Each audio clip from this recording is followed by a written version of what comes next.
Honorable Chief Guest, Professor Engineer Dr. Amir Azam Khan, Vice Chancellor, Khaja Fareed University of Engineering and Information Technology, Rahim Yar Khan, along with Professor Dr. Akif Anwar Chaudhary, Vice Chancellor, University of Education, Lahore.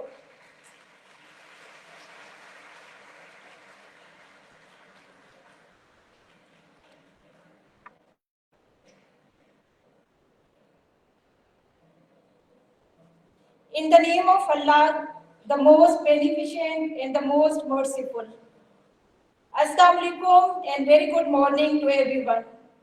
I am delighted to warmly welcome to our honorable chief guest, Professor Engineer Dr. Amir Azam Khan, Vice Chancellor, Khaja Fareed University of Engineering and Information Technology, worthy Vice Chancellor, University of Education, Lahore, Professor Dr. Akif Anwar Chaudhary, Professor Dr. Shugufta Anjli, distinguished speakers, Professor Dr. D. Rong Sao, Professor Dr. Alia Muhammad Hindi, Dr. Muhammad Sapuri Hindi, Dr. Amanullah, directors, head of departments, faculty members, and students at the 3rd International Conference, Trends and Research in Chemistry 2024.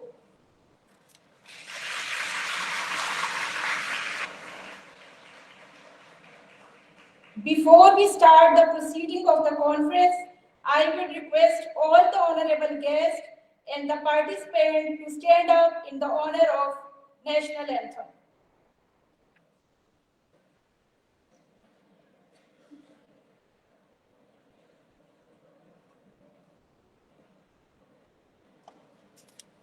National Anthem, please.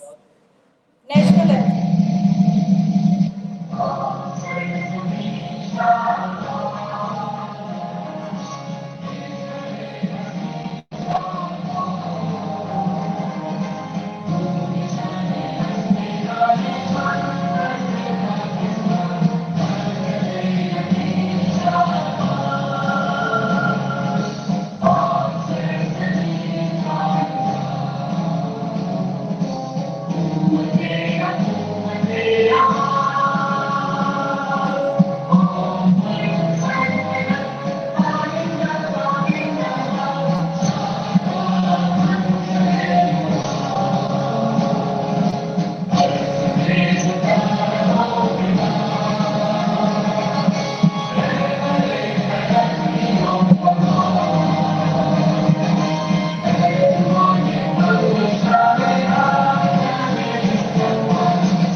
Please take your seats.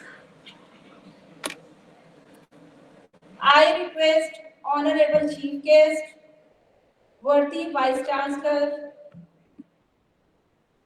Chairperson, Department of Chemistry, Professor Dr. Shugufta Anjli from Department of Zoology, Chairperson, to please kindly proceed directly towards the stage.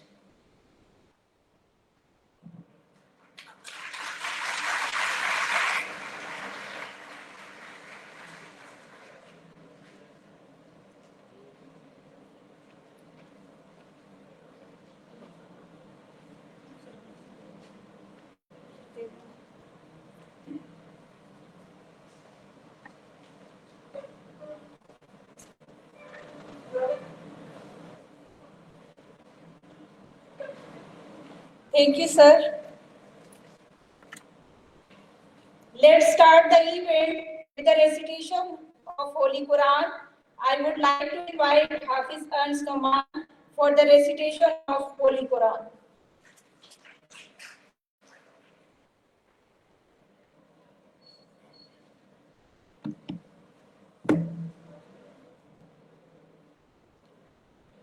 أعوذ بالله من الشيطان الرجيم بسم الله الرحمن الرحيم رب المشرقين ورب المغربين فبأي آلاء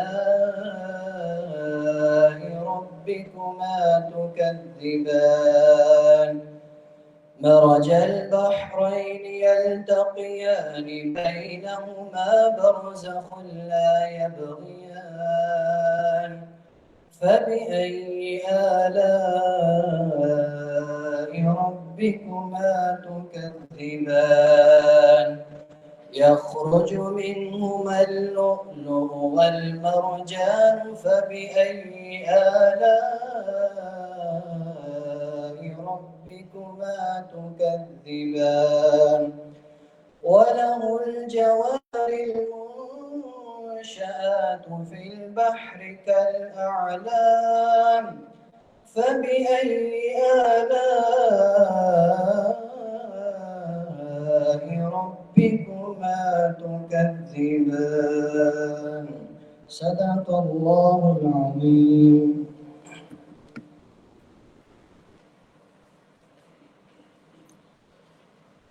Thank you so much, Hafiz Saman, for enlightening our hearts with the recitation of Holy Quran. Now, I would like to take permission from Chief Guest, Professor Engineer Dr. Amir Azam Khan, to declare the conference open.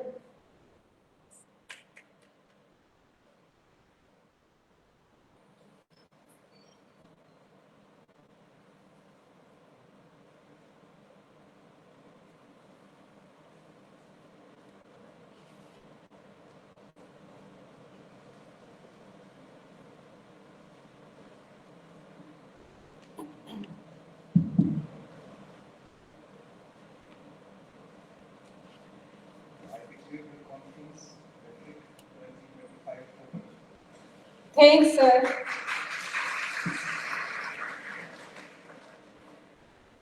Now I invite the Chairperson, Department of Chemistry, Professor Dr. Mia Habibur Rahman Mahmood, for the formal welcome. Sir, please.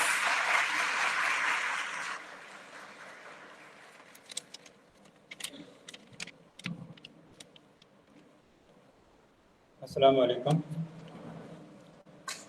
Honorable Chief Guest, respected Vice Chancellor, distinguished speakers, esteemed guests, faculty members, researchers, and dear students. It is a privilege and honor to welcome you all to the International Conference on Trends and Research in Chemistry, that is Tric 2024. Today, as we gather for this remarkable event, we continue the journey of advancing knowledge, fostering collaboration, and sharing innovative ideas in the field of chemistry. The Department of Chemistry at the University of Education is one of the largest departments in the university, both in terms of faculty expertise and student engagement. We are incredibly proud of our department's research contribution, which span across multiple disciplines and address real-world challenges. Our dedicated faculty members are involved in a variety of industrial projects, including partnership with the sports industry and pharmaceutical sectors, where they are actively working on pioneering solutions and impactful research. Our international conference series on trends and research in chemistry was initiated in 2022 to create a global platform for renowned scholars, industry leaders, and young researchers to connect, collaborate, and share advancements in chemistry. We are thrilled to have speakers and participants from across the world, representing countries such as United States, United Kingdom, Germany, France, China, Bahrain, Canada, Malaysia, and Australia, whose presence enriches our discussion and broadens the perspective we bring to our work.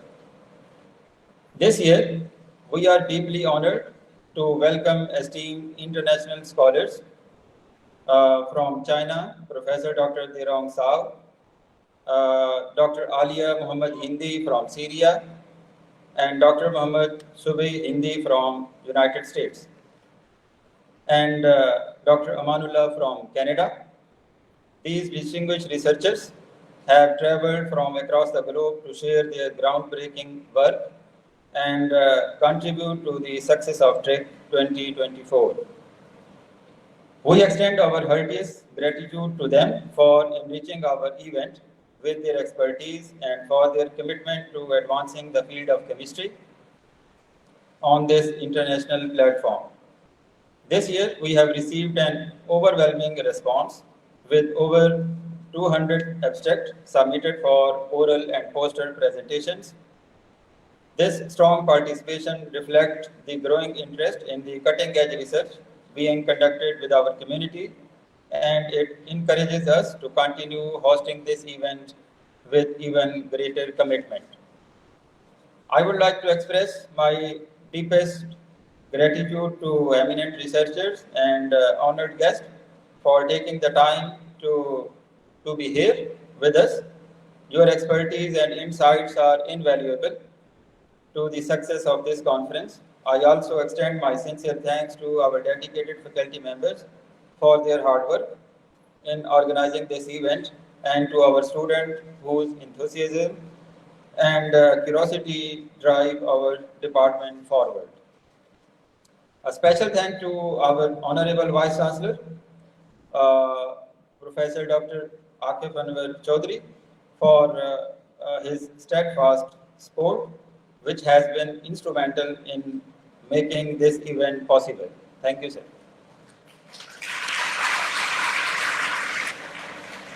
And finally, we are especially honored to have our distinguished chief guest, Professor Dr. Amir Azam Khan, with us today. His continued association and support team as a guest and his presence here today is a testament to his commitment to advancing education and research.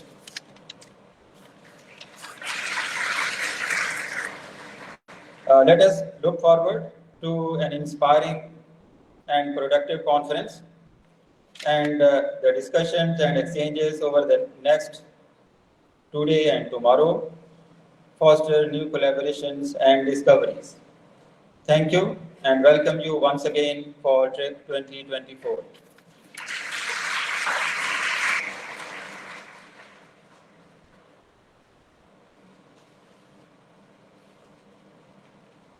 Thank you, respected Professor Dr. Mia Habibur Rahman, Chairperson, Department of Chemistry, for your nice words. Eminent scientists, scholars, and honorable guests, indeed, the series of international conferences at University of Education are outcome of visionary leadership of our worthy Vice Chancellor. Now I invite worthy Vice Chancellor, Professor Dr. Akif Anwar Chaudhary, for his inaugural address. Sir, please.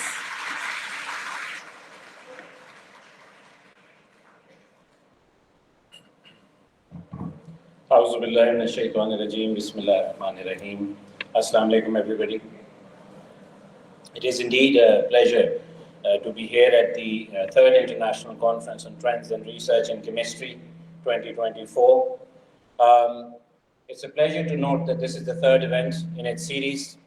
The series is shaping up to be a trademark event amongst other trademark events of the University of Education. It is indeed a pleasure to be hosting the Honorable Vice Chancellor, Khwaja Farید University of Engineering and Information Technology, Professor Amir Azam Khan Sahab. So we are grateful that you've traveled a long distance. Delegates from other countries, from other parts of Pakistan, honorable faculty members, different members of different organizations in the country, and our dear students. It is indeed a pleasure for me to be talking to you on the inaugural event of this conference. Conferences are a good opportunity. They're indeed a good opportunity to meet. They're a good opportunity to discuss. In essence, they are a good opportunity to connect, to deliver. And if with this motto we approach everything, whether it is our oral sessions, plenary talks, keynote talks, invited talks, poster presentations or any brainstorming sessions, if you approach this with the angle that this is an opportunity to meet, to reflect on what we talked about in our last event and what inshallah we will be doing today to showcase what we've done so far and also plan for the next event. So I think it's a good use. Chemistry indeed is a very large field in its implementational scope. It interfaces with almost all aspects of life, all traditional and non-traditional areas. Now, you're all experts in this area, so I feel a bit underconfident, but I do have some relationship with the field of chemistry. Chemistry today interfaces with all aspects. It interfaces very nicely with biology, with physics, with all aspects of engineering. It also interfaces very strongly with environmental concerns. When we talk about green chemistry, we talk about emissions, we talk about the smog issues that we are facing. Fields of material science were once offshoots of the field of material chemistry, and now they're independent fields. Fields such as biomaterials, tissue engineering, and regenerative medicine are fields where chemistry meets other interdisciplinary areas. We could talk about fuel cells, we could talk about sensors, biosensors, all aspects of it. One core message is today, whereas I think the world has moved on, we don't necessarily today identify ourselves as inorganic chemists, organic chemists, analytical chemists, biochemists, physical chemists, and so on and so forth, because your work is so interdisciplinary and you've been doing an amazing job. So we now identify ourselves by the field, by the work that we are doing. University of Education, we call it the 975. We have 9 campuses in the country, sir. We are based in 7 cities of Pakistan. We have a strong national portfolio, and we have core 5 thrust areas represented well by our faculties, which we call as divisions. They are science and technology, management sciences, arts and social sciences, education, and Islamic and Oriental learning. So these are 5 core thrust areas.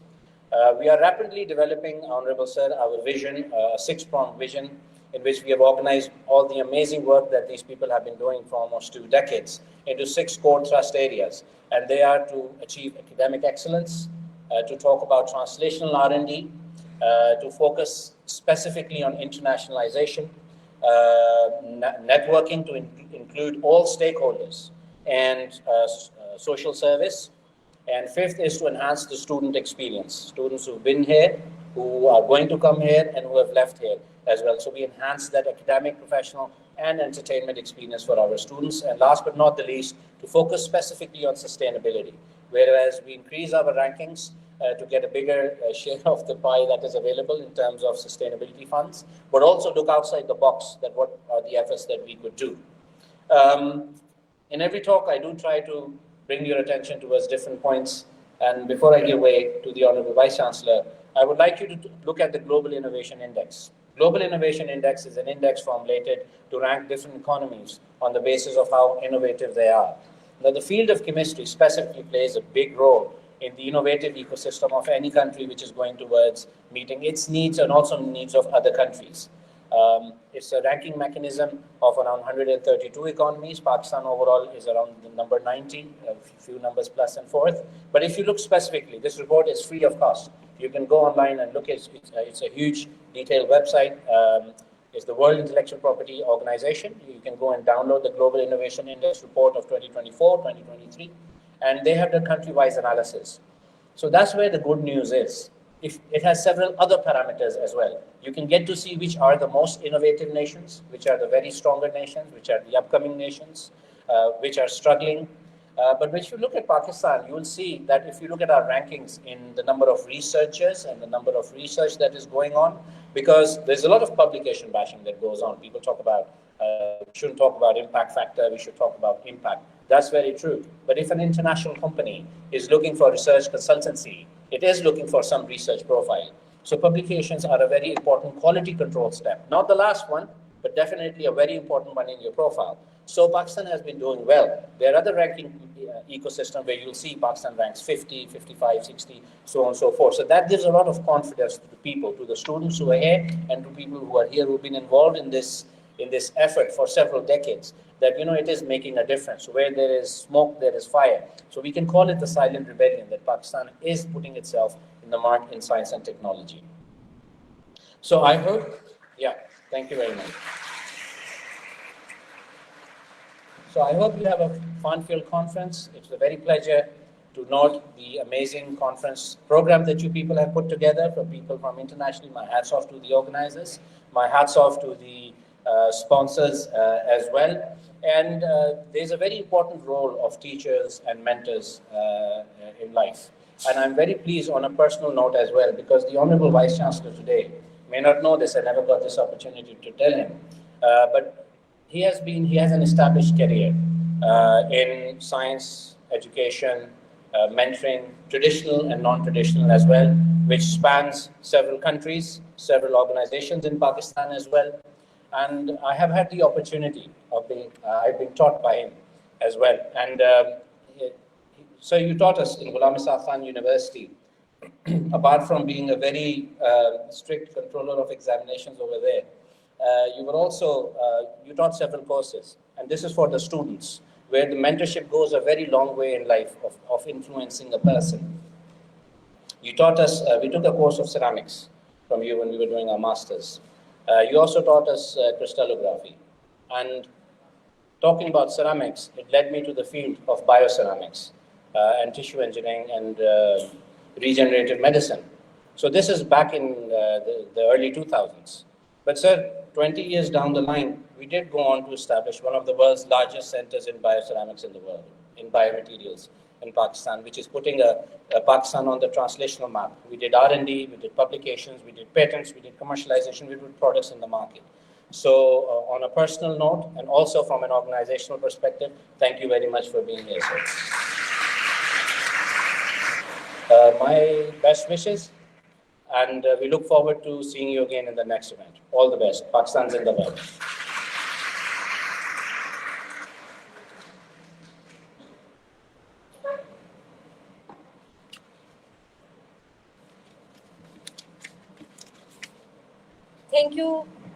Thank you, sir, for your guidance and support, which I firmly believe is improving the academic environment and research profile of this university. It's my great pleasure to now introduce Professor Engineer Dr. Amir Azam Khan, the chief guest of this inaugural session.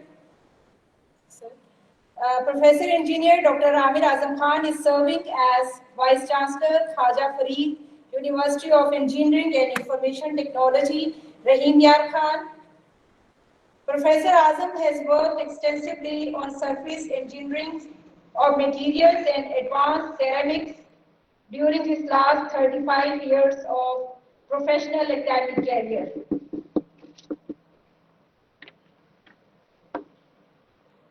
He did his PhD at the Laboratory Spec, University of Limoges, France.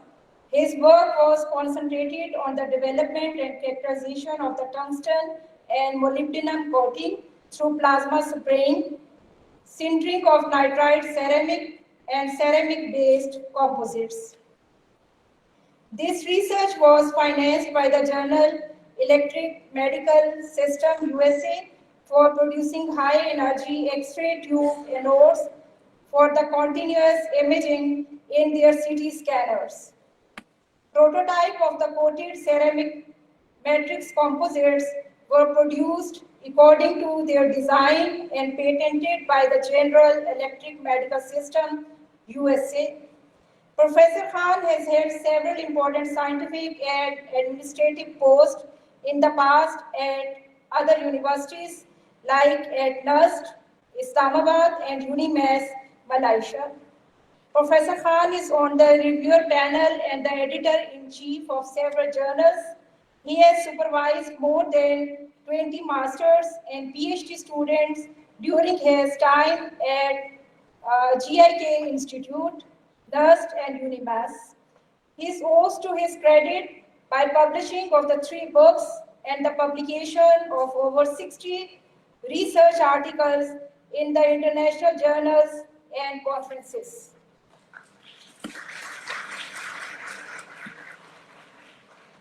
Professor Khan was awarded the Best Young Scientist Award by the Third World Academy of Sciences, Tawaz, Rabat, Morocco in the year 2001. He also obtained the fellowship at the Max Planck Institute, Stuttgart, Germany in 2001 and 2003. He is Fellow of Institute of Materials, Minerals and Mining, Chartered Engineer, and among very few engineers in the world who have been recognized with the coveted certification of European Engineer by the European Federation of National Engineering Association, Brussels, Belgium. Currently, he is working as the Vice Chancellor, Khaja Farid University of Engineering and Information Technology, Rahim Yar Khan. Now I request Professor Engineer Dr. Amir Azam Khan to please come and deliver his address. Sir, please.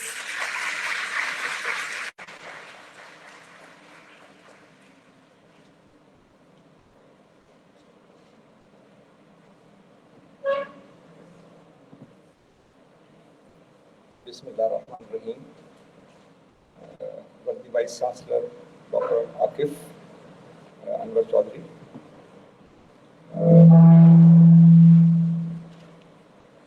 Chairperson of the conference, head of the department, our dear colleagues from Pakistan and from abroad, students and organizers of this conference. Assalamu alaikum. Very good morning. And I was a bit, feeling a little bit strange to me that I am a small person, but the introduction was very long. I think it was more than what I am. But I feel honored. And Dr. Akif has given some background about myself, and I will share today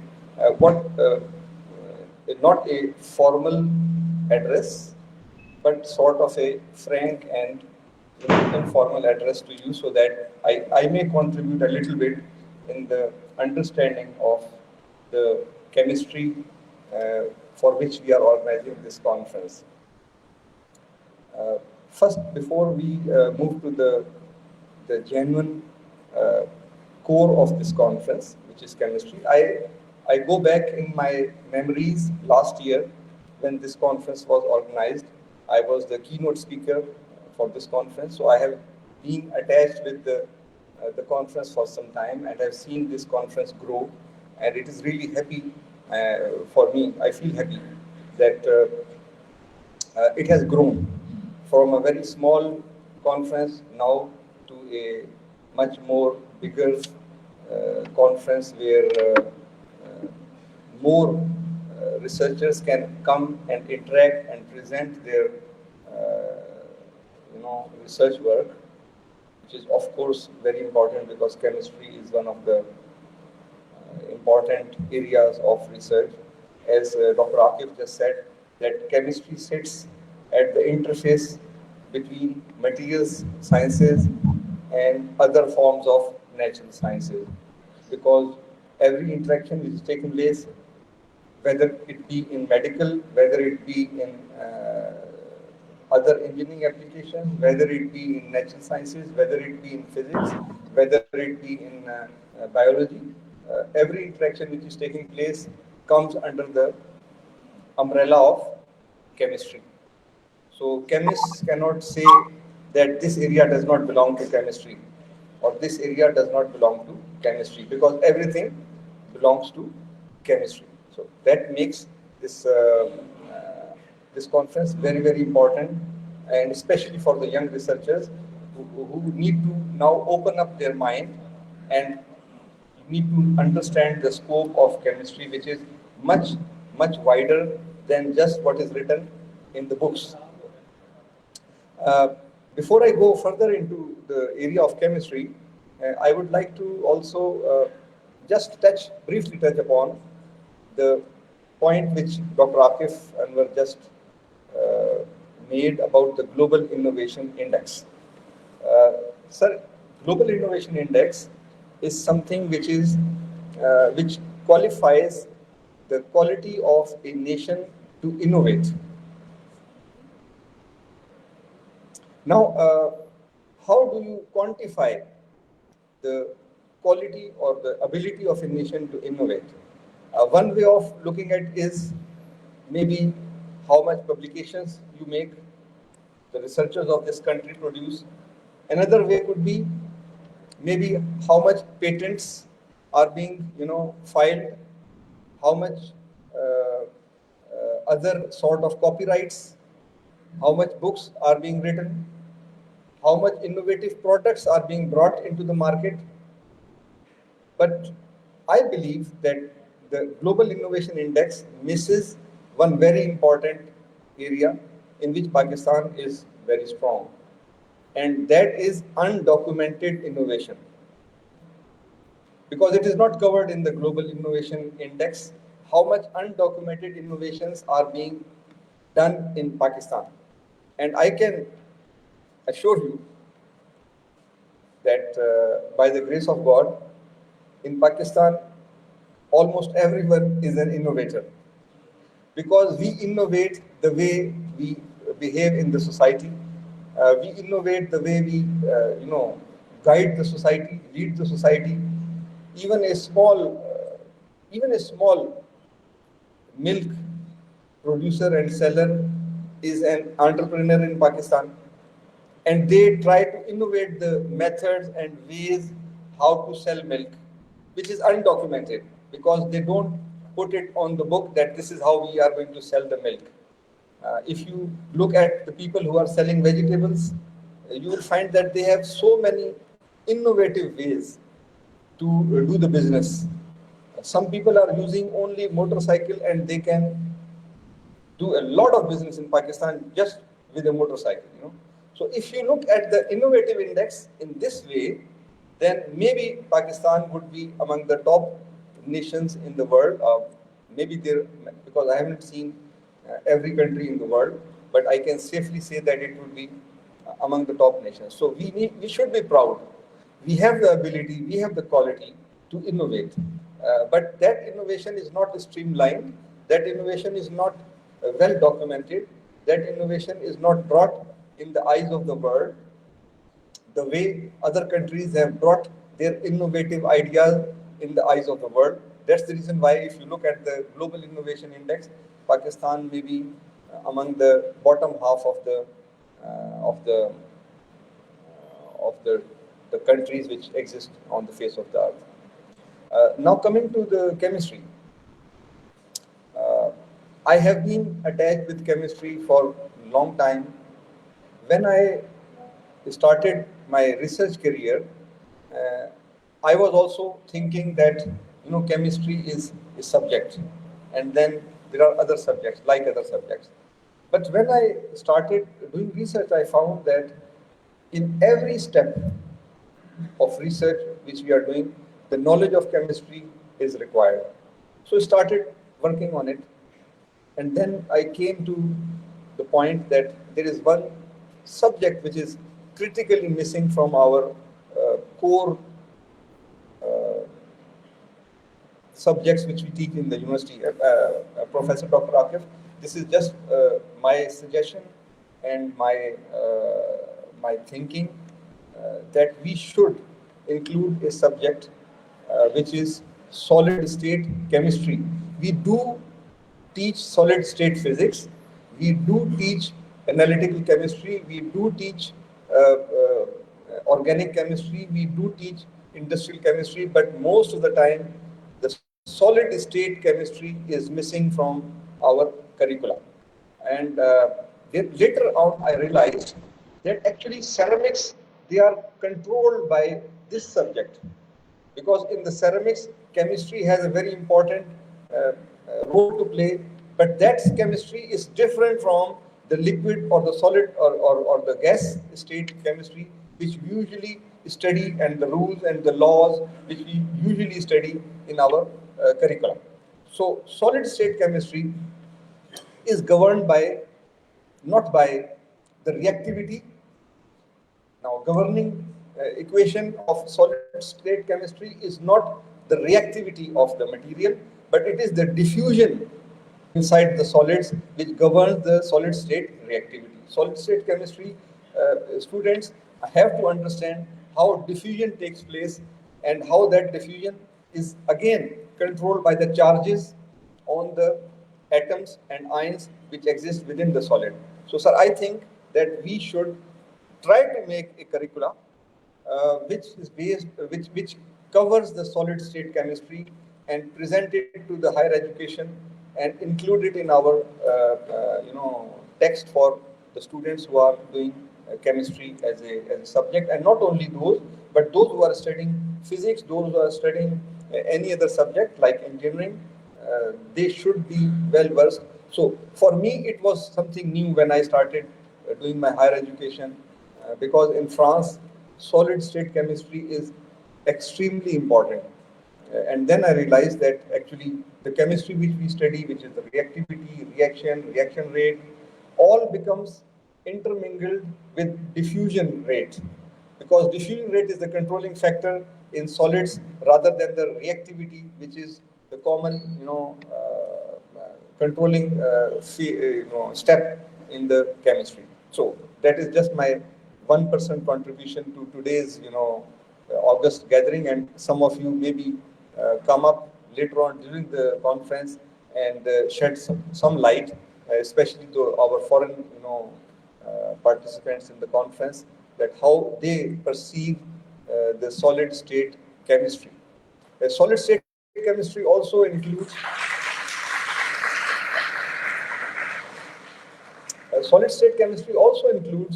the crystal chemistry.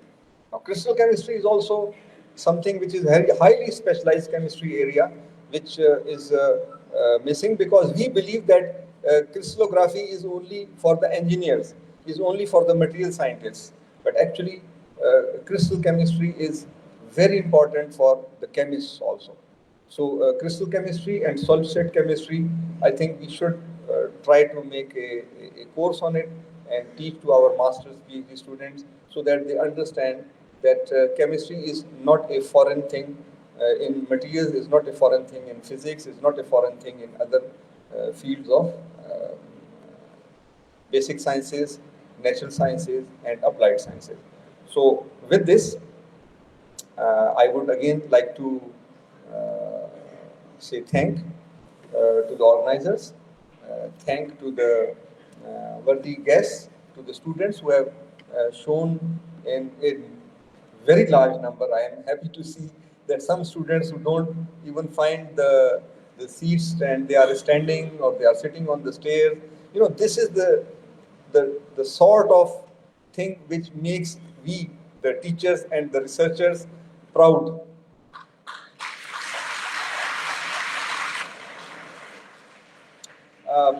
एक उर्दू का एक शेर मैं थोड़ा सा पढ़ूंगा. Sorry to those who don't understand Urdu. उम्र गुजरी है इसी दश्त की सयाही में. So I have actually spent almost greater part of my life in research, teaching, in education, and for the promotion of sciences, promotion of and some of my proud products for whom I am really proud, and I always speak in very, very high words, is your worthy Vice Chancellor, Dr. Akif Anwar Chaudhary Sahab, because I had the privilege to teach him a few courses while he was doing his masters in Ghulam Isa Khan Institute, and after that, his journey was really remarkable, setting up that interdisciplinary center, and which became the #1 research and innovation center in Pakistan, which is still there, and I hope and pray that it continues since Professor Akif has joined as Vice Chancellor of University of Education. I still hope that that center continues to grow, and that they still find a good leadership for that center in ComSets. And with that, I thank you all For me, this is that makes my day to see brilliant students coming in number and showing interest in the area of chemistry. Please do remember, don't forget solid state chemistry. Thank you very much.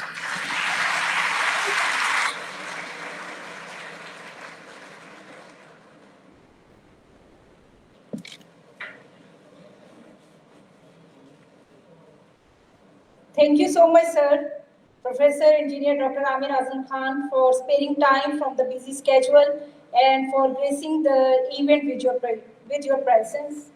Now I request Vice Chancellor Professor Dr. Akif Anwar Chaudhary to please present the shield to the chief guest, Professor Engineer Dr. Amir Azam Khan.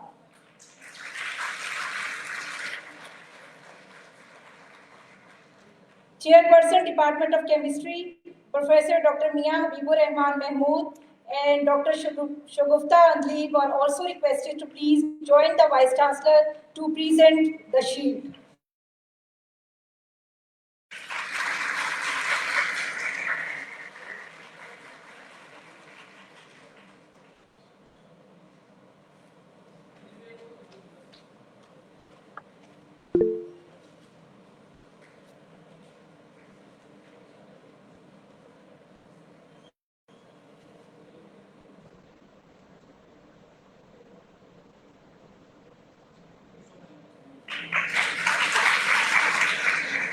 Thank you, sir.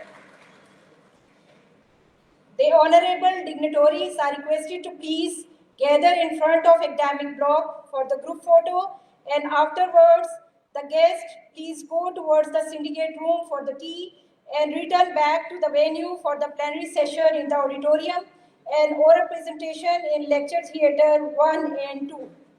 While the participants, please, you are requested to be patient and wait till the exit of the respected guest.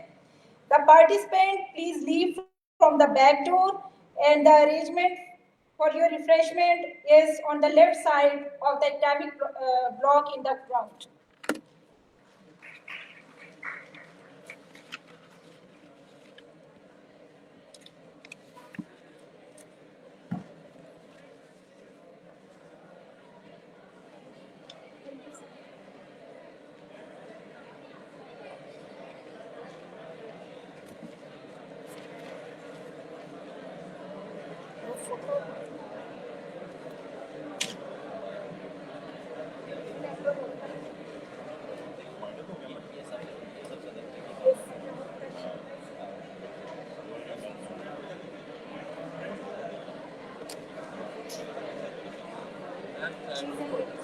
Photo के लिए मैं ये पढ़ी नहीं लेकिन ये call कर देना ग्रुप फोटो के लिए बाहर चले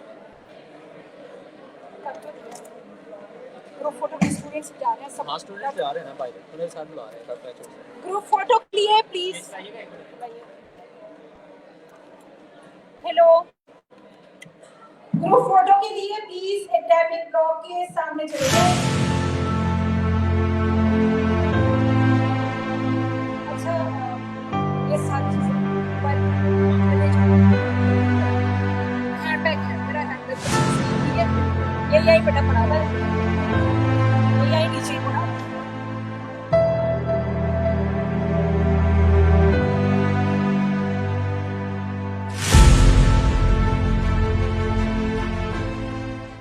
The Department of Chemistry at the University of Education, Lahore, is a thriving hub of research, sustainability, and innovation. With a dedicated faculty and a passionate student body, the department is emerging as one of the strongest in the university.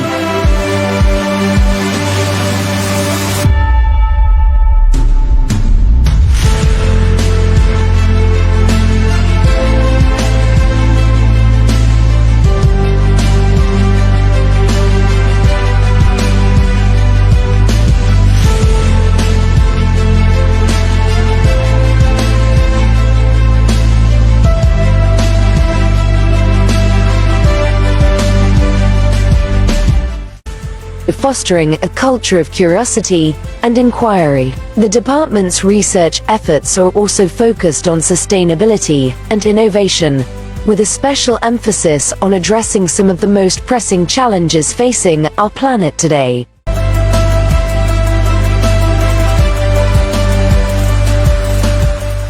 The students in the Department of Chemistry are known for their energy, enthusiasm, and active participation in a variety of extracurricular activities. These students are not only dedicated to their academic pursuits but also have a passion for innovation and creativity.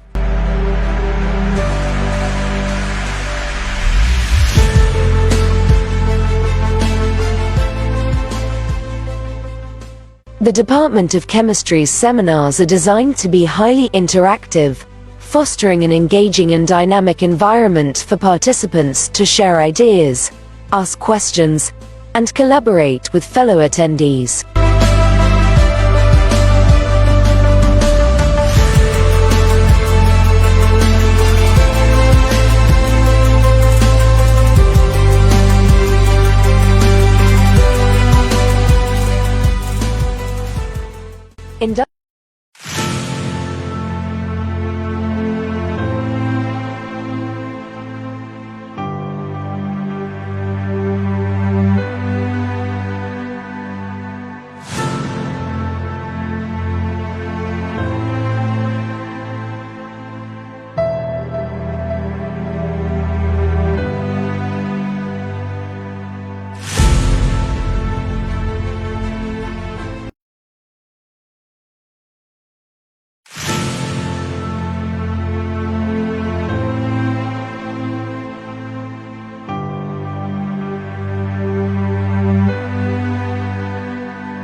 The Department of Chemistry at the University of Education, Lahore, is a thriving hub of research, sustainability, and innovation. With a dedicated faculty and a passionate student body, the department is emerging as one of the strongest in the university.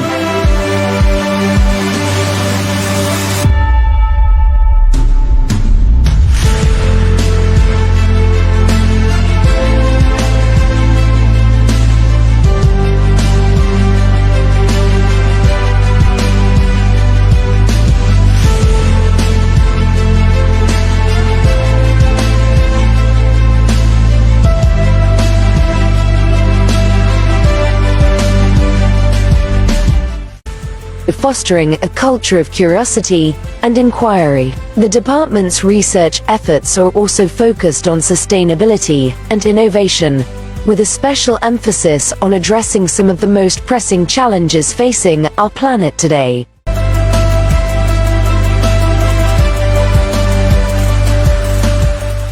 The students in the Department of Chemistry are known for their energy, enthusiasm, and active participation in a variety of extracurricular activities. These students are not only dedicated to their academic pursuits but also have a passion for innovation and creativity.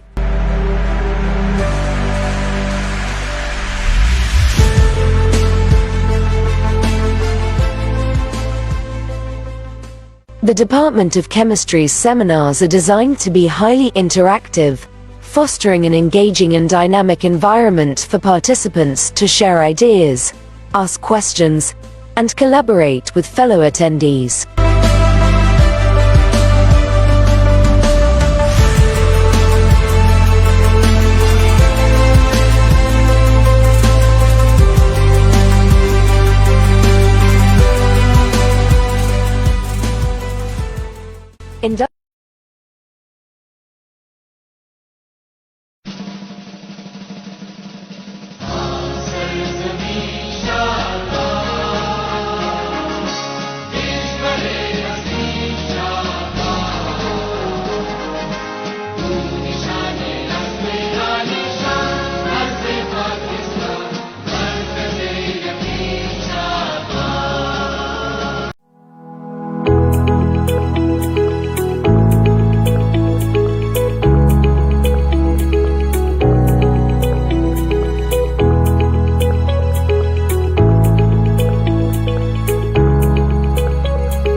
The Department of Chemistry at the University of Education, Lahore, is a thriving hub of research, sustainability, and innovation, with a dedicated faculty and a passionate student body.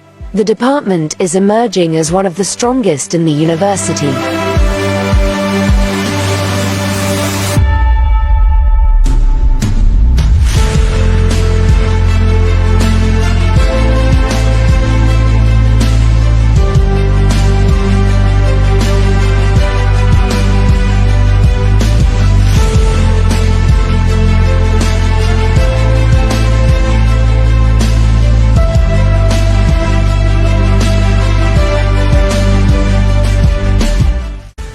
Fostering a culture of curiosity and inquiry. The department's research efforts are also focused on sustainability and innovation, with a special emphasis on addressing some of the most pressing challenges facing our planet today.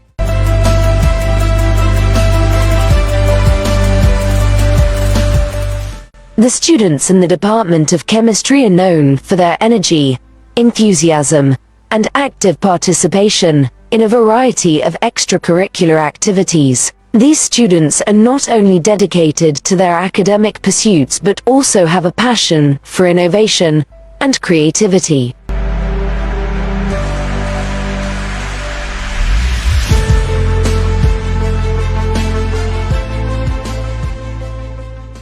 The Department of Chemistry's seminars are designed to be highly interactive, fostering an engaging and dynamic environment for participants to share ideas, ask questions, and collaborate with fellow attendees.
The Department of Chemistry at the University of Education, Lahore, is a thriving hub of research, sustainability, and innovation. With a dedicated faculty and a passionate student body, the department is emerging as one of the strongest in the university.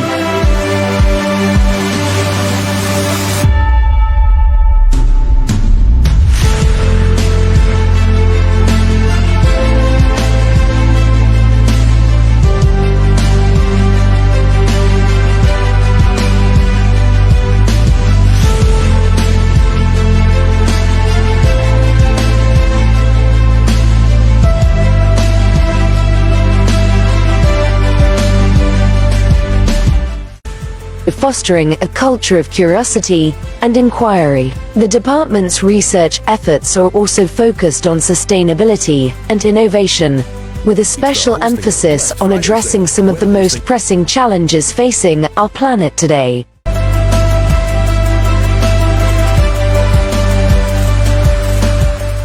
The students in the Department of Chemistry are known for their energy, enthusiasm, and active participation in a variety of extracurricular activities. These students are not only dedicated to their academic pursuits but also have a passion for innovation and creativity.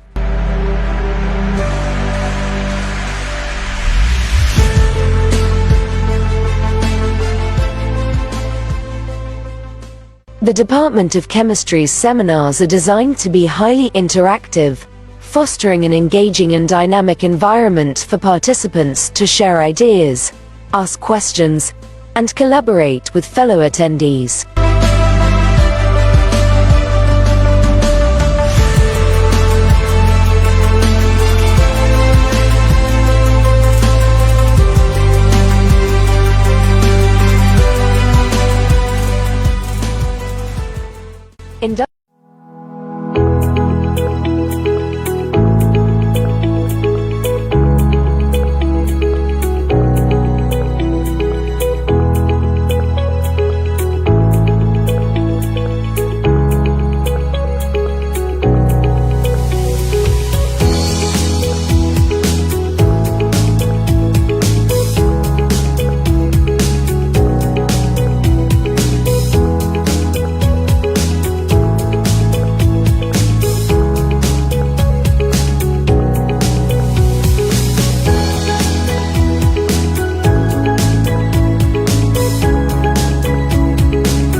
thinking about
The Department of Chemistry at the University of Education, Lahore, is a thriving hub of research, sustainability, and innovation, with a dedicated faculty and a passionate student body.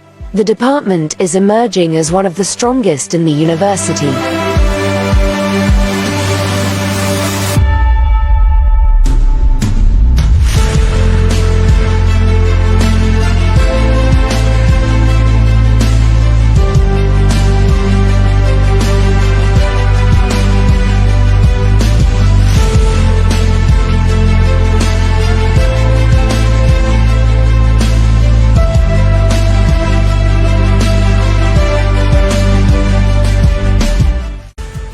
Fostering a culture of curiosity and inquiry. The department's research efforts are also focused on sustainability and innovation, with a special emphasis on addressing some of the most pressing challenges facing our planet today.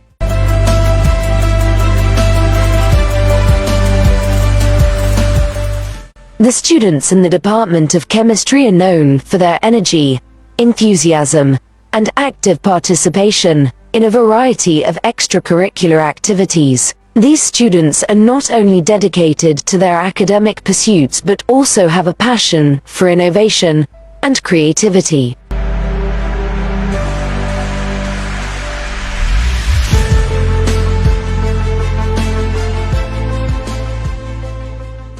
The Department of Chemistry's seminars are designed to be highly interactive, fostering an engaging and dynamic environment for participants to share ideas, ask questions, and collaborate with fellow attendees.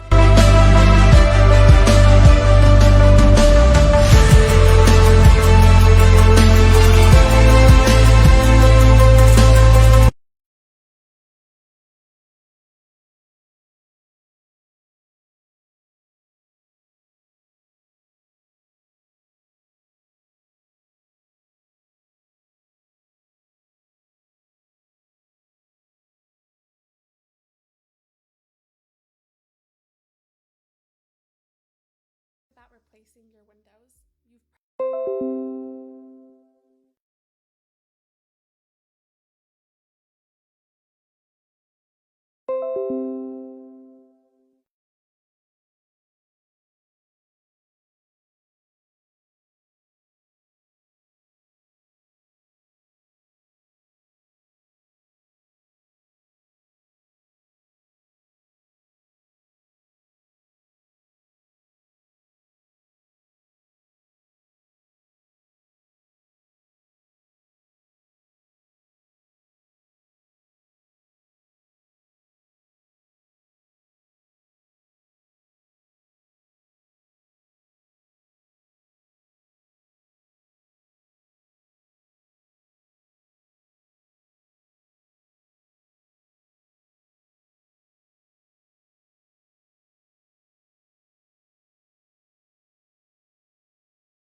You know.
Indu-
silent, please.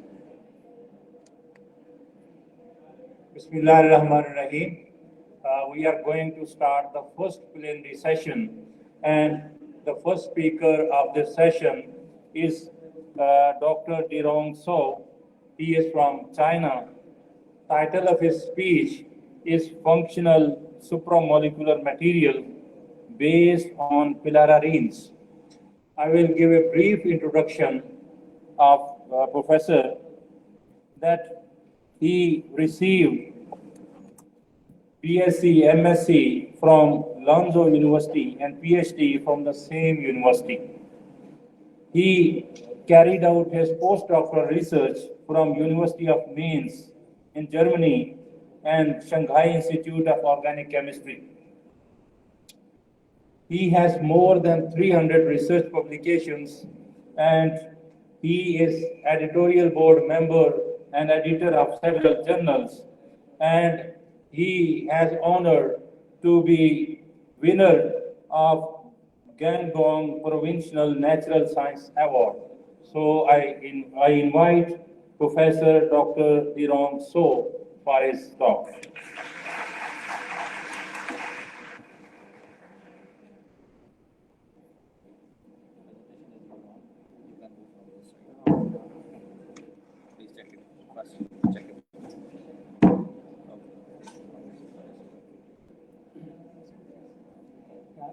Thank you very much for the introduction. Good morning, everyone. I'm Derong Chao from South China University of Technology. Firstly, I would like to thank Dr. Habib and Dr. Ashley for your kind invitation to attend the conference. Giving me the chance to introduce the recently research of our group. Today, I would introduce the research on the functional supramolecular materials based on pilararines. Here is the content. Here is the supramolecules based on pilararine for the light harvesting system and the solar cells, and the functional globes. Supramolecular chemistry is a very hot topic in chemistry. Supramolecular chemistry, also known as chemistry beyond the molecule, focuses on the study of molecular recognition and high-order assemblies formed by nano-covalent interaction. In 1987, the Nobel Prize in Chemistry was awarded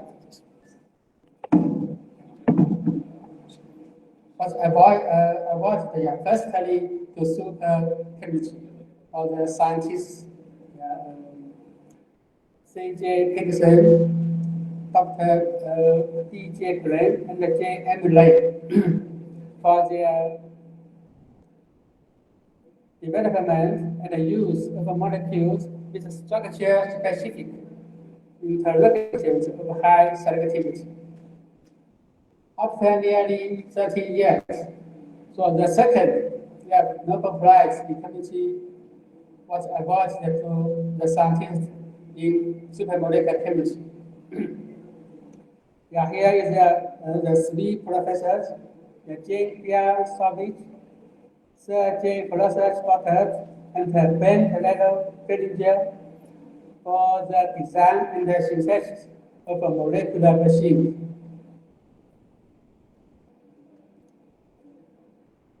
So, macrocyclic hosts are very important in supramolecular chemistry. The first macrocyclic host is the chlorine ether. And the second is cubic chain, and the bacteria. And the fifth, starting macrocyclic host is the pilararine. Yeah, purely it's a macrocyclic heavy-bond compound with two portals. In 2008, Japanese scientists, of course, reported the first pillar particularly. And there is a history of the and the product is a product of chance. Today, pillar rings are recognized as key players in supramolecular chemistry because of their special synthesis, unique pillar shape, and versatile functionality, inserting host gas properties, and original supramolecular assembly characteristics, which have resulted in numerous electrochemical and biomedical materials applications. Here is a legacy.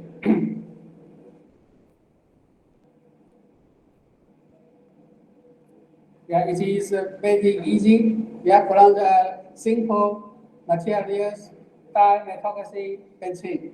Yeah, and very mild reactive conditions at a room temperature and for 3 hours. This paid formaldehyde. And the catalyst is the Lewis acid. So he is lucky to obtain the cyclic pentamers with 5 benzene. So it is called as pillar vapor. And the gas was 20%. And the others is a polymer. Yeah, about 80%.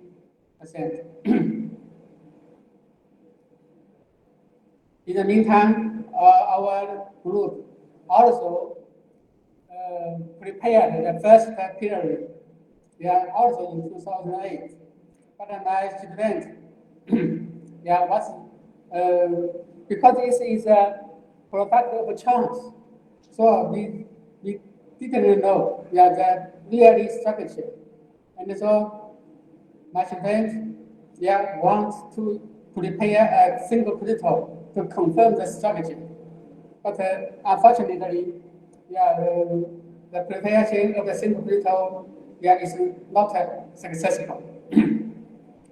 So of course, we reported the first example. Fortunately, we reported that this synthetic method is efficient. You can see here the yield is over 95%. It's a quantitative. And there is better yield than his yield. And we reported first is here, this is 6 member. This is a perfect example of the pillar. Also, we get a 7 member pillar ring and the 10 pillar ring. Also, the yield was very low. So this work was published in under 1 year.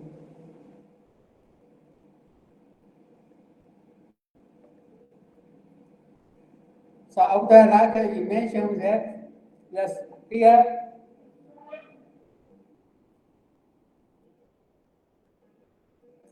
the solvent template effect. When the solvent was used as the dichloromethane at a room temperature, the filler 5 the ring is over 90%, but very low yield of the more bigger size of the pillar. If we use the solvent with chloroform, at the same reaction condition, then we can increase the bigger pillar. Here is that. And if the alkyl, is the methyl, and then the 6th member is 10%. But if the alkoxy is hexyl, then the yield was increased to up to 45%. So the solvent is important. Only change the solvent, then you can get different products.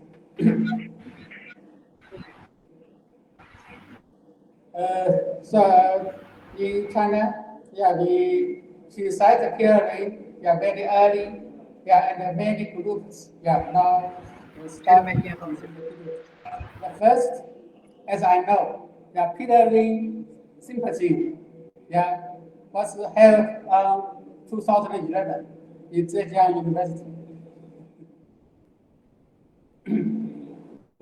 And now more and more researchers focus on this rising star molecules, purine. And in the early period, synthetic method was important. And now, the synthetic method is efficient, and with organic method, now the yield is increased also over 90%. So now the focus on the research in the field of purine now is the functional material.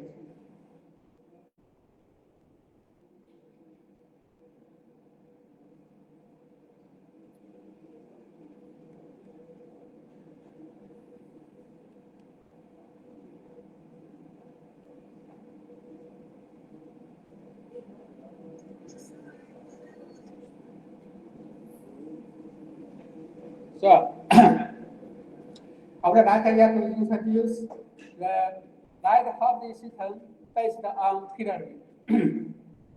The light housing system is very important for the solar energy. So artificial light housing system can be, there are two important evaluation criteria. One is the energy transfer efficiency, and another is the antenna effect. It means the more the efficiency, the better of the performance of the light harvesting system. And the more antenna effect, and then the better performance of the light harvesting system.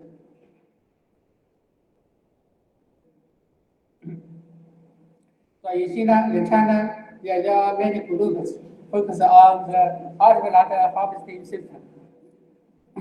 The Professor Liu, from in Nankai University in Tianjin, he reported artificial light harvesting system based on the sulfonyl-based cyclocatalysis.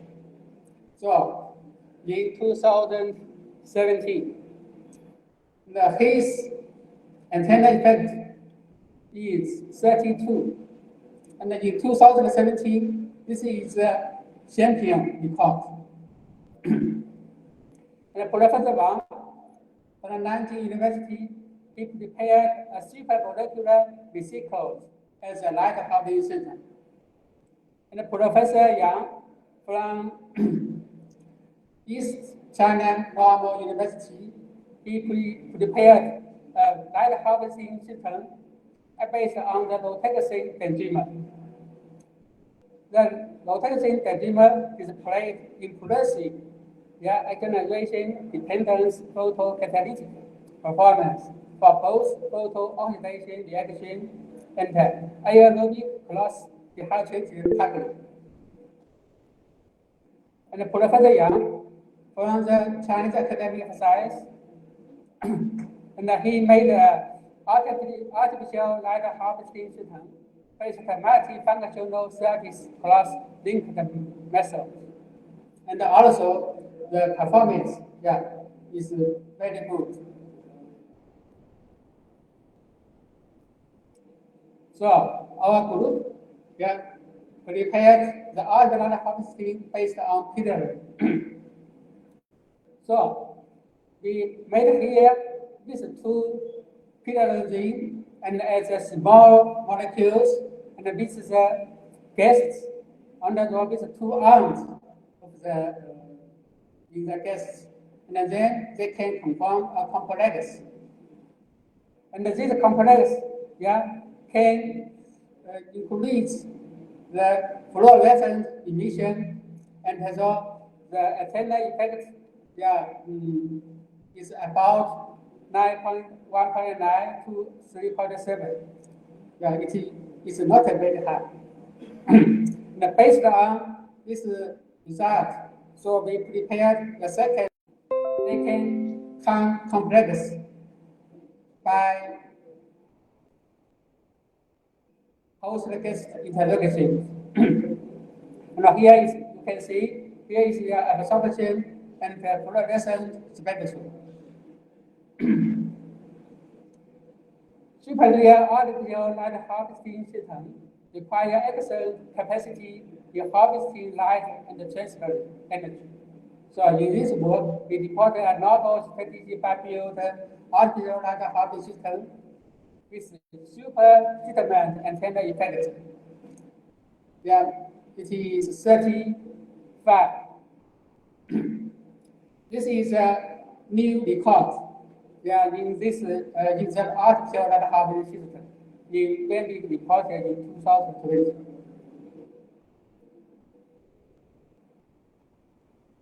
That's why the antenna effect is so high.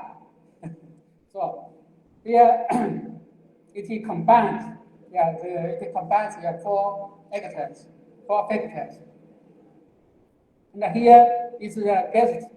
They emit the three colors, different colors. Here is the blue. Here is the blue, and here is the red. Here, yellow. And when they combine together, then they emit a white light.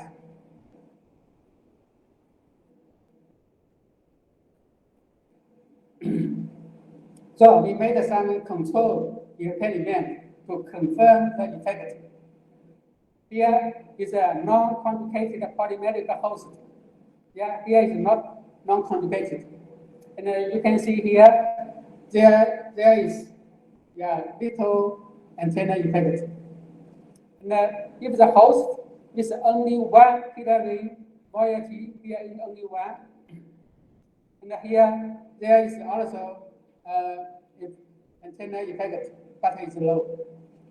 And here, the polymeric host without the pillary moiety, it cannot complex, by host gas interrogation. And so you can see here, very, very low antenna effect. And if the gas without this one binding moiety, only one binding, and then it cannot form the cross link. And so the antenna effect, is also very low. So the outstanding artificial light harvesting made use of conjugated polymeric supramolecular network, a cross-linked network obtained from the self-assembly of a pillary-based conjugated polymeric host and a conjugated ditopic axis. The excellent performance of the network could be attributed to the factors including one, molecular wire effect. This is a conjugated polymeric backbone. And two, the aggregation induced enhanced emission. This is important. Normally, the band aggregated will cause the quench of the emission. But here this is important. When the aggregation can increase the efficiency. So this is first reported by Professor Ben Zhongtang, from our university. When he was reported, Professor Tang worked in Hong Kong University. So it's very important, this second year. And so the excellent performance are contributed to the four factors.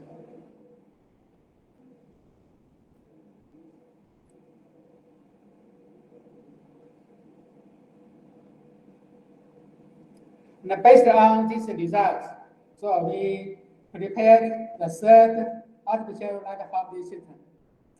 Now we know the conjugate polymeric is important. And the aggregation induced emission is also important. So now we change only one factor. Here is also orthosonic structure. This is a very rigid structure. It's an orthosonic structure. So based on their demand, we designed and fabricated assembly enhanced emission orthogonal supramolecular networks.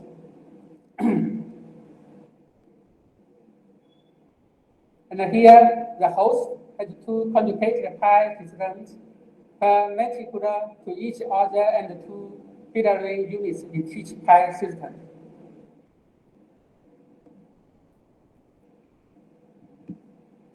So here is the network. So the starting material here, there is the gases, and where we add the host, and then self-assembly occurs, and then they form the intermediate state, and then the further self-assembly, and they can form the cross-link network.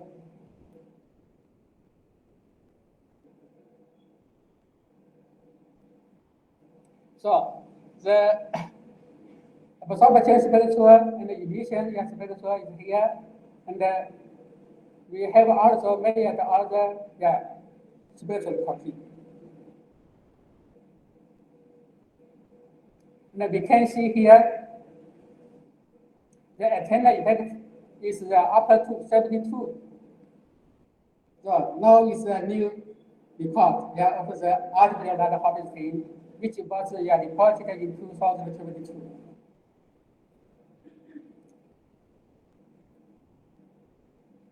So, in conclusion, the AIE aggregation induced emission enhancement is important factor. And the second, the first resonance energy transfer, introducing a supermolecular host to bind the donor and acceptor in the suitable distance, less than 10 nanometer between the donor and the acceptor, but the host factor complexity is also important. And the third one is anti-aggregation induced quenching. The acceptors need to be not only in the proximity of donors, but also well dispersed in the polymer framework to avoid the aggregation cost quenching. And there's a cross wire effect is also important. So a conjugated structure are good candidates for scaffolds because of their molecular wire effect, then facilitates energy transfer.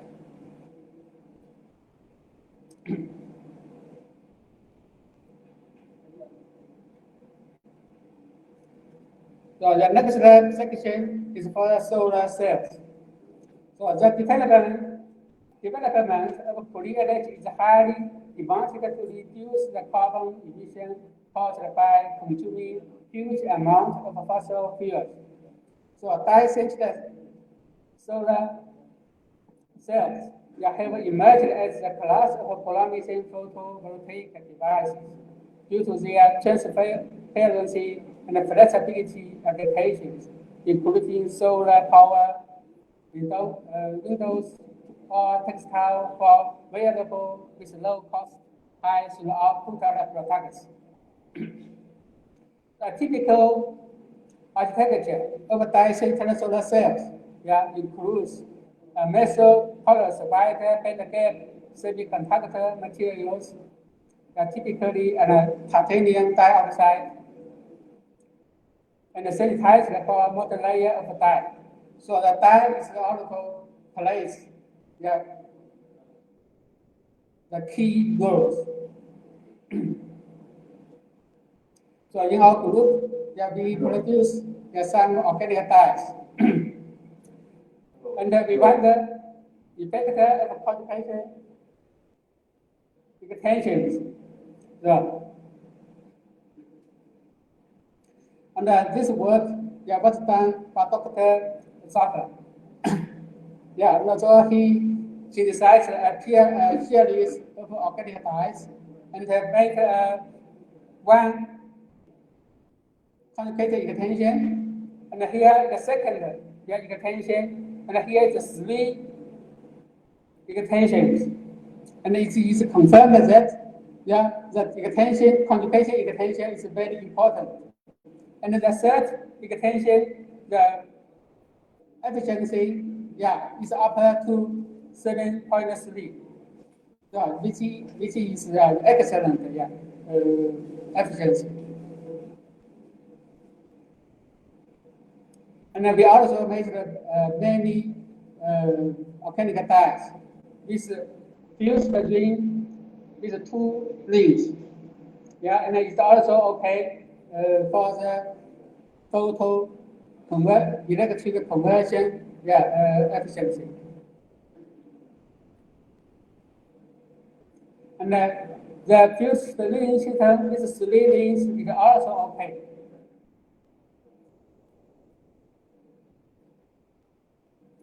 So if the fused ring is bigger, these 4 rings is also the efficiency is good. The efficiency can be up to 7%. So these 6 rings is also okay. So based on these results, normally organic dyes is 1 light harvesting system on a pi acceptor. And then the dyes can absorb only 1 photon.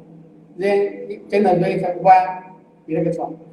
So if we prepare dyes with 2 light harvesting systems, then 1 molecule can absorb 2 photons, and then can generate 2 electrons. So based on this math, we designed this system, double donor pi acceptor dyes. So here is the first example.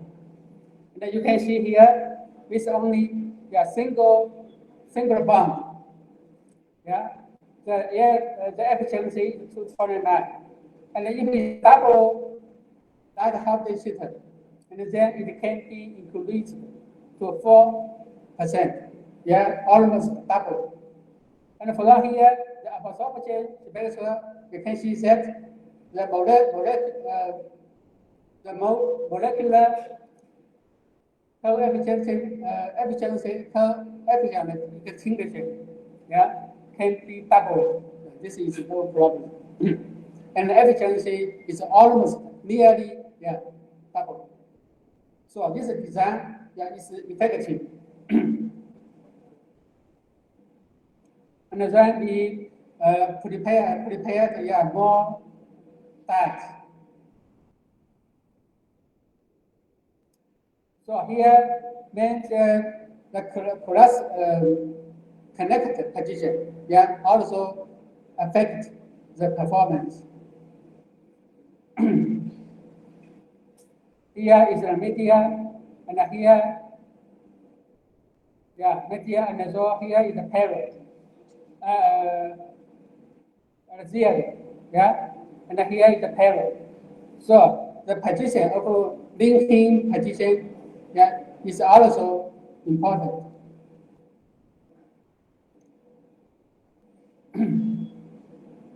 Here is a link position. So when it is linked in the side, not in the center, and so the efficiency will be increased.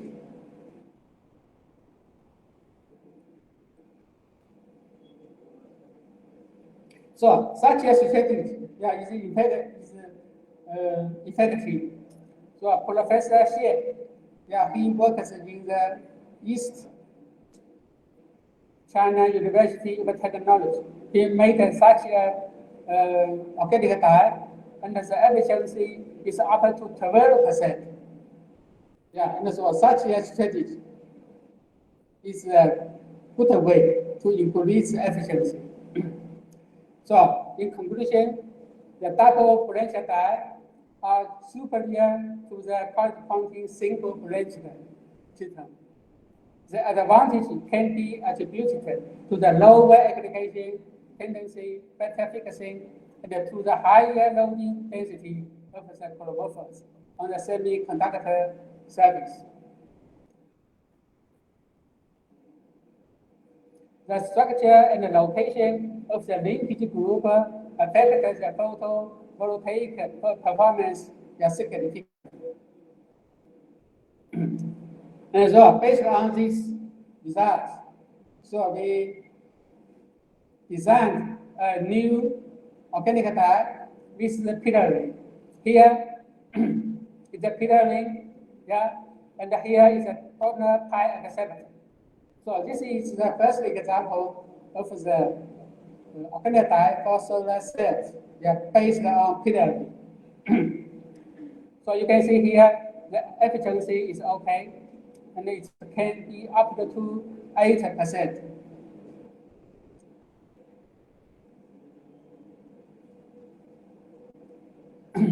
So why that is a good performance, yeah, of the solar cells? This based on pillar. It's important. It can against aggregation, and then it can increase the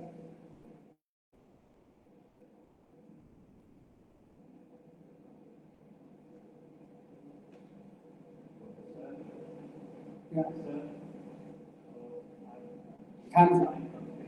Okay. Okay. So such a organic type is okay. So we can also give probes, project probe. So here this is pillar, and this probe is very interesting in that it can complex with this compound, and then it turn off, and then because this gets, and then it can be enhanced. So it's very interesting. Yeah, it can recognize the two compounds. Okay, here is the why is the reason. And also the fluorescence and intensity can be affected by other factors. Normally, it can be thought the brighter sphere can be brighter, the bigger and the brighter. But here is not in the case. And the smaller, is brighter.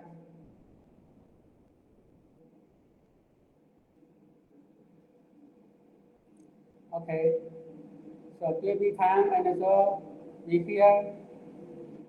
And then the recognition for the host guest chemistry is very important.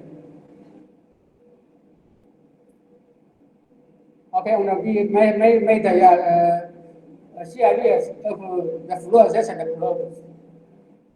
And here is a cyclization induced emission. This is complex. So it shows very high selectivity to the gases. Okay, this is a mechanism why it can confirm a stable complex. Then it shows the high selectivity. Okay, conclusion is a simple and additional synthesis method for pillar ring was developed. And the first pillar second ring was synthesized. So a series supermolecular artificial hypothesis based on pillar ring were prepared.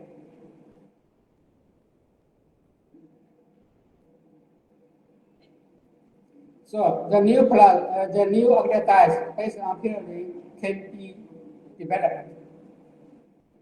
And the high selectivity of the fluorogases global P1, because the cyclo-induced emission requires 4 factors. It's a long chain and there's a strong complexation. Okay, there are 3 months. To Professor Herbert Bayer in Germany, and Professor Hao Tang, and Professor Ben Zhongtang. Also, thanks to Dr. Doctor, and this project, is financed from the National Natural Science Foundation of China, and the Science and Technology Planning Project of Guangdong. Okay, and thank you.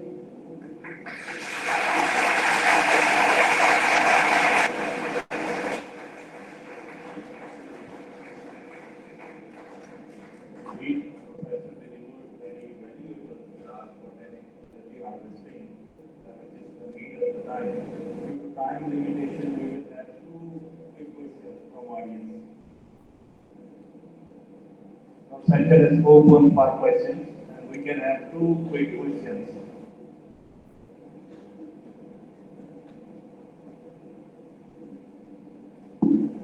Thank you very much, Professor Paul. Your talk is very informative. I have only one question. What is the most important application of your research in current scenario? I'm a bit hard of your hearing. Most important application of your research in current scenario, solar systems and so on and so forth. Important application. Yeah. So for this system, okay. So the fluorescent flow, is very important for the safety in the environmental pollution. Environmental pollution. And so here, one example is a dihydride molecule in the water. And our system can absorb these pollution molecules and separate selectively. So it can be used in this system.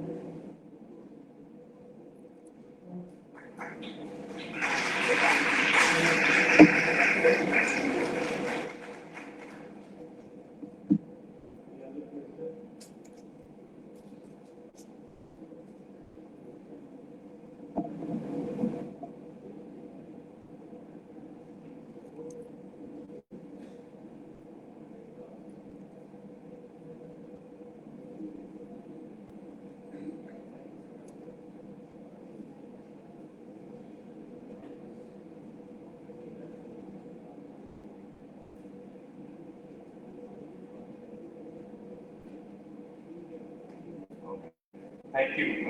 Just a quick question. So you have polymers, and then you have tried changing your host gas system. Did you try using different polymers, or you have been? I saw that you have a cultivated system in the polymer, and you're using the same type of polymer. If you change the polymer, how does it change your absorption capacity? Yeah, the harvesting capacity.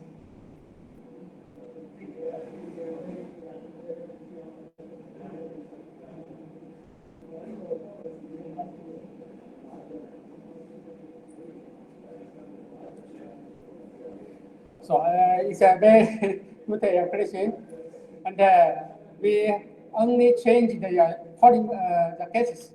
We have not changed the polymeric backbone structure. So maybe we can do it further with changing the polymeric backbone and the gases, and it can be it might be used for OLED, organic light emits. Maybe it can be used there. Okay, thank you. Thank you, Professor, for this nice talk. So, I will request Professor from Canada to please come on stage and deliver sheet to the next speaker.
The next speaker of the event is Dr.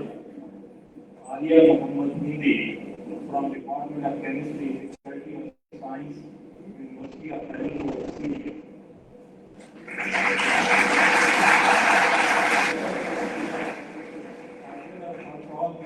Polymer nanopatch self-disappearing opposite. Medical patch is loaded with long-acting drug substance by electroscopy method. I will give a brief introduction of the speaker. Then she is expert in medicinal chemistry, specialization in electroscopy. She got degree from University of Aleppo, Syria, and she has very huge background of working with this technique. So she is author of several research publications and she is winner of some prestigious awards as well. So can we start?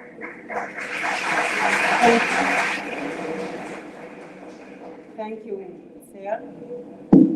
Bismillah ar-Rahman ar-Rahim.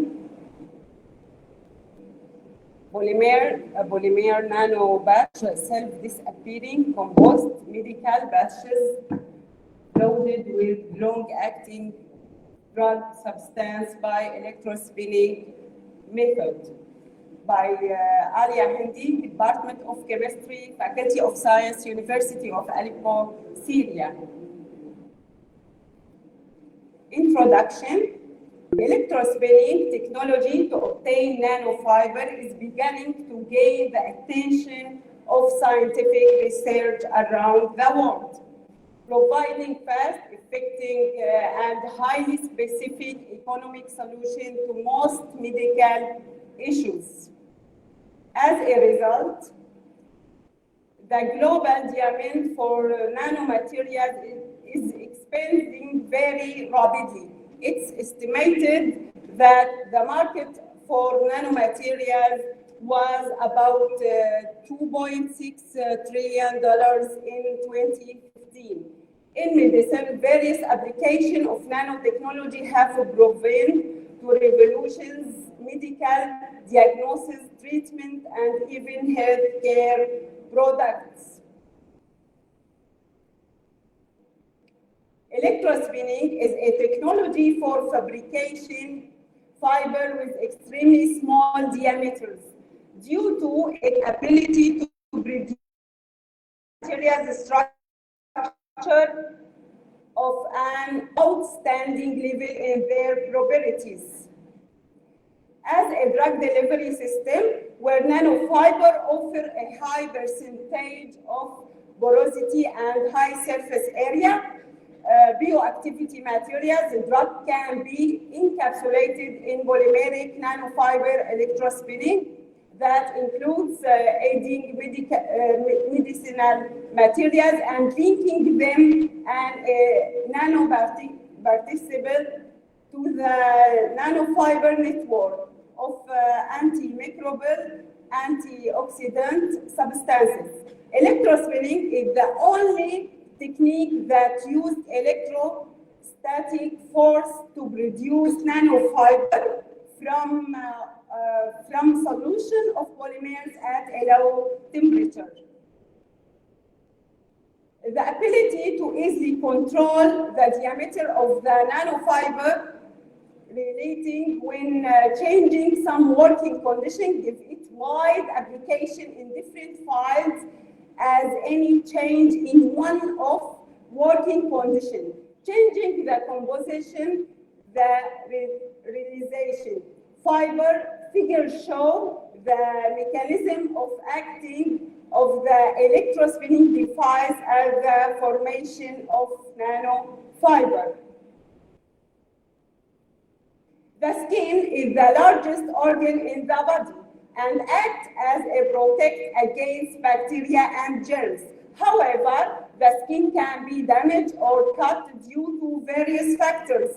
Often, the condition and spread of the wound will worsen, especially in the elderly. And wound healing is a complex process.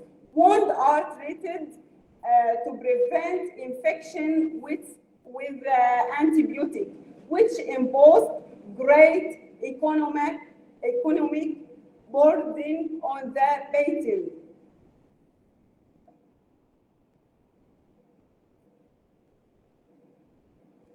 Nanofiber can be used in wound dressing and medical plaster, and electrospinning is a good way to produce them. The benefit of electrophoretic nanofiber wound dressing include large surface area, high absorption of wound exudate, high air permeability, gradual release of nanofiber-laden drugs, and most importantly, direct delivery rather than traditional method of using antibiotic via by drug or intramuscular injection.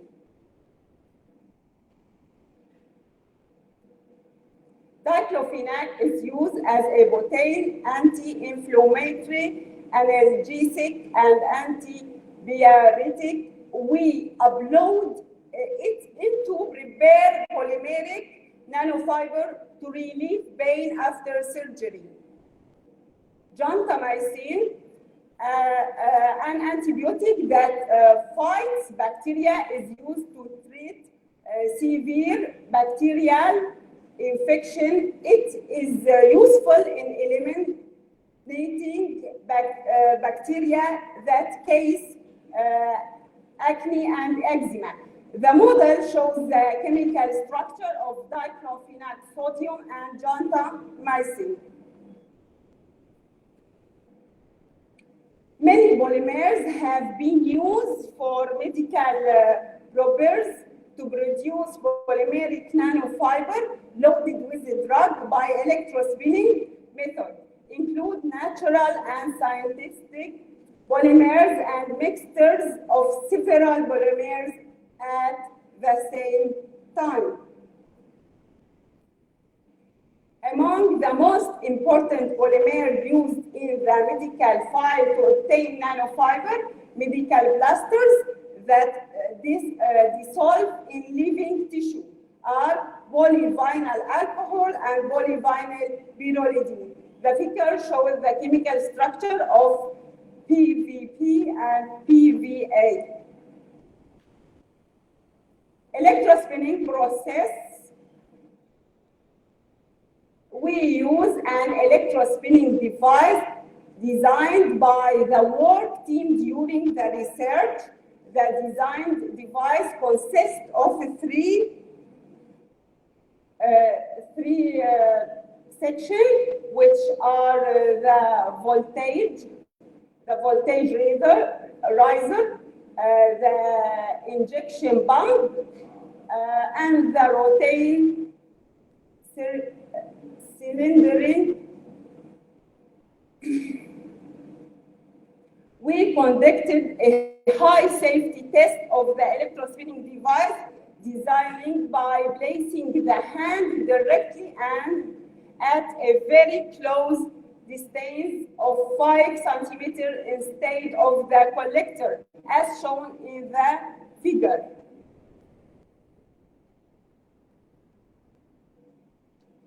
Preparing samples, we prepared 5 samples and electrospin them: polyvinyl pyrrolidine, polyvinyl alcohol, polyvinyl pyrrolidine and polyvinyl alcohol, addition of dichlorphenyl sodium, and addition antibiotic gentamicin.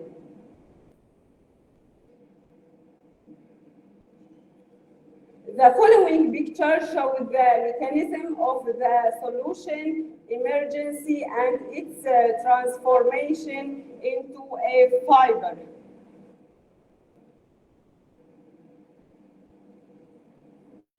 The picture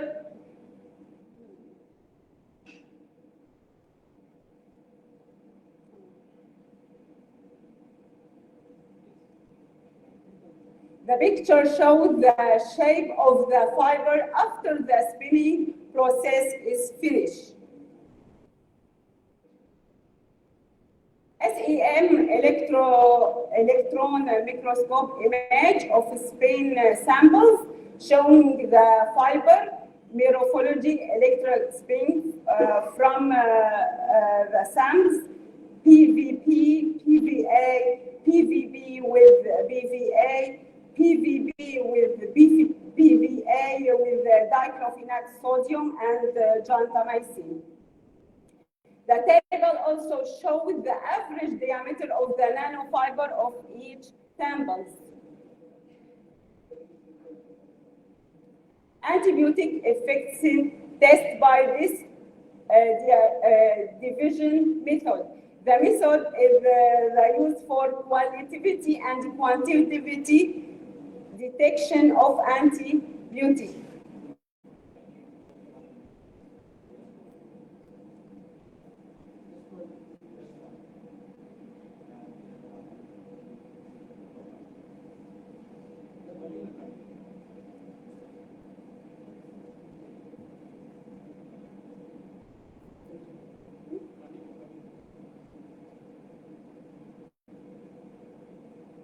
Like this. Staphylococcus iridium. The image of the petri dishes shows that the membranes composed of nanofiber loaded with the antibiotic gentamicin provide effects in killing Staphylococcus. The area of the inhibition was 22 millimeters, an area that shows the great effectiveness in killing germs.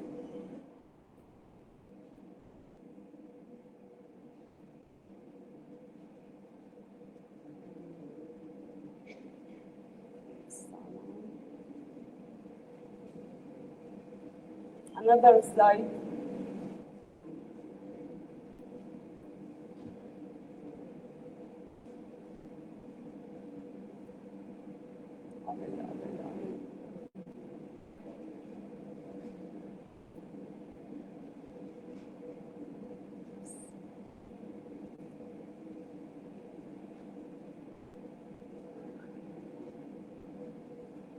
Bacillus, the area of the inhibition was 28 millimeters, and area that show the great effectiveness of the membranes used from nanofiber in killing germs. The following figure shows petri dishes containing the membranes loaded with gentamicin. Test of self-disappearing for productive batches. In order to investigate the self-disappearing factor for the medical batches prepared, the batches were applied on human skin directly. We see in figure the step of batches disappearing ability. Conclusion: development and fabrication of a homemade electrospinning device with multiple variables. 2. The designing device was of a very high safety. 3. The medical batches were prepared from medical polymers, PVP and PVA, that are solved in biological tissue with the addition diclofenac, sodium, and gentamicin separately. SEM image shows a smooth, fine, and porous structure for all samples. 5. The biological effectiveness of the manufacturer's batches were tested in killing bacteria. 6. We note a good ability to disappear for medical batches in batch which help the absorption of the drug loaded into living tissue. This research represents a scientific medical revolution in the field of direct and economic treatment. These the references. And thank you for your listening.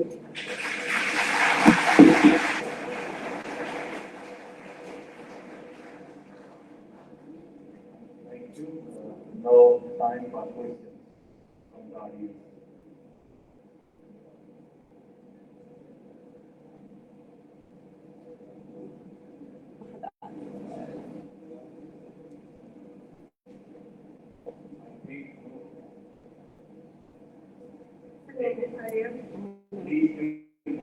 Thank you so much for the very informative talk. I just wanted to know that your products are available in Syria. If the research product of your research, the product of your research is available in Syria, in your country? Yes. Commercially available or not? Mm-hmm. Is it?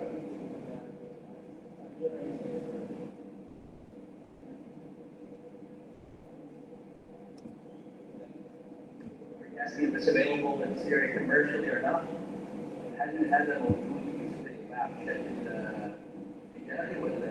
هذا الجهاز تصميم شخصي. Are you asking about the machine itself or the fibers? The fibers. Does that happen? Yeah. No. No. No. They'll sell it.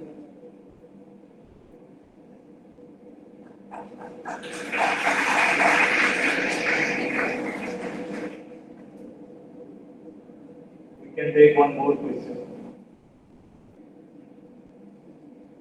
Thank you, Dr. Hindi. So I have a question about the dissolution of the patch. How long does it take before it resolves? 1 week, 2 weeks, 1 month? The patch you apply on the skin, it degrades, it's biodegradable because you're using PVA. Yes. Now, how long does it take to degrade? Is it taking? It depends of the smooth or سماكة الطبقة. Depends on thickness. Yes. Okay. So drug, because we generally use patch for sustained release for longer time, so that you don't have to apply it again. And if it degrades quicker, then it releases drug more than it needed. So that's why I'm trying to understand if it degrades in 1 week, 2 weeks. Have you tested it? How much drug it releases? And is it a sustained release or is it just a must release that just happens right away?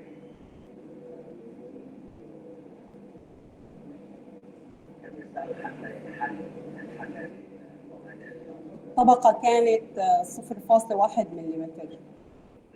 3 ساعات. 0.1 millimeter. It was 0.1 millimeter thickness for 3 hours. That's all.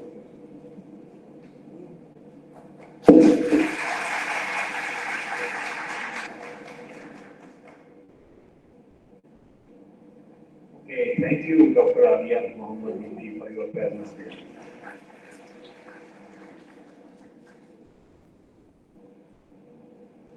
The third speaker of the session is Dr. Sabai Hindi from Colombia.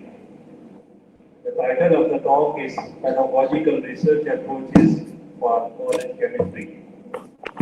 Sabai Hindi is from University of Austin, Texas, and her focus is on effective teaching in classroom. So he has carried out several sessions, training sessions, etc. Please come on stage. Thank you.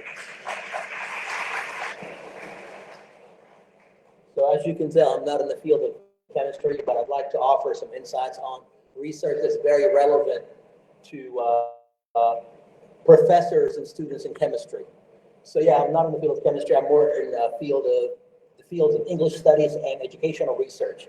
Because I conducted research that's more based on collecting students' responses regarding the teaching process that professors engage in. So my research was based on how are students how are students taking their professor's teaching? How is it working for them? Is it not working for them? How well is their professor's teaching working for them? Right. So it's about the teaching process, and I'd like to bring that to your fields of study in chemistry and maybe chemical engineering, because I've noticed there's hardly any research on this area. I haven't seen anybody. Thank you. I have not seen any research regarding the effectiveness of teaching, the teaching of chemistry courses at the university level. So I thought maybe I could propose certain research qualitative methods and data collecting processes in order to help professors become more aware of their students' responses, students' engagement, commitment. So it's along the lines of helping with the teaching process of chemistry. What do the students think of their teachers, of their professors, teaching of the material? How much are they comprehending of the material being taught to them?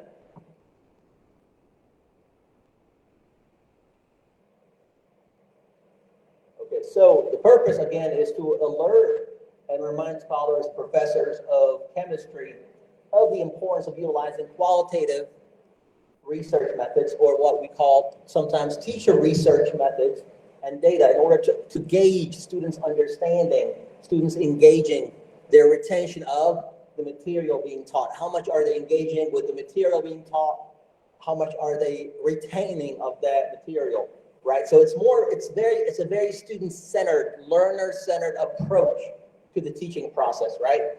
So like as a professor, I'd like to know what students are understanding from what I'm teaching them. How are they taking it? Are they liking it? Do they propose or suggest any ways to improve the teaching process? That sort of thing. So yeah, it's all about the students' opinions, responses, thoughts, and how these should be considered in the design of a curriculum or in the lesson planning process. Yeah, so you could do that with people majoring in chemistry, or those that are taking chemistry courses on the go, right? Those that are not really majoring in chemistry, but they're taking a chemistry course as part of their maybe elective courses, or part of their general education courses, if y'all have that. So yeah, like I've said, that I've noticed a gap, whether in the US or, globally for the most part. When I researched it, you could correct me on that, but when I research, if there's any qualitative studies regarding how well students are learning the material based on their professors' ways of teaching, I haven't really found anything. So this is one way where you can break grounds, if you will, right? How often do you assess your teaching? How often do you assess students' understanding of the material that you're teaching them? So yeah, this is what I call teacher research. There's a big field in the fields of education and English studies. It's called teacher research because as you're teaching, you're also collecting data from your students. You collect data, you're making notes. Sometimes you are, as I'll be explaining later, you're conducting surveys based on areas that you want to investigate further, conducting interviews depending on how many participants you can get. So yeah, this is a framework that we use primarily in education and English studies, but you can absolutely apply it to your own fields, chemical engineering, chemistry, that sort of thing. Yeah. So it's one of the ways to triangulate data regarding when you use more than one method of data collection, you have a better chance of triangulating the findings that you're finding. It's like, it's not, I haven't only conducted interviews, but I've also conducted surveys. I've also based it off of my observations, right? So there's so much going on in order to triangulate your findings regarding your students' understanding of your courses, the courses that you're teaching. Okay, so the value of teacher research or qualitative research. Again, this is a classroom-oriented, learner-centered approach to teaching, right? Why is it so valuable? It's because one of the reasons is that it brings educational theory and practice together in the classroom. So you have this theory that has been composed thus far in literature and the scholarship, and then you're trying to practice with your own students, right? So yeah, it's very much grounded in classroom happenings, what happens in the classroom.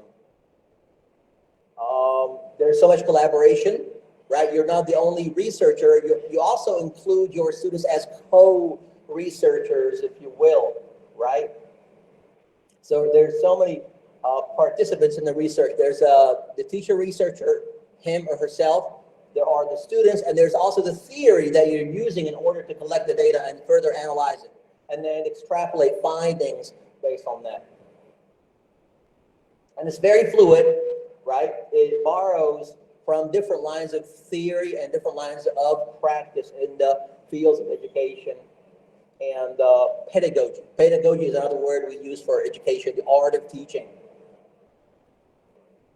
Again, this is a student-centered approach where it places students. It's all about the students, not about the professor, right? The professor is taking a back seat. The students are taking the front seat. They're in the driver's seat.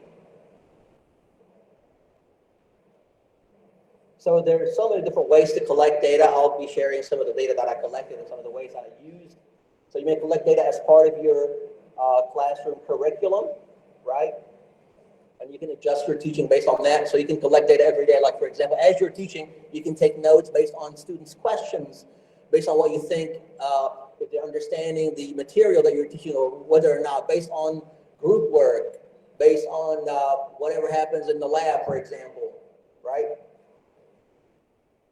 Or you can make it a formal part of your research, right? So you can collect data without really analyzing it for your own benefit, or you can make it part of a formal research process that you are hoping to maybe get published one day.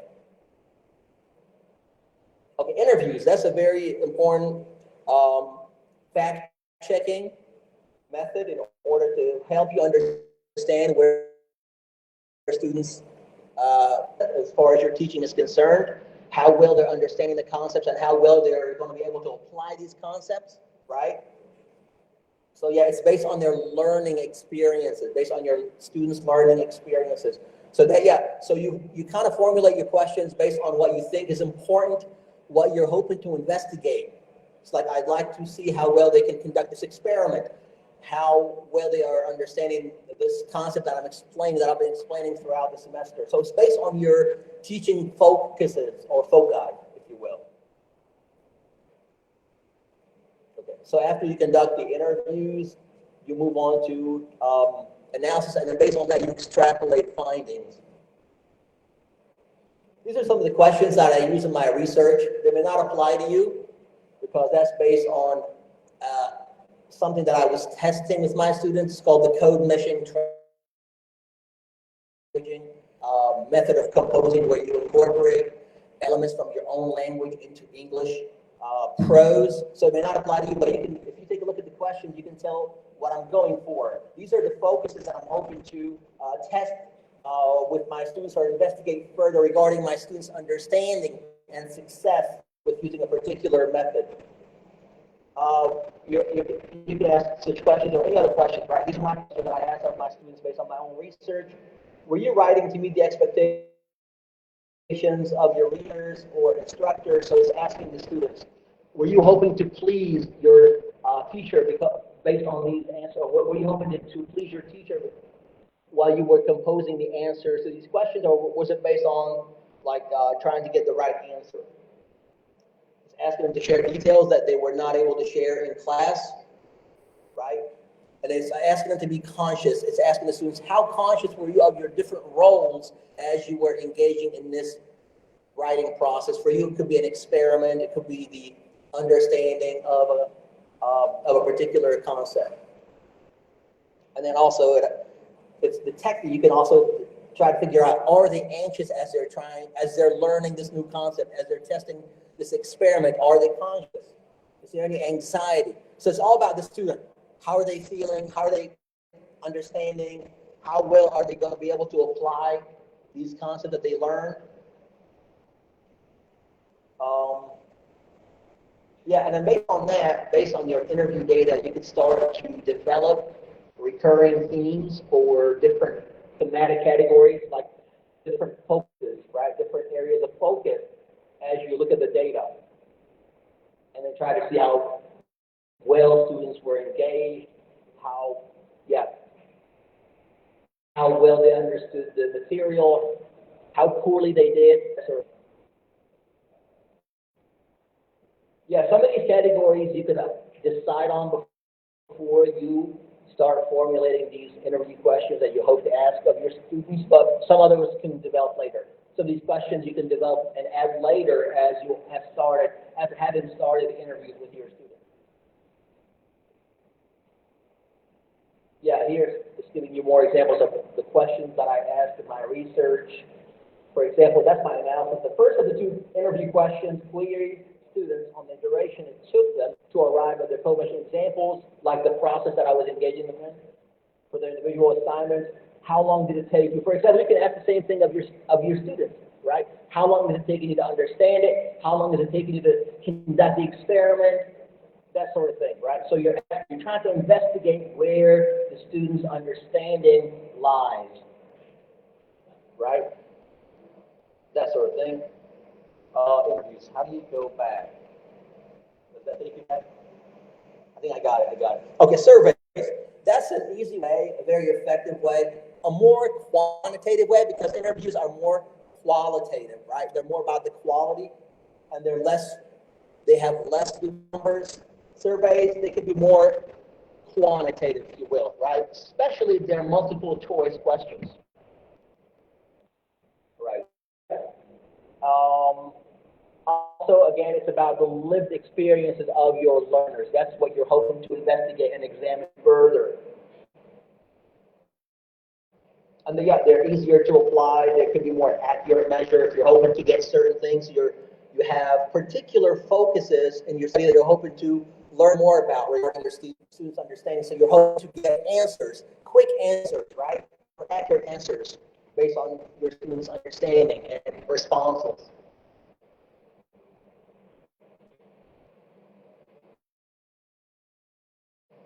So yeah, the more time efficient, they take less, and you're more likely to recruit more participants if it's only a survey, especially an online survey, right, as opposed to something that you have to sit down for.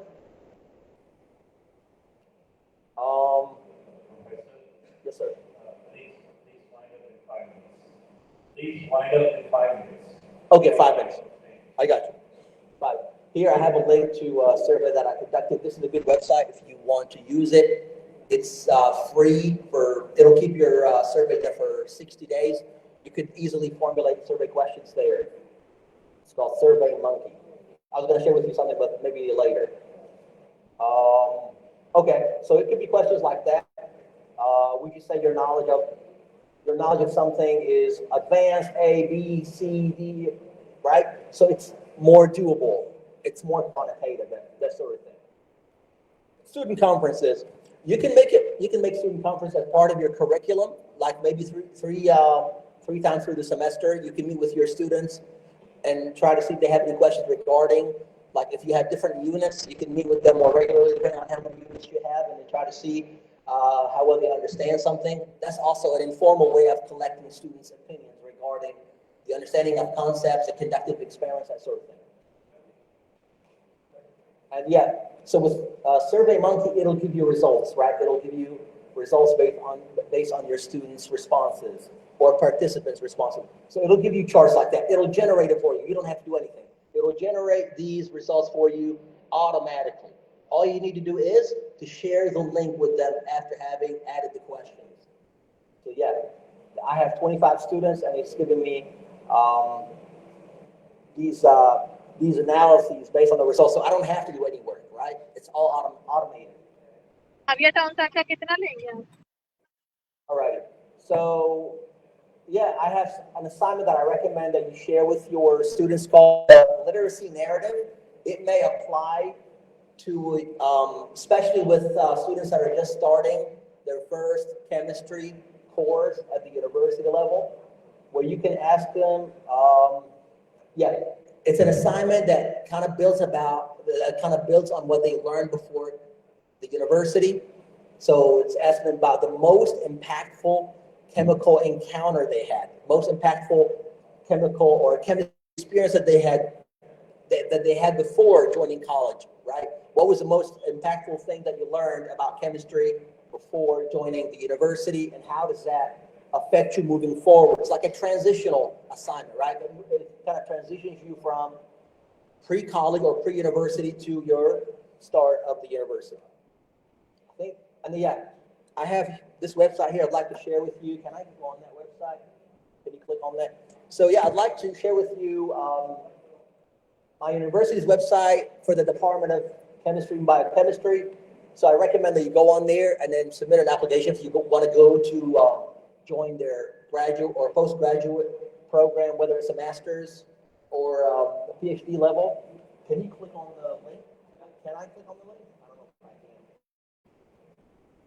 So yeah, they get a lot of applications, and I think I heard that like out of 1,000 applications, they might accept 100. But the biggest problem I heard was the visa process. So it's kind of easy to get in, but the biggest hurdle may be getting a U.S. visa, based on what I understood from the lady that I talked to, somebody that works at the department. So she told me, yeah, we get a lot of applications, and we get like as many as 100 offers per year. But the biggest problem is getting that visa. So something to keep in mind. Yeah, if you go on that website, I can share with you later. It'll ask you to fill out an application online if you go further down. So yeah, there's a process. Everything should be submitted online. But this is a rich website that can give you more information on how to apply. Let me know if you have any questions about the application process. But everything is available online. So you could, submit your application. They'd like to have everything online. There's no paper applications anymore. All right, I think that should be it. Do y'all have any questions?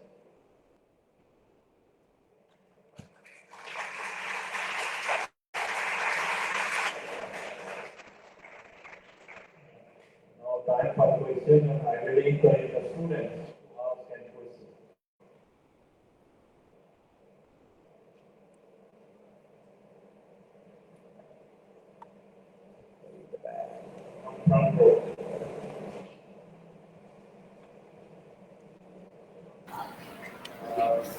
Hello, thank you very much for the talk.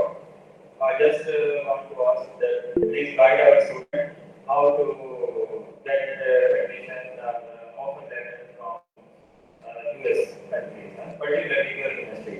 Yes, sir. How they get a chance to go there? Absolutely, yeah. I mean, the easy part is the application. We need to go on their website, apply. I think you want to get letters of recommendation, transcripts. Yeah, and then maybe I don't think they ask for GRE. So the TOEFL, you want to prepare to take your TOEFL. So yeah, and then yeah, submit everything online. If you have any questions, you can always write me or write to the university on their website. But the sooner the better, because we don't know what kind of requirements they might ask, right? So because they might ask you to provide maybe transcripts of high school or something. Yeah, sometimes they will go further back. So you want to make sure to get started on it as soon as you can. But yeah, the application is pretty easy. It's the visa. The visa is the biggest hurdle. Thank you so much, Dr. Sulai, for traveling from abroad. Yes, sir.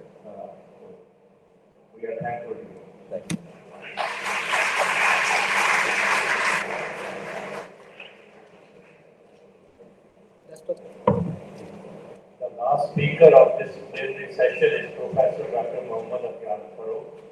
He is very renowned expert in the field of nanotechnology. He has served several organizations and he also won the head of the Nanochemistry lab in University Lahore.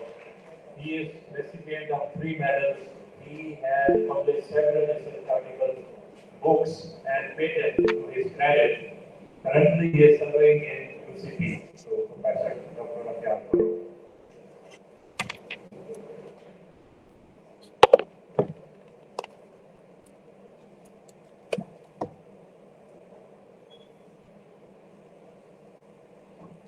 Bismillahirrahmanirrahim. Assalamu alaikum, everyone. खाना जो है वो शायद उसके इंतजार में सारे बैठे हो. I already have skipped in my presentation, but this is very important as you have seen in the title of the talk, and the both topic is very important. One is the nanotechnology and the other one is the artificial intelligence. So actually my talk will be focused on how to link this nanotechnology research with the AI or the machine learning. That would be the new, maybe some of you will be hearing the first time how we are going to connect this one with the artificial intelligence. तो उसमें जो है वो अगर if you know this year 2 Nobel Prize are given on the field of the AI, physics and chemistry, and this is what is the importance of the artificial intelligence or the machine learning in the coming years. But the scope of the basic sciences are not going to be demolished. That means these are the backbone to further strengthen the machine learning and the artificial intelligence. And that is my today talk. Actually, whatever the machine learning, you need our big data to train the machine. And the big data is coming from a lot of, you are doing research in chemistry and the other things, and in the nanomaterials or the nanotechnology. तो अगर कोई इधर computer science का भी बैठा हुआ है तो आप we have the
We use this technique to calculate the nanometers as well as whatever the absorbance to determine whether there is a red shift or the blue shift in the materials. And these are the, actually I am going to show you a lot of equations, but don't too much focus on the equations I am going to show you, but the results I am getting out of these equations, this is important because that data I will be next at the end I use this data to train the machine. So one form is the actually you can get the band gap. This is the wood and top equation. These two alpha are very important. Look at the some of the parameters which are shown over here. These two are the different because here I'm not going to use the molecular mass of the molecule because in case of the reduced graphene oxide or the graphene oxide, these are the long chain molecules. It is not possible to determine the molecular weight of these the molecules. So for the next, this is another approach, and look at this one alpha. That means no, I am going to precisely fix what is the molecular weight, molecular mass, or the concentration of the materials, and what is the absorbance at the specific wavelength I am going to use, and the same the equation I have used to determine the band gap of the nanomaterials. So these data, different data sets are required. That means you have the multiple data, and this data will be used to train the machine. Another equation is this. This is again to calculate the band gap, but this is a Taubilla function, and this is another equation. And here you can use the reflectance in case of the absorbance. So by using the same the way you can get the band gap of the nanomaterials. For the FKR, not only to confirm the functional group present in the molecules, but we are going to use this to calculate the bond length in the nanomaterials. And these are some of the equations. We are using the Badger rule. By using the Hooke's law, you can calculate the force constant, and putting the force constant over here, you can calculate the Badger bond length. And by changing the little bit in the structure, there is a change in the bond length of the molecules. That means you can precisely determine what would be the possible structure of the molecules, and these results are shown over here. So this is important. These are the fitting constant in case it depends on the periodic table, the location of the nanomaterials in the periodic table. And if it is not mentioned, you have the alternate formula to calculate the bond length, and there is no the fitting constants are present over here. So we are using the multiple equation by getting the same result and comparing each other, which one is the most suitable to determine the bond length of the molecules. Another equation is the little bit, if you can see temperature, of course there is a change in the bond length of the molecules because there is the internal restructuring or rearrangement in the molecules happen due to the change in the calcination temperature of the molecules. In other examples, we have used the same, the different composite and at the different temperature during the synthesis process, and you can look over here. By changing the calcination temperature, there is the internal rearrangement of the molecule, the metal ions in the molecules.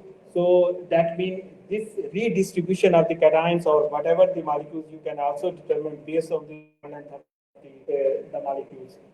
This is another technique, BET analysis, and this is used to determine the surface area and the pore size of the molecules against. You can easily do that. These are not the complicated equation. If you are working, you can easily do whatever the results I am getting.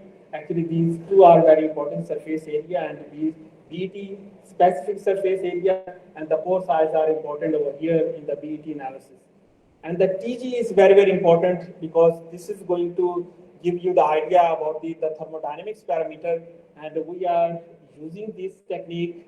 Let's suppose in case of the graphene oxide and the reduced graphene oxide with the composition with the other metal oxides, there are the three weight loss which are visible over here, and in each weight loss you can calculate the kinetic parameter, and this is the rate constant and the half-life of the materials.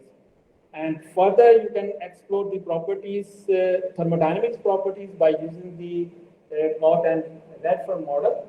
And again, because there is activation energy from the slope at intercept, you can calculate the Arrhenius factor. You also know through the Arrhenius equation, and then you can put over here, get the value of the change in entropy, enthalpy, and the free energy.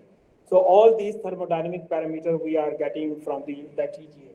So ultimately, you can use the DSC, which is connected with the TGA, but the equation is little bit different. This is the Freeman-Correll method, and this is just the change in the equation, but the rest of the thermodynamics parameters are the same. So this is the how you are actually expanding data, and that is the requirement to train the machine. So more data you have, that means more accurately the machine would be working. Coming to the XRD, you can do a lot of things by using the XRD, not only the structure determination. And let's suppose with XRD, you can calculate the crystallite size and the average crystallite size by using the Williamson equation, dislocation density, specific surface area, and that's, as I explained before, you can also calculate the BET analysis. So we are connecting the different techniques, getting the same results. So comparing them, what would be the possible solution or what appropriate the data set for the machine learning process. Again, you can use the latest parameter. Lot of again, this data is the same. Actually, we stop at the whatever the characterization of the nanomaterials by using the HKL value or the 2 zeta degree, but the same data you can use and to expand your data set by using the different equations. And these are the, let's suppose if the internal structure of the molecule is hexagonal, you can use this one, cubic. And again, look at this, we are calculating the bond length by using the XRD data. And in the previously, we have calculated the bond length by using the FTIR. So these are the actually the merging of the two techniques by comparing the two techniques by using the same results we are getting. From the XRD again, remember previously I explained you the thermodynamics parameter. We are using the XRD data to get the same thermodynamics parameter. This is the activation energy, having the equation little bit related to the Arrhenius factor, and then you can also calculate the over radius, number of the unit cells, and the volume of the nanocomposite. Actually, this idea gives you how many the nanoparticles are connecting to each other to give you the overall the size of the nanomaterial. Coming to the oxygen, you can see this is playing very important role because this is going to further enhance the catalytic activity of the nanomaterials. And I'm not going to explain more into the detail, like this is the oxygen vacancy created by using the cadmium sulfide, and further the oxidation reduction process is going to enhance. This is a little bit changing, even the single parameter you can change, there is a change in the outcome of the whatever the oxygen vacancy or the other findings within the nanomaterial. Photoluminescence technique you can use, and actually this is for the emission spectra. For the UV visible, we have used to calculate the band gap, which is the absorption, and the photoluminescence, this is shown over here, that this is 3.1 electron volt, and that is the emission. Actually, the further with the both techniques, with the absorption and the emission, you can further analyze the structure transition within the molecules, and these some of them are shown over here. What would be the possible transition within the molecules? So actually, this is giving you, it depends how much data and what would be the purpose of the data to train the machine. So that is only dependent on you. How can you use all these sides of the data to further train the machine? This is the SEM EDX. Of course, you are using this one for the morphology, but here actually there are the different version of to train the machine, but we are using the numerical value because the different set of the machine learning techniques are different. If you use the image, that would be the different. So this gives you the idea about the elemental composition, and the further EDX is also connected with the TEM, and the same data you are getting from the transmission electron microscope. So one is coming from the detector with the SEM, and the other one is coming from the TEM. So we are comparing both the data with each other. What would be the net outcome of the data? And this is showing you what would be the elemental composition, how the particles within the different colors are shown over here, like tin, oxygen, or the iron, how they look like in a composite material. Coming to the last, this is the HRTM, and this high resolution transmission electron microscope we are using to calculate the lattice fringes. That means the de-spacing the space between the two layers in the molecules, and the same information we are getting from the XRD results. So XRD data we are connecting with the HRTM. So that means the same data we are getting from the two different techniques. And this is required because the more reliable data is required to further train the machine. Coming to the, I'm just showing you the photocatalytic applications. So because the time is short, actually two most important parameters is important. One is the surface to volume ratio. Although this is small, but the surface to volume ratio is large over here. And other one is the band gap of the nanomaterials if you are conducting the photocatalytic applications. And the last year Nobel Prize was also given on this topic. If you reduce the size, there is a change in the wavelength of the molecules. That means you having the different colors in showing in the molecules. So that is based on the size of the nanomaterial, smaller size and the larger size. And you, these colors can be seen over here. So just I'm concluding because I have 5 minutes to further on the. Just I'm going to show you because there are the different set of the data. The first I have shown you, if you want to train the machine based on the characterization, that data is required.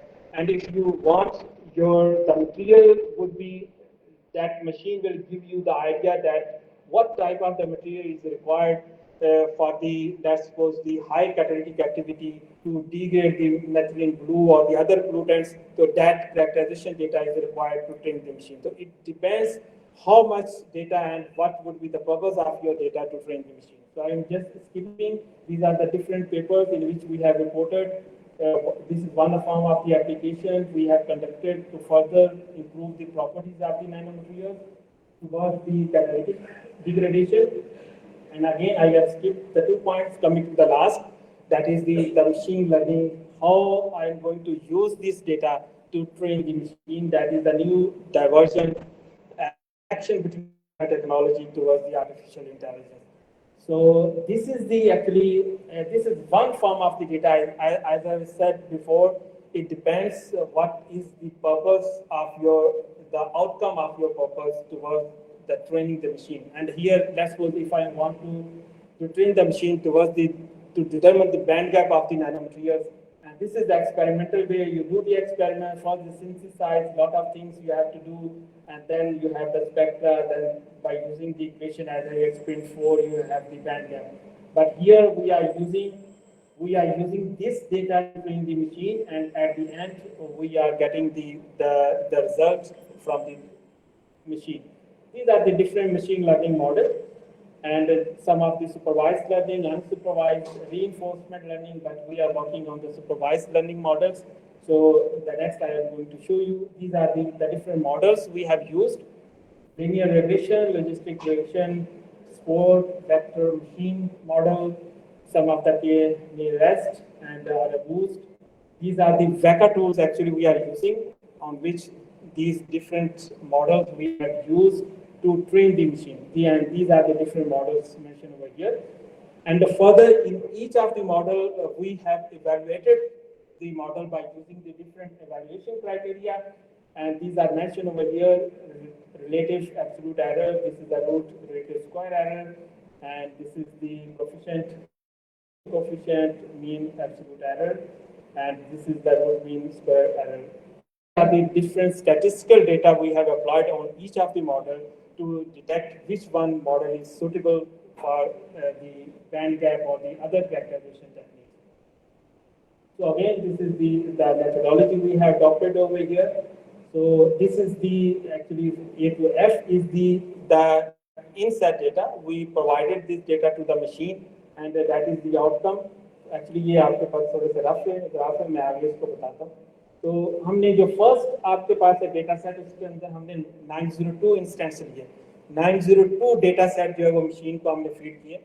और उसको जो है machine को पहले train किया। तो ये machine learning यही है, पहले आपने मशीन को ट्रेन करना है कि आपका पर्पस क्या है। मशीन को ट्रेन करने के बाद फिर आप उससे जो है आउटकम लेंगे कि जो आपने ट्रेन किया है क्या वो उसके मुताबिक आपको उसका आंसर जो है वो आपके पास आ रहा है या नहीं आ रहा है, ठीक है।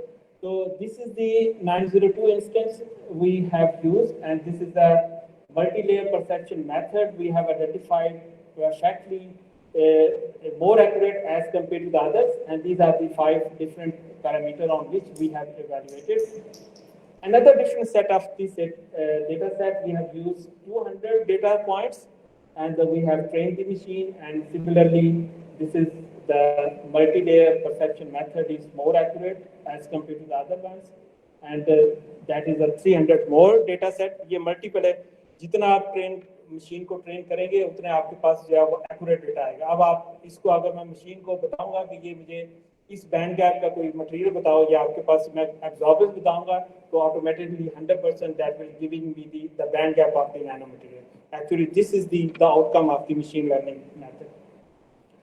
ये थोड़ा सा इसमें आपको बताऊं, दैट इज द जैसे फर्स्ट के अंदर मैंने आपको बताया 902 इंस्टेंसेस लिए, उसमें से 596 I have trained the machine and 306 जो है उससे टेस्ट किया। So I tested the machine and that is the graph between the predicted data point and the actual data point. If it is a straight line, that means this model is perfect towards the determination of the band gap of any of the other characterization techniques we are using. So these are the different 902, 200 and 300 data set, and this is the models are mentioned over here. That is the conclusion. Actually, up to the accuracy more than 0.0052 accurately, you can measure the band gap by using this method. अब देखिए कितना इसके अंदर precisely अगर आप वैसे काम करेंगे हो सकता है उसके अंदर जो है वो एरर आए, तो 0.0052 तक जो है वो आप एक्यूरेटली इसको जो है वो मेजर कर सकते हैं। And rest of just this is actually just the paper is accepted, once accepted of course we will share it. So these are the nanomaterials, because we are working from the last more than 15 years on this topic, and this AI is one of our new area. We have the other lot of the application, because now this is the trend, the shifting of the nanomaterials toward the AI. So this is how actually this is giving you the idea that now how can the chemistry people can connect your data with the artificial intelligence. Actually, this is the coming out. Whatever I have explained before, the project we are running and a lot of data discussed in the China counterpart, then we are realizing that, okay, we can also do that. So we can connect the nanotechnology with the artificial intelligence. And all these are the published, you can find in my profile. At the end, I would like to acknowledge my, of course, the student, my PhD, MPhil and the BSc students. These are some of the organization in which I have worked. These are the funding agencies, specifically the international organization, and the 2 is the national organization, because we have received a lot of funds out of these, established the nanochemistry lab in Pakistan first time. And at the end, I would like to thank you, and hopefully it will be successful. Thank you. Now the forum is open for questions.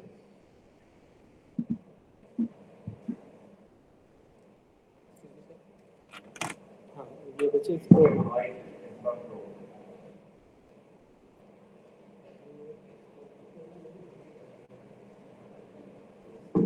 Thank you, Dr. Khan. That was a wonderful talk. This is like a student layman question.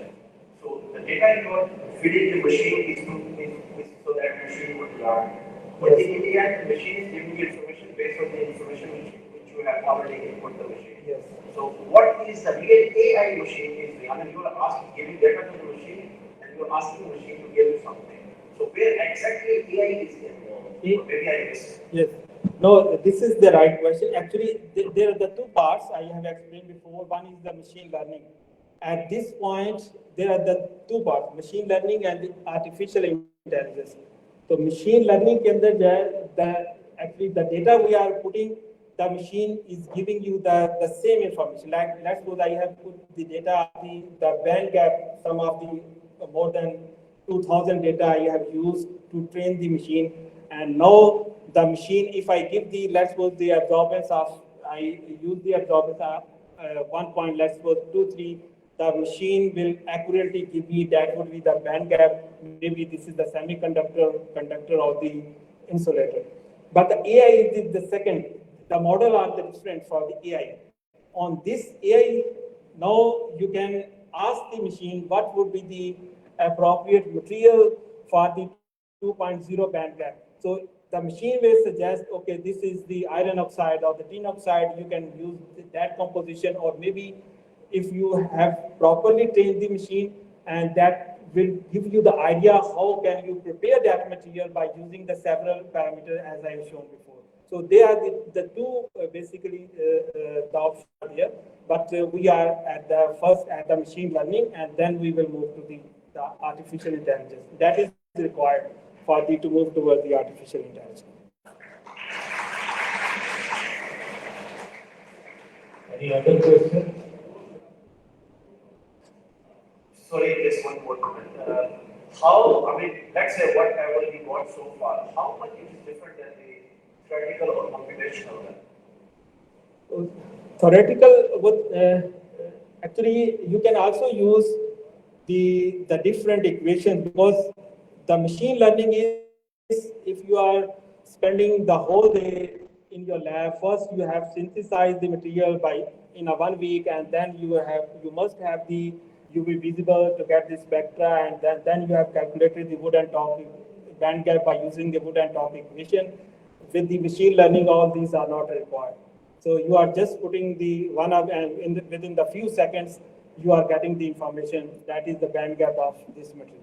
So that is these are the as I explained, more than the 2,000 we use the data points to train the machine.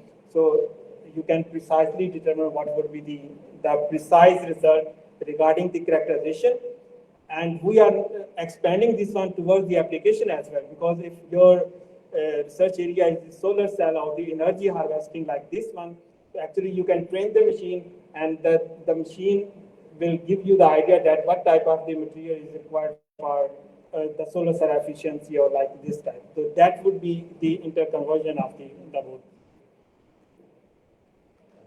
Thank you.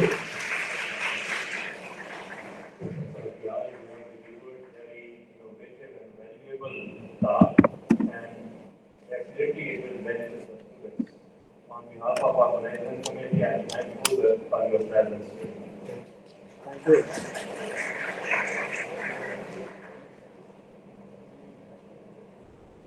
Now, the worthy Vice Chancellor has raised this appeal to distribute the sheets to the guest speakers. So I request Professor Dr. Akif Chaudhary to please come on stage and deliver sheets to the guest speakers.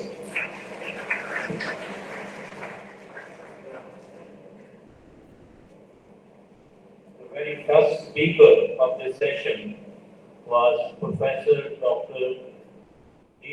So please come on stage and receive your sheet.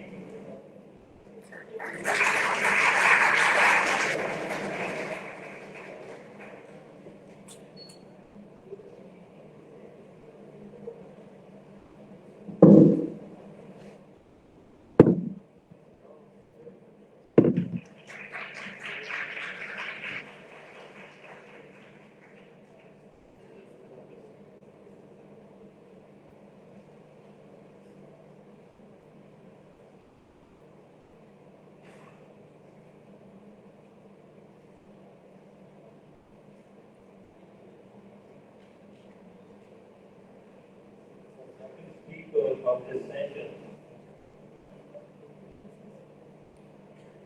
was Dr. Alia Muhammad Hindi, Alia in Hindi from Syria.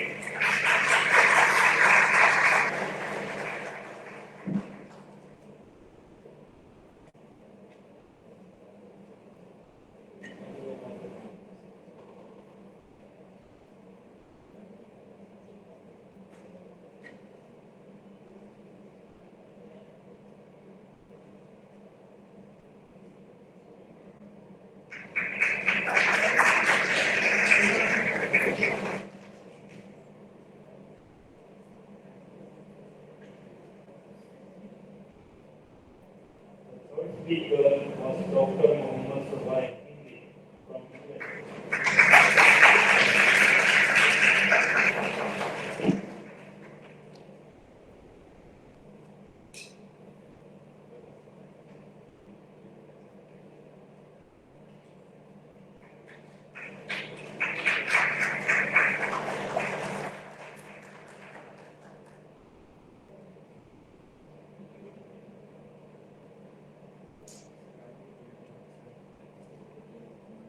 The last speaker of this session was Professor Dr. Mohammed Sabai.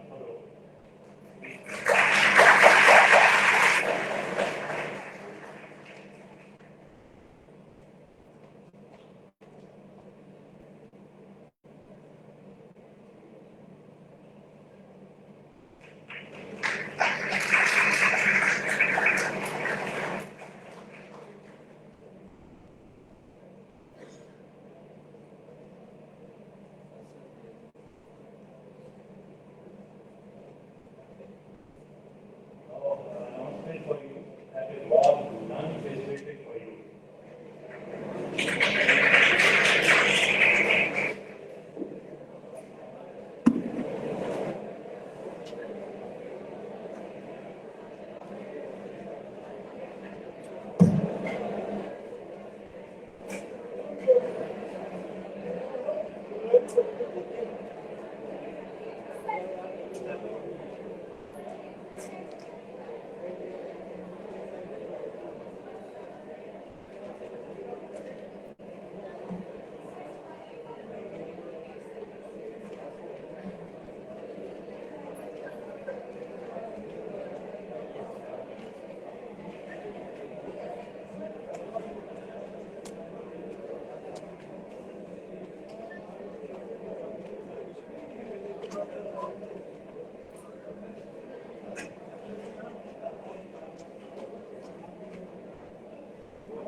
The Department of Chemistry at the University of Education, Lahore, is a thriving hub of research, sustainability, and innovation. With a dedicated faculty and a passionate student body, the department is emerging as one of the strongest in the university.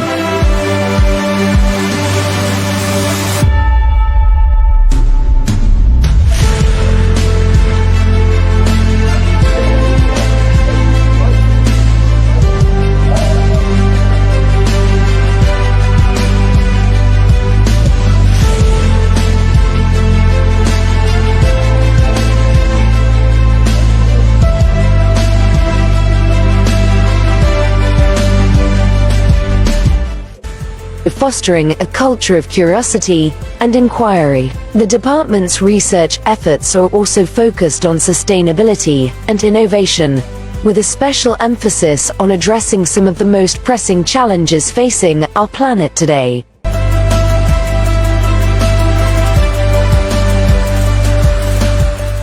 The students in the Department of Chemistry are known for their energy, enthusiasm, and active participation in a variety of extracurricular activities. These students are not only dedicated to their academic pursuits but also have a passion for innovation and creativity.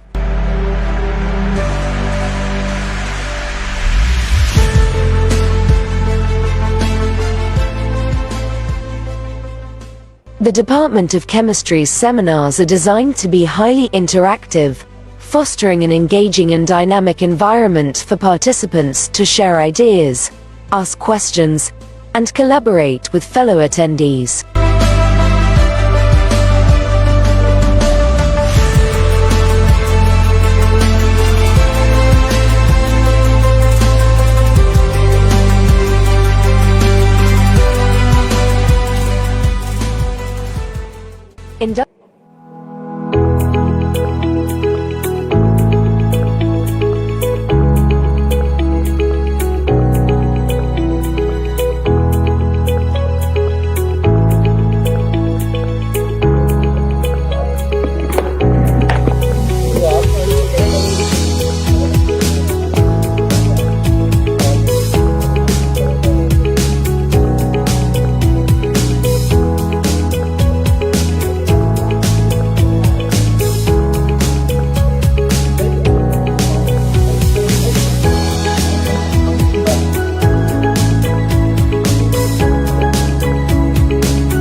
गया है।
The Department of Chemistry at the University of Education, Lahore, is a thriving hub of research, sustainability, and innovation. With a dedicated faculty and a passionate student body, the department is emerging as one of the strongest in the university.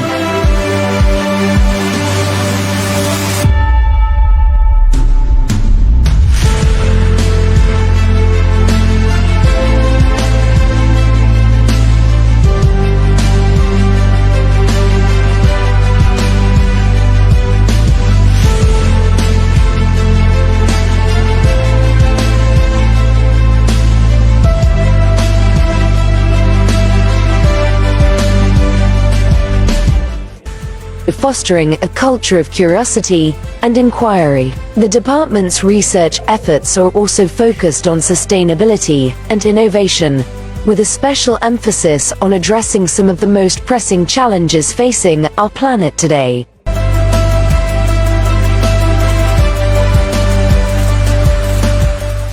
The students in the Department of Chemistry are known for their energy, enthusiasm, and active participation in a variety of extracurricular activities. These students are not only dedicated to their academic pursuits but also have a passion for innovation and creativity.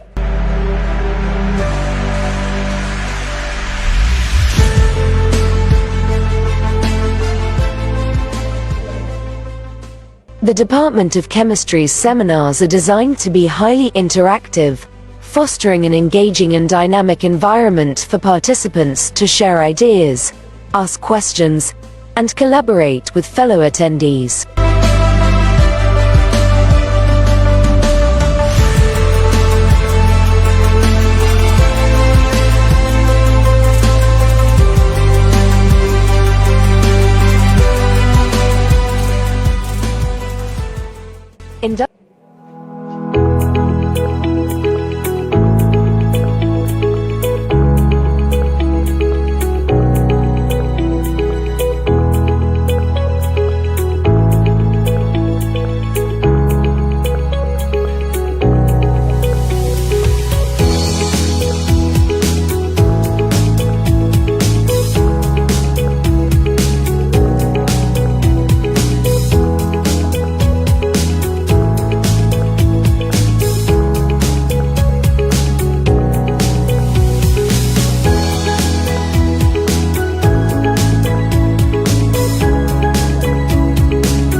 The Department of Chemistry at the University of Education, Lahore, is a thriving hub of research, sustainability, and innovation. With a dedicated faculty and a passionate student body, the department is emerging as one of the strongest in the university.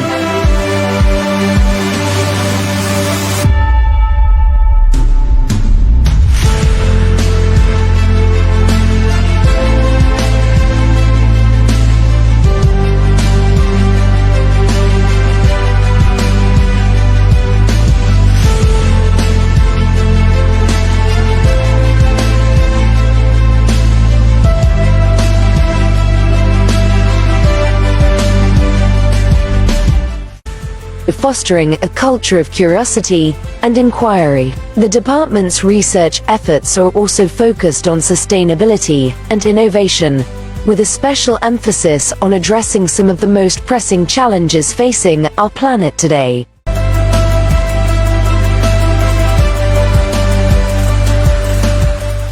The students in the Department of Chemistry are known for their energy, enthusiasm, and active participation in a variety of extracurricular activities. These students are not only dedicated to their academic pursuits but also have a passion for innovation and creativity.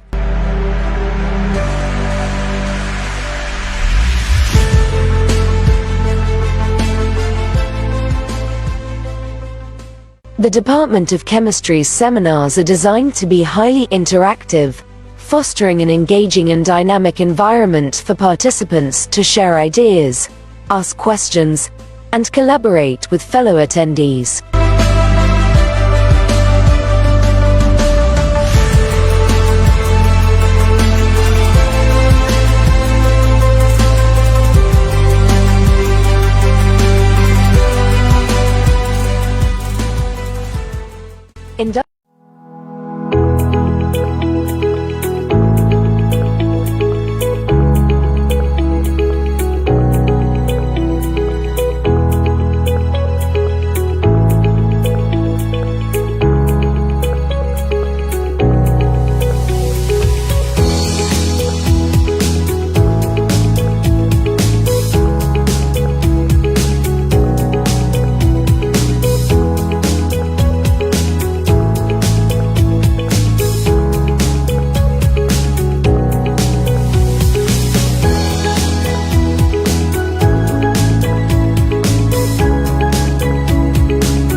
Dr. Raza, kindly open your camera and your presentation is starting now.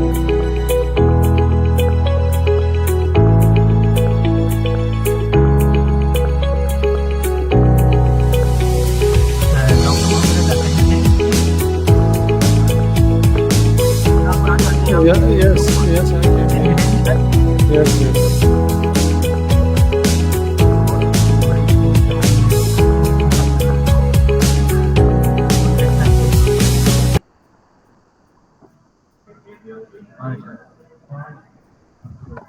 ये कहती है कि इस पे भी अलग वाली इसका मुझे भी पता नहीं इसका मुझे भी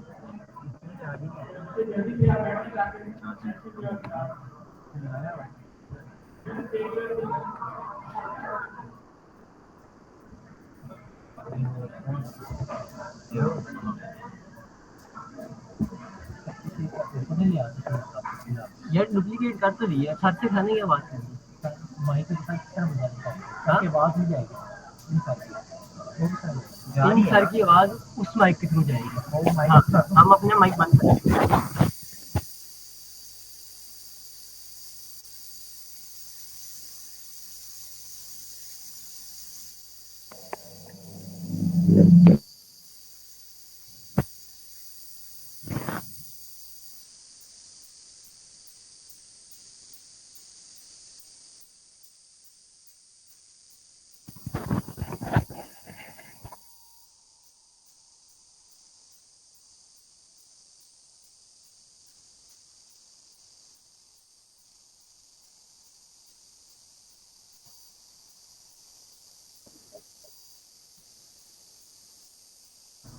you are hearing the voice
Sir, you can on air now. You can share your screen and start the presentation, sir.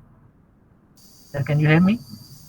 Yes, I can hear you. So should I start? Okay, thank you, sir. Thank you, sir. Start the presentation.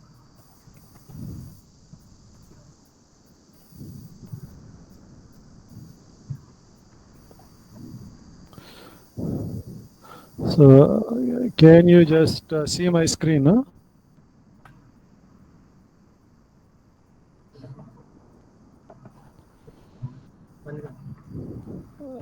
Can you see my screen or it's not visible? Yes, we can see your screen, sir. Okay, thank you very much. So it's really a great pleasure to be again here, and let me thank the organizing committee and especially Dr. Aslam, who invited me to just share some of the information about the research work which we are doing at ICC base at University of Karachi. I will be talking about the role of nanocarrier in the drug delivery. So let me just give you a brief account that there are mainly three routes for drug administration. The one is called enteral, the second is parenteral, and the third is topical. My more interest would be in the enteral drug delivery system, and especially in the oral drug delivery system. We can only see half of your face. Oral drug delivery is considered to be the best Just choice get for your the camera patient to your and full face. also. We can't see you. Okay.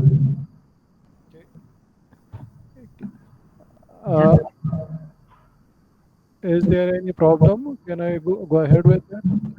Sir, kindly move your camera. We can only see half of your face. Okay.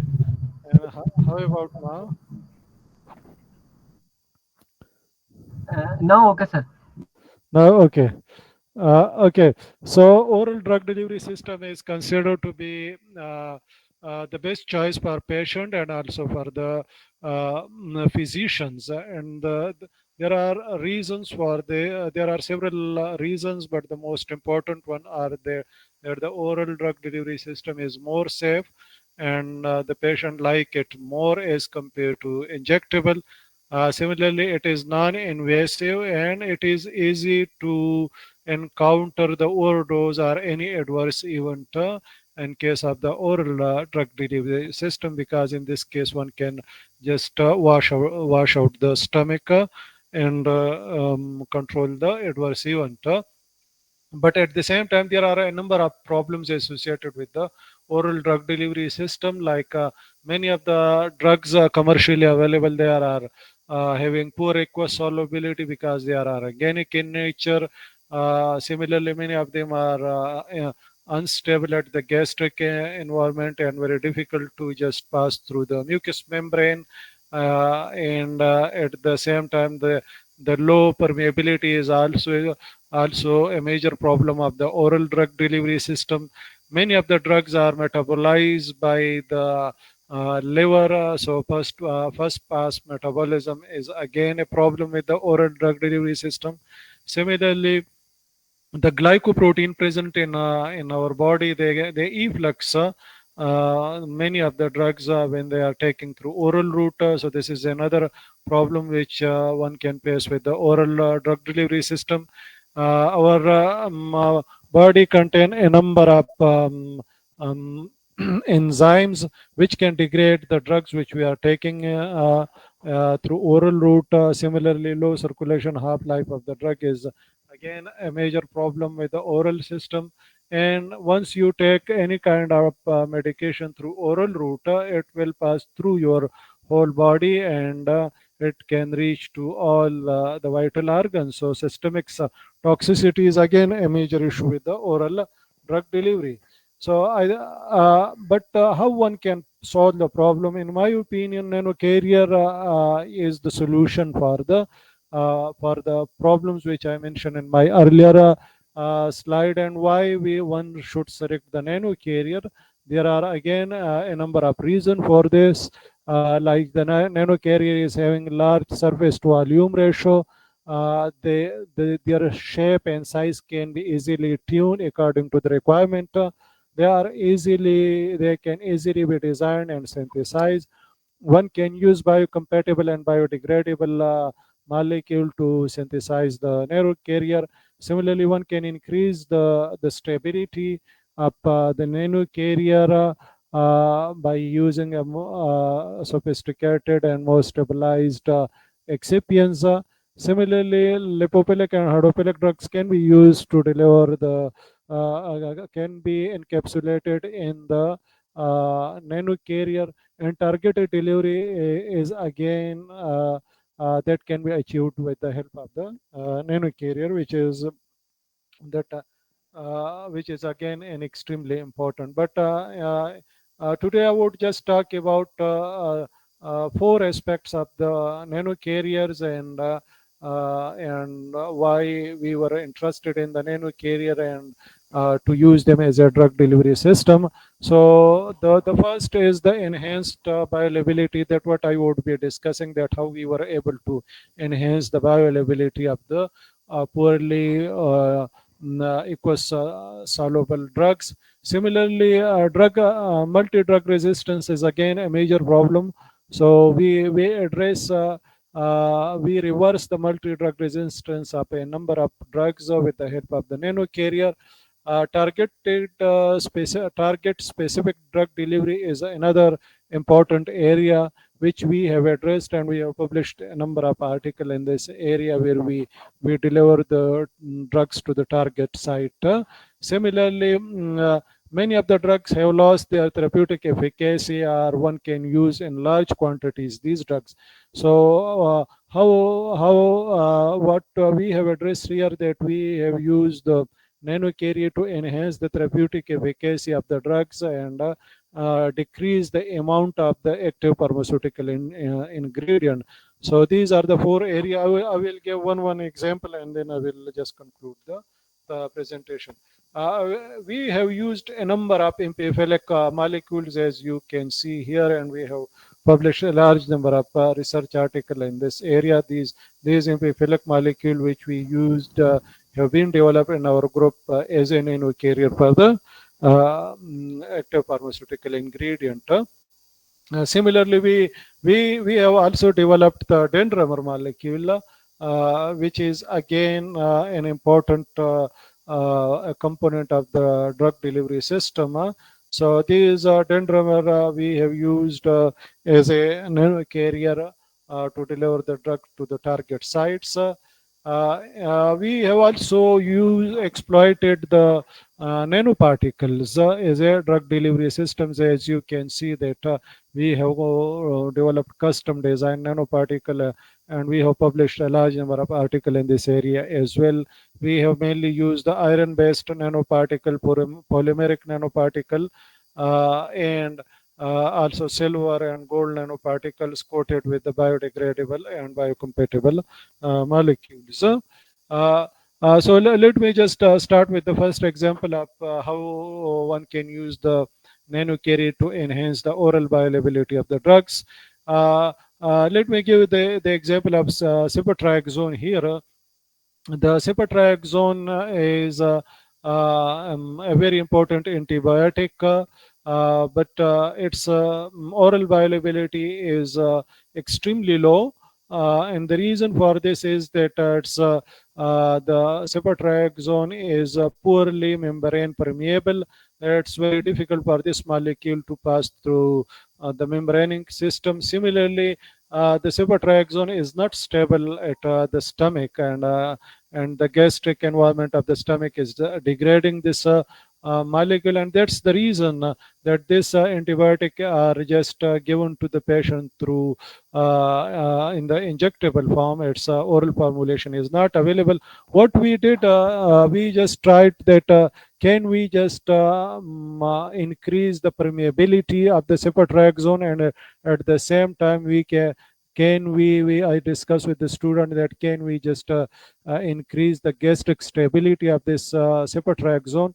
So we discovered that the self nanoemulsifying drug delivery system is the choice for that, and we synthesize self nanoemulsifying drug delivery systems by using useful essential oils.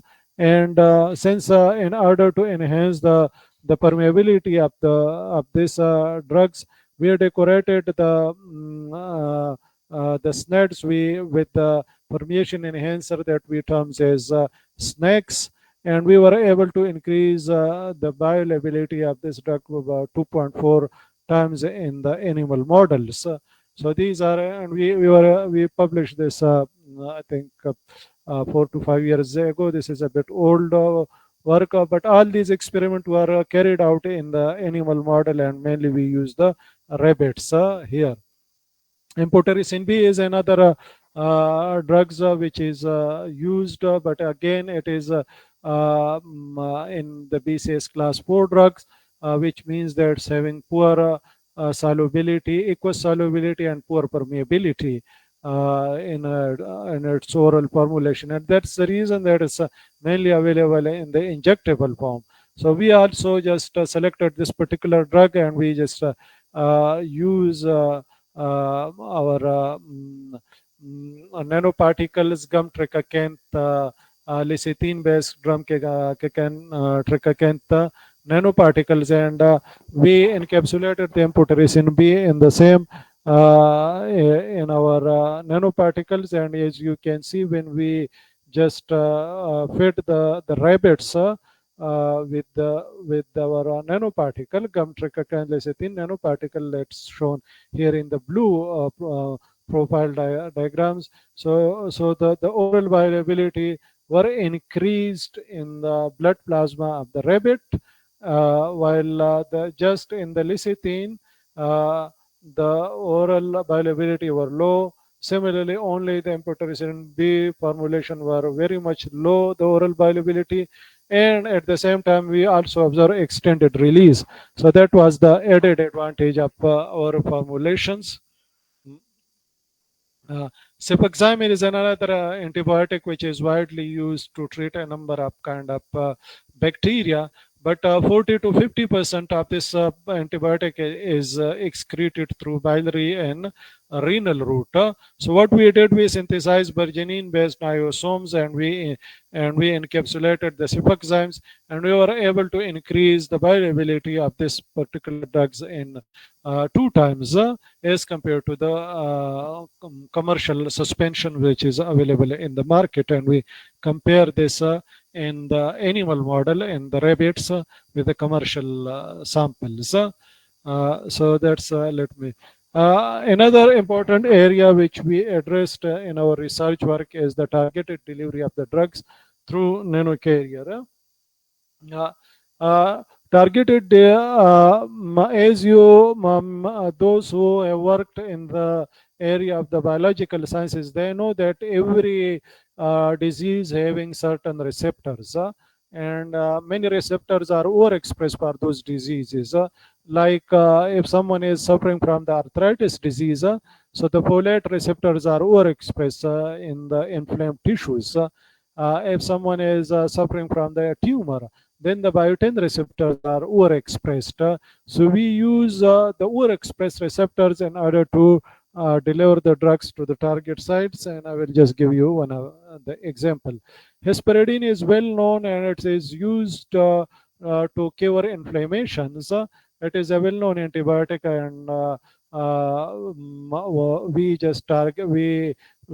just targeted this particular hesperidine, and we just try to improve its efficacy.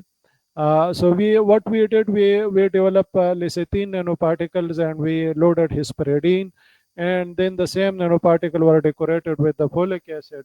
Since the folate receptor are overexpressed in the inflamed tissue, so we use the folic acid in order to just deliver the hesperidine to the target site. It's like a key lock mechanism, like the receptors is accepting, like the folate receptors on the inflamed tissue are receptors are accepting the folic acid. So that's the reason that if there is if you would like to treat the inflammation, that's it's recommended to use the folic acid as a co-delivery, co-drug delivery. So that's what we have published this research work, and the further information is available in this article. As you can see from this feet of the mice is that the A shows that this is just the normal one. B is our control one. We introduced the inflammation in the feet of the rats, and then we treated this with our formulation lecithin loaded hesperidine nanoparticles. And as you can see that after treatment of 15 days, this inflamed tissues complete recoveries in the foot of the mice were observed. We also carried out X-ray imaging of the bones of the mice, and as you can see from these images, that the bones regeneration were also observed with the hesperidine decorated with the lecithin nanoparticle and loaded with the hesperidine.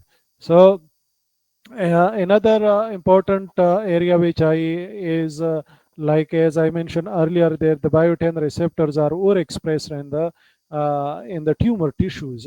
So curcumin is again a wonder drugs. We have worked on this molecule now for several years. And I believe that it's a very good anti-cancer agent, but its utility were never utilized to its potential. So we synthesize our nano carrier, decorated this nano carrier with the biotin and loaded the same with the curcumin, and then we introduce. We develop cancer model in the rabbits, and then we treated that cancer model with our own formulation. And what we observe a complete recovery of the cancer tissues, and as you can see in these images. So let me just. Can you please, sir, wind up, please? Can you wind Okay. up? Okay, okay. Thank you. So just this is actually one of the last slide I would just show is the reversal of multi-drug resistance via nanocarriers. So I would just take example of the paclitaxel molecule. So paclitaxel is again a very extremely important drug to treat the anti-cancer, especially the the one which the breast cancers and the lung cancers. But this molecule is having poor absorption and a low permeability and low bioavailability. And at the same time, the glycoprotein present in our body, that's also encapsulate the paclitaxel, and they just try to efflux the paclitaxel from our body. So this just decrease the efficacy of the paclitaxel to treat the cancer. So what we did, we observed that the naringine molecule, which is again a natural flavonoid, it is inhibitor for the glycoproteins. So what we did, we developed a nanocarrier. We encapsulated the paclitaxel and naringine together. So the naringine were just inhibiting the glycoproteins, which were giving more chance for the paclitaxel to stay in the body. And in that case is the animal studies which we have published in the drug delivery and industrial pharma journal, and which shows that the efficacy of this molecule were increased tremendously, more than 76% enhancement in the efficacy were observed. With this, let me thank you for your attention, and if you have any question, I will be happy to answer.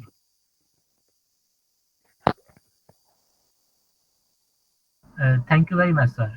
Anyone have a question can write in the comment section, please. Anyone? Okay, thank you, sir. Very, very, very thank you. Thank you.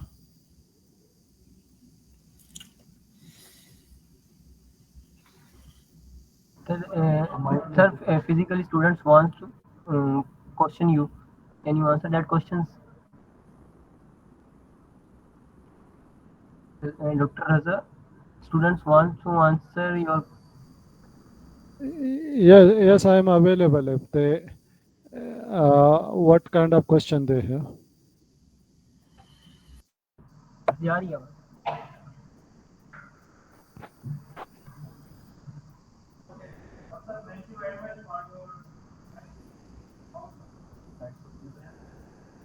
यार on करो उसको on करो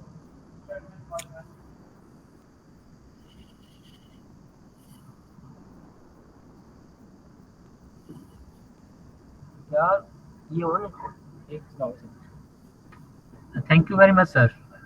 You can. Thank you very much, sir, for your precious time, sir. Thank you. Okay, thank you.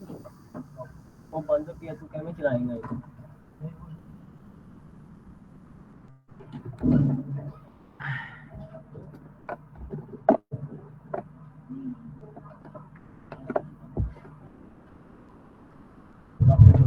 Next. देखो है तो जो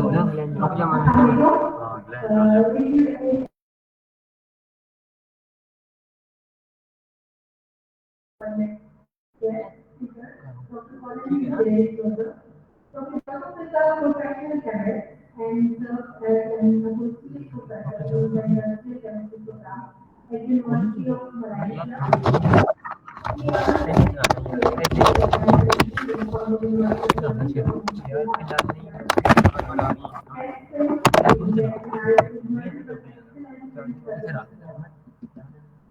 with numerous gold medals in research and innovation is absorption, technology, chemistry, and organics. And in 2014, he founded the Supramolecular Chemistry, which he has led with distinction ever since. With an impressive X index of 19 and over 2,500 citations, the Global Impact Contribution was also honored with the President of the University.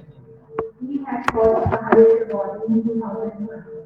Topic of the talk is application of catalytic and non-catalytic ozone gas treatment for the remediation of thermal Trust is and major action. Over to you.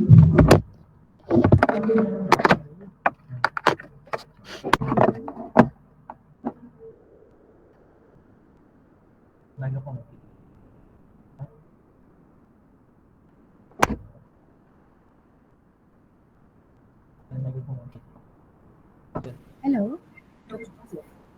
Are you there? Hello, Dr. Joseph, are you there? Yes, I've been waiting for the last 10 minutes actually.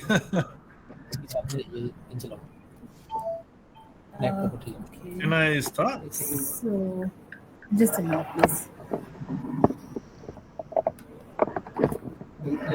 No.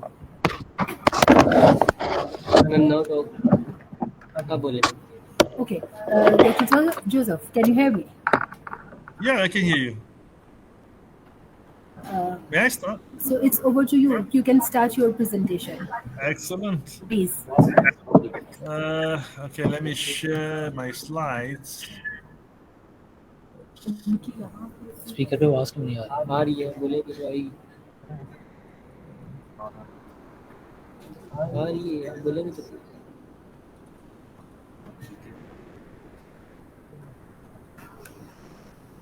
All right. So I've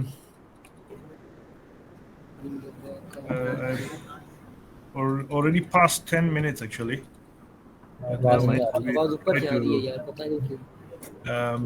Do it as fast as possible. Thank you, Chairperson. Very good afternoon to distinguished presenter and participants present here at the third International Conference Trends and Research in Chemistry, TRIC 2024. Maybe organizer can silence the microphone. Feedback and all that. Hello. Right. Okay. So, sir, can you start from the starting? Okay. All right. I will start from the beginning. Please. Thank you so much. You can start now. Thank you. All right. Please silence the mics because it's causing a feedback over here.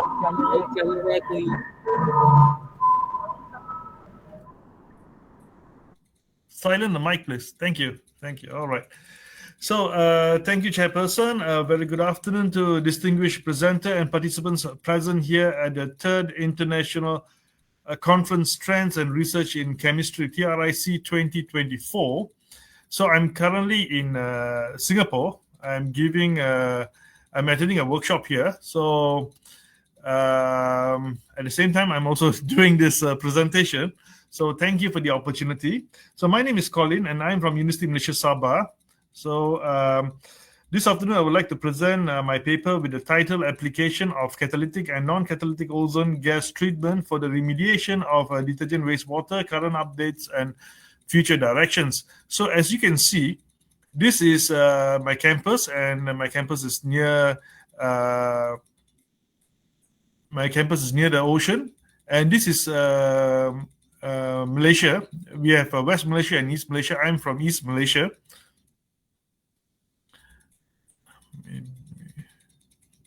Okay. Let me see if I can expand this a bit. All right. Thank you, Chairperson. A very good day to everyone present here at the third. What is going on? So Sabah is a very beautiful place. It is a tourist. Sorry. Okay, never mind. So, can you guys see the slides? Hello?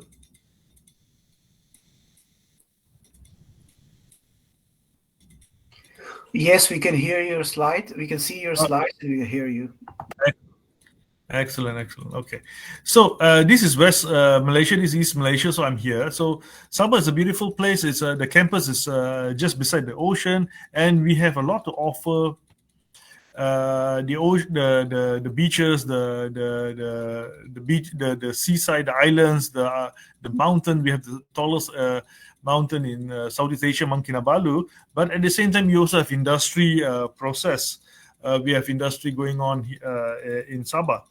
So if industries that is spewing out pollution like say for example textile manufacturing, where they spew out the dyes into the wastewater, it will affect the aesthetic nature of the wastewater, and we can easily see this problem and we can take immediate action. But for detergent wastewater, it may not be so noticeable, as you can see in the other two pictures here. So as we know, the Earth's distribution of Earth's water and the water resources, 97% of the water is actually salt water or saline, which makes up the ocean, and only about 3% is fresh water. From this 3%, 68% is locked up in the ice cap and glaciers. We can't use this water. 30% is groundwater, which is difficult to access. The other 0.9 is actually in the atmosphere. For surface water, we only have about 0.3%. From this 0.3%, it makes up the lakes, the swamps, the rivers. And this is the fresh water, the fresh surface water that not just we use for drinking water, but it is also... you can't see my... Can you see my slides? I'm being told that can't see my slides. Can you guys see my slides? Hello? Yes. Can you see? Yes, no problem. Can see, yeah? All right. Because I'm being told in the WhatsApp that my slides can't be seen. But okay, if you can see, then it's fine. So, so where was I? So it is this amount of water that we use for our consumption, for drinking purposes, and also at the same time we use it for our industrial processes. And of course, industrial processes consume a lot more, and sometimes the water is not can't be remediated due to certain pollution and all that. So Sabah is one of the tourist destination worldwide. Is a very popular tourist destination, and because of that, we have influx of tourism. Tourists and tourists comes with the hotel, the laundromat, the dobi, and all that. And at the same time, we have rapid urbanization in Sabah. So as we can see from this slide, Japan and Malaysia have shown the highest range for the volume of discharged laundry wastewater, which is about 60 to 80 meter cubic per household per year. So we need to do something to address this. And over the years, we have the researchers have been showing a great deal of concern and interest in this laundry detergent wastewater, as you can see with the slides here. So industrial laundries are among the largest consumer of fresh water and detergents. A large amount of detergent wastewater which discharge into the environment will result in harming aquatic life, pollution of water sources, and also endanger human life. So as you can see here, for domestic laundry wastewater, substantial BOD, COD, and a high concentration of anionic surfactants have been noted. And the reason is because laundry detergent is not a single component system. It is actually a multi-component composition. So when it is discharged into the environment, different components break down at different under different conditions. And due to the large discharge of the volume to the environment, it poses a problem. because of the growth of population, tourism, and all that. And also the ineffective of conventional treatment infrastructure, and also high organic loads, high concentration of surfactant, phosphates, and all those things. So if the laundry is from a hospital, we also have added component, which is the pathogen that we have to deal with. So these are the component, the characteristics of domestic laundry, industrial laundry, and also hospital laundry. As we can see that the entire the characteristics is almost similar, but due to the availability of this detergent, for example, domestic laundry will use commercially store-bought detergent. Industrial laundry for hotels and all that, and large laundromat would use a different type of detergent, and hospital will have another type of detergent. So you have a variety of characteristics here.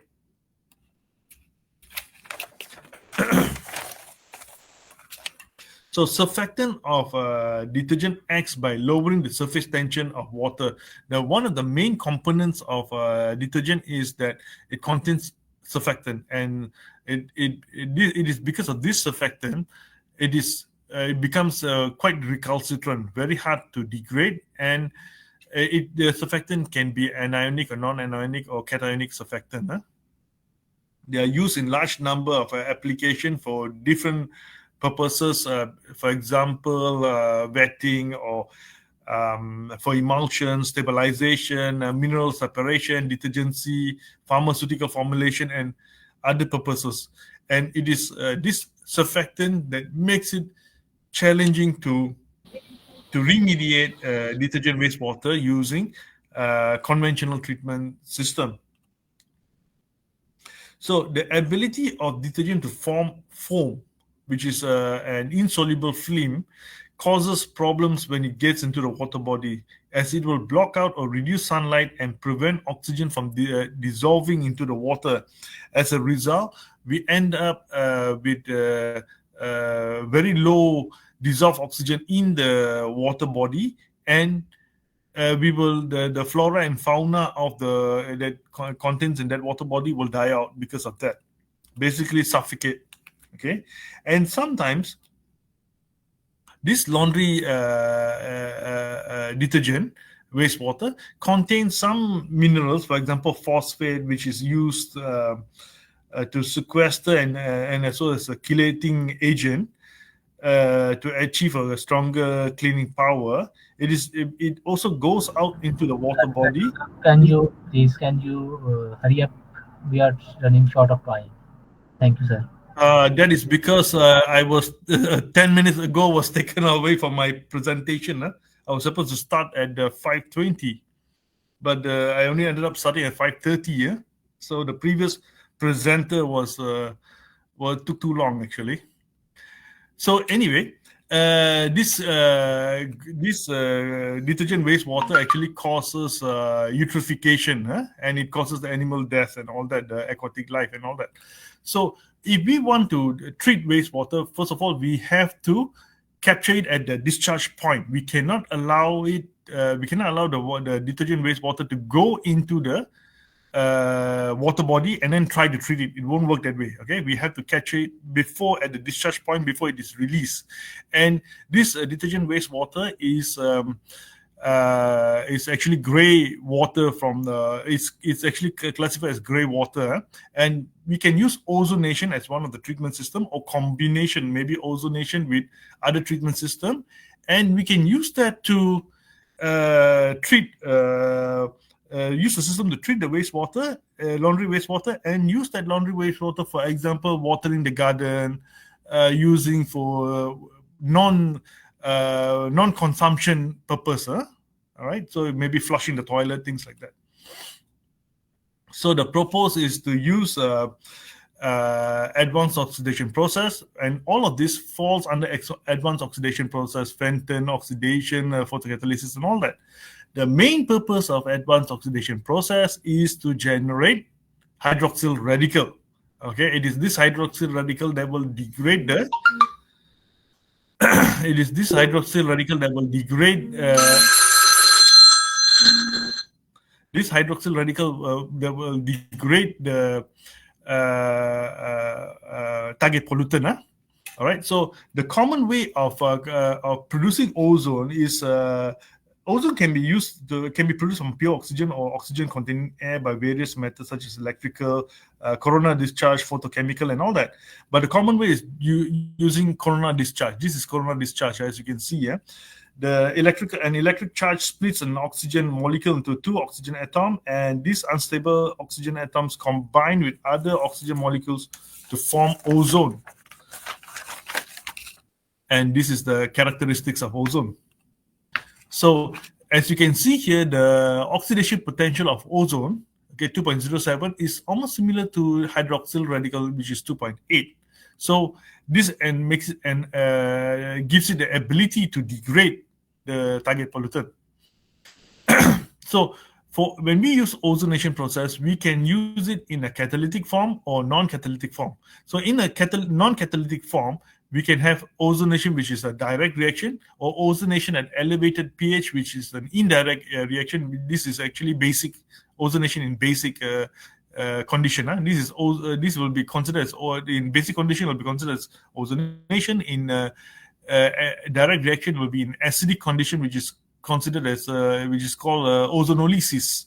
Okay, we can also use it in peroxide process, which is actually combine ozone with hydrogen peroxide. For catalytic, we can have catalytic ozonation, photocatalytic ozonation, and just using ozone and UV together without any catalyst. We can also, with a joint catalyst that can function on both ozone and UV. All right, this is just photocatalytic with the presence of ozonation. So what happens in the direct and indirect reactions? We have ozone, we have the liquid interface. This is the liquid bulk, the solution.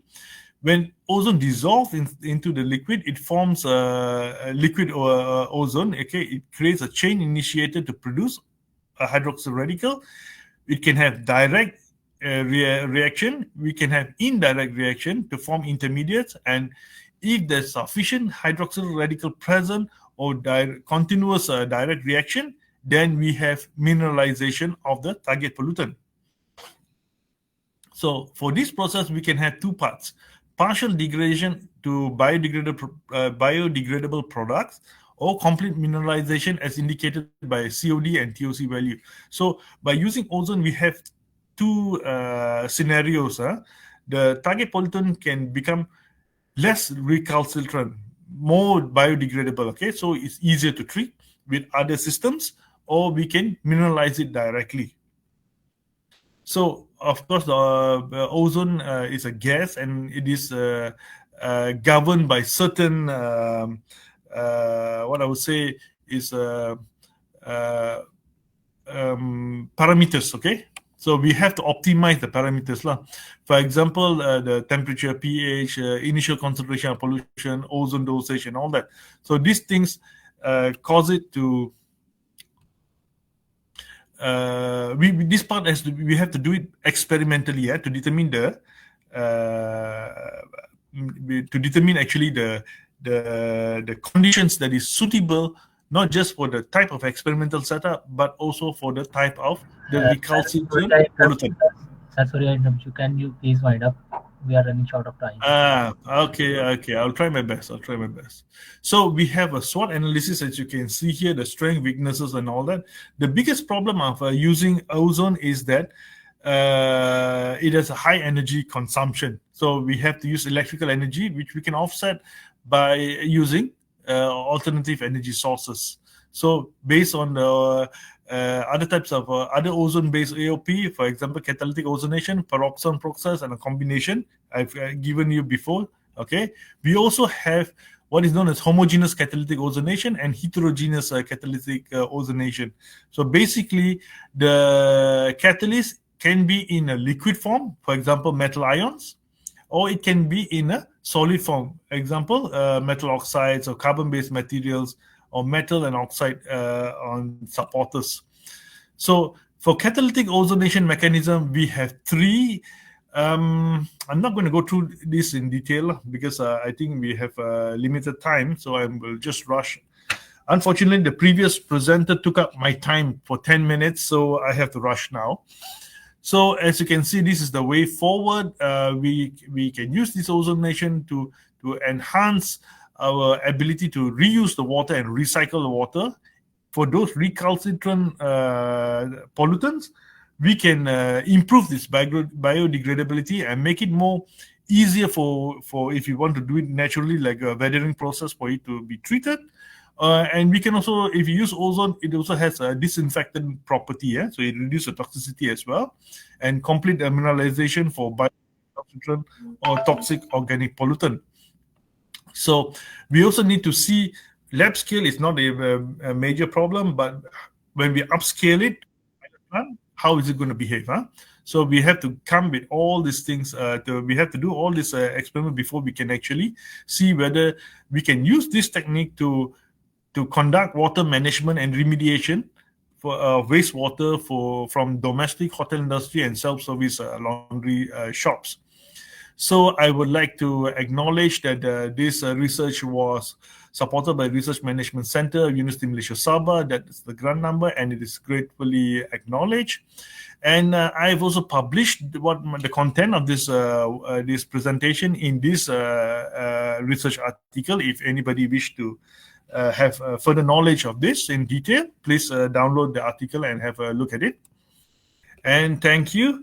So a sincere thanks to Professor Dr. Syed Salman Shafkat for the invitation and opportunity to present my work at this conference. I would like to take this opportunity to invite students for postgraduate opportunities at University of Malaysia Sabah and the university staff for postdoctorate or postgraduate opportunities. So thank you for being a good audience. Any questions? Sir,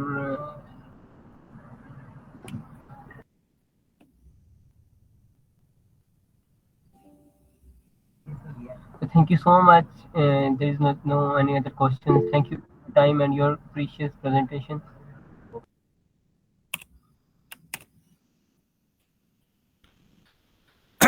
So, okay, I will hand it over back to the organizer.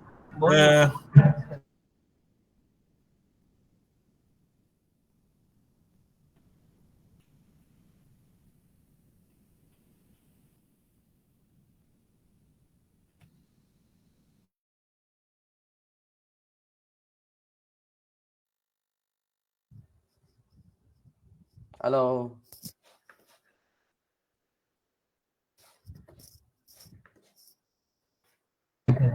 Dr. Romana, now it's your turn to present your presentation.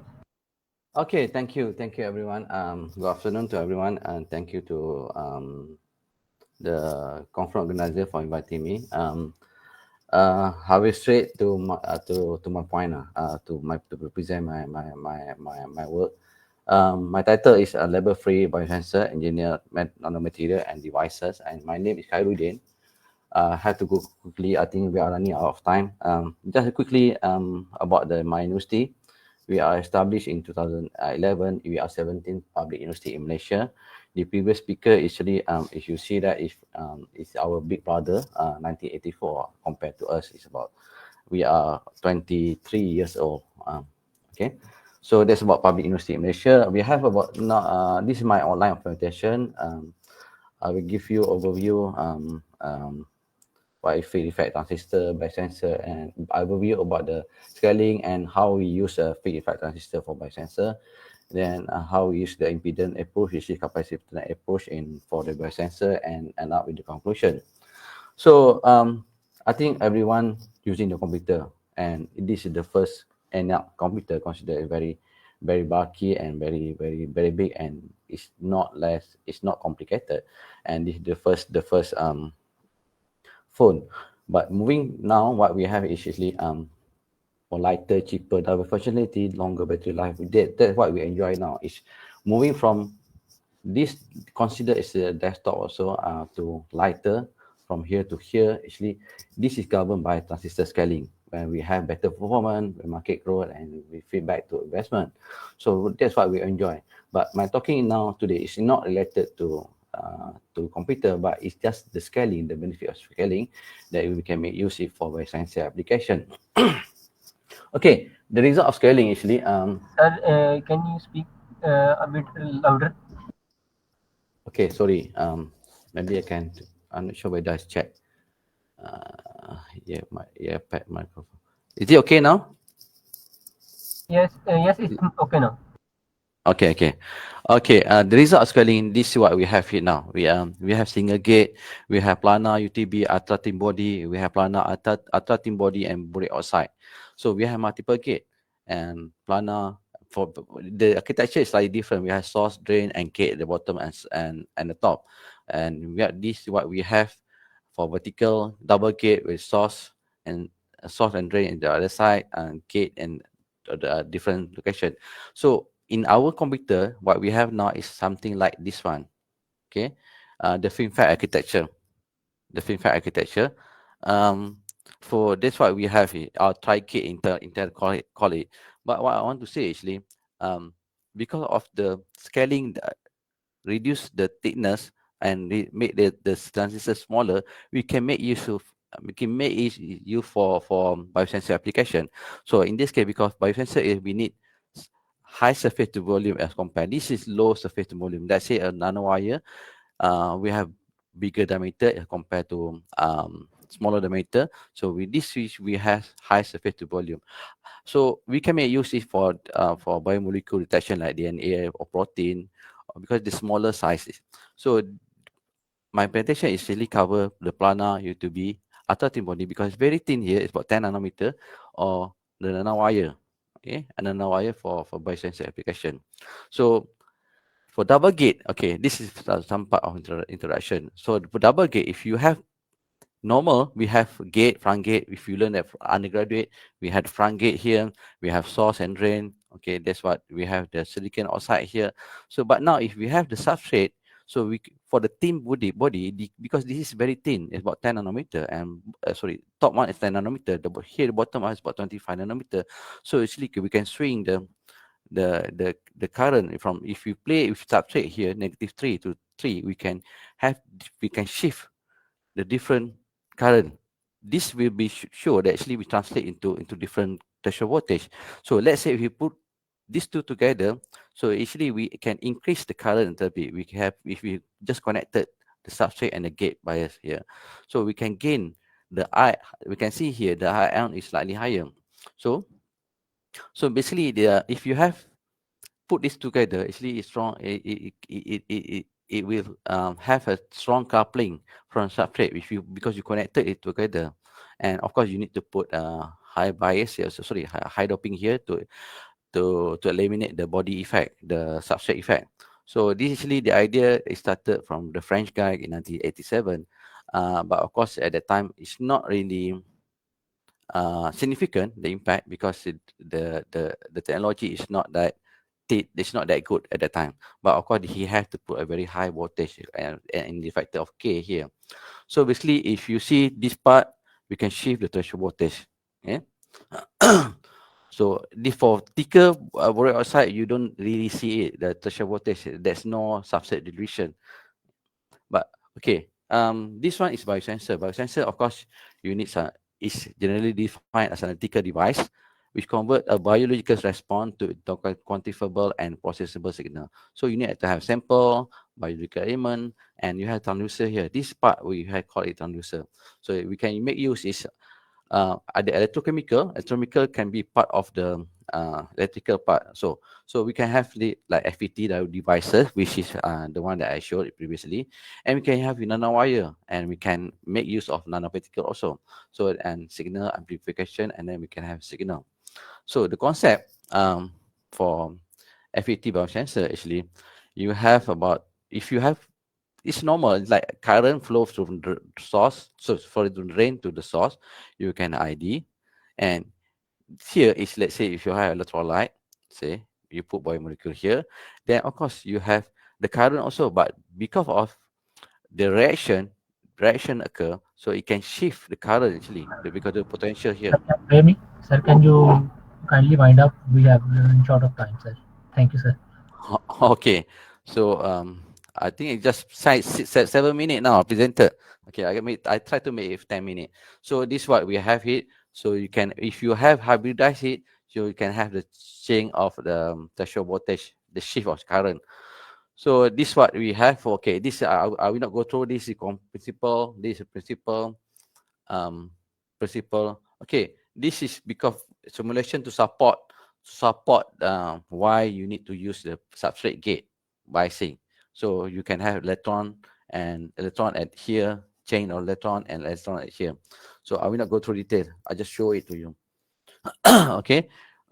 This is what we did for we test it for cardiac troponin, which is for cardiac disease biomarker.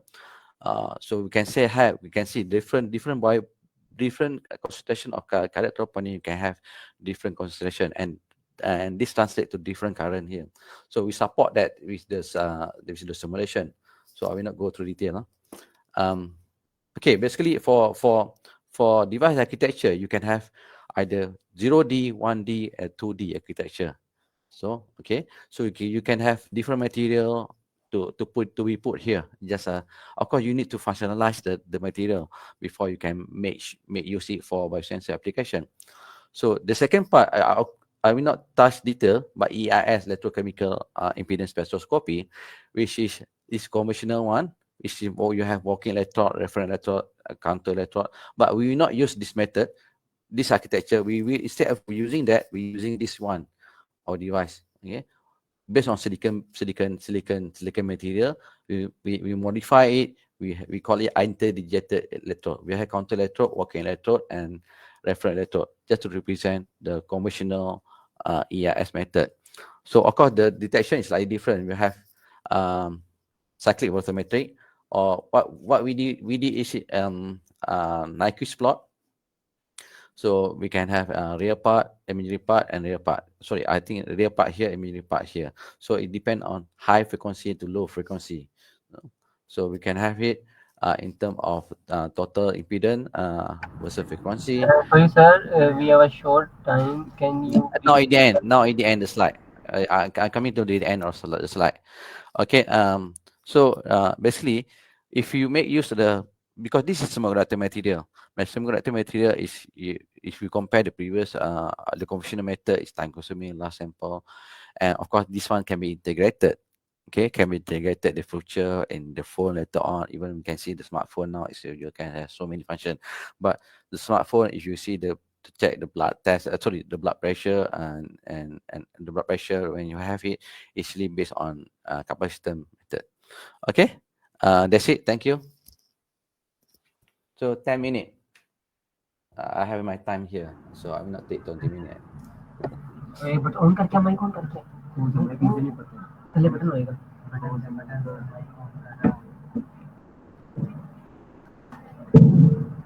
Thank you, Doctor. And now I want to open for the question. Anyone question from the audience, please? Anyone want to ask question to me? So okay, thank you, Professor Dr. Bokun Therapy, for your wonderful talk. Today you are in Pakistan. Thank you. Thank you, sir, for your precious time and your beautiful presentation. okay, welcome. I made 10 minutes, half of my time. No.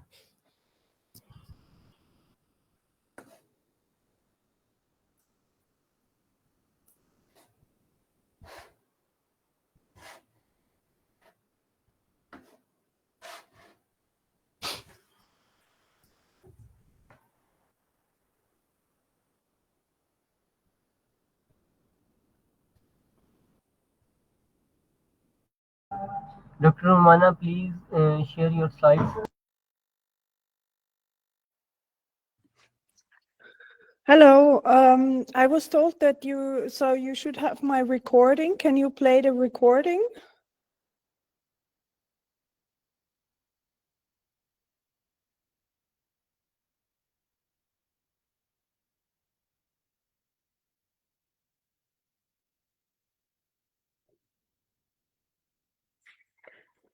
Can you hear me?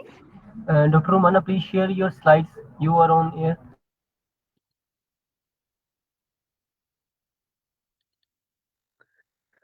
You told me before that you would share my recording. I think you cannot hear me. Please share your slides. I think you cannot hear me. Can you hear me? We can hear you. Please share your slides. But I was told you would play my recording. We are no recording. Can you play? We have not recording available. Can you share your slides if you have? Well, I can. But why did I send the recording then? Ma'am, can you slides? You can share with me. You can share it. Yeah, I was not ready for it because I was told that that the recording would be shown. Then give me a second. Okay, okay. We play the reward. Okay.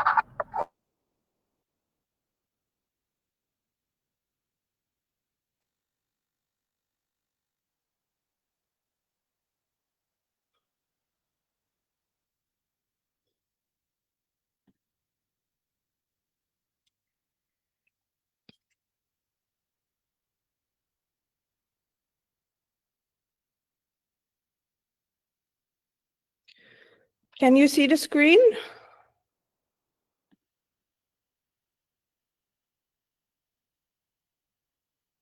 Yes, ma'am.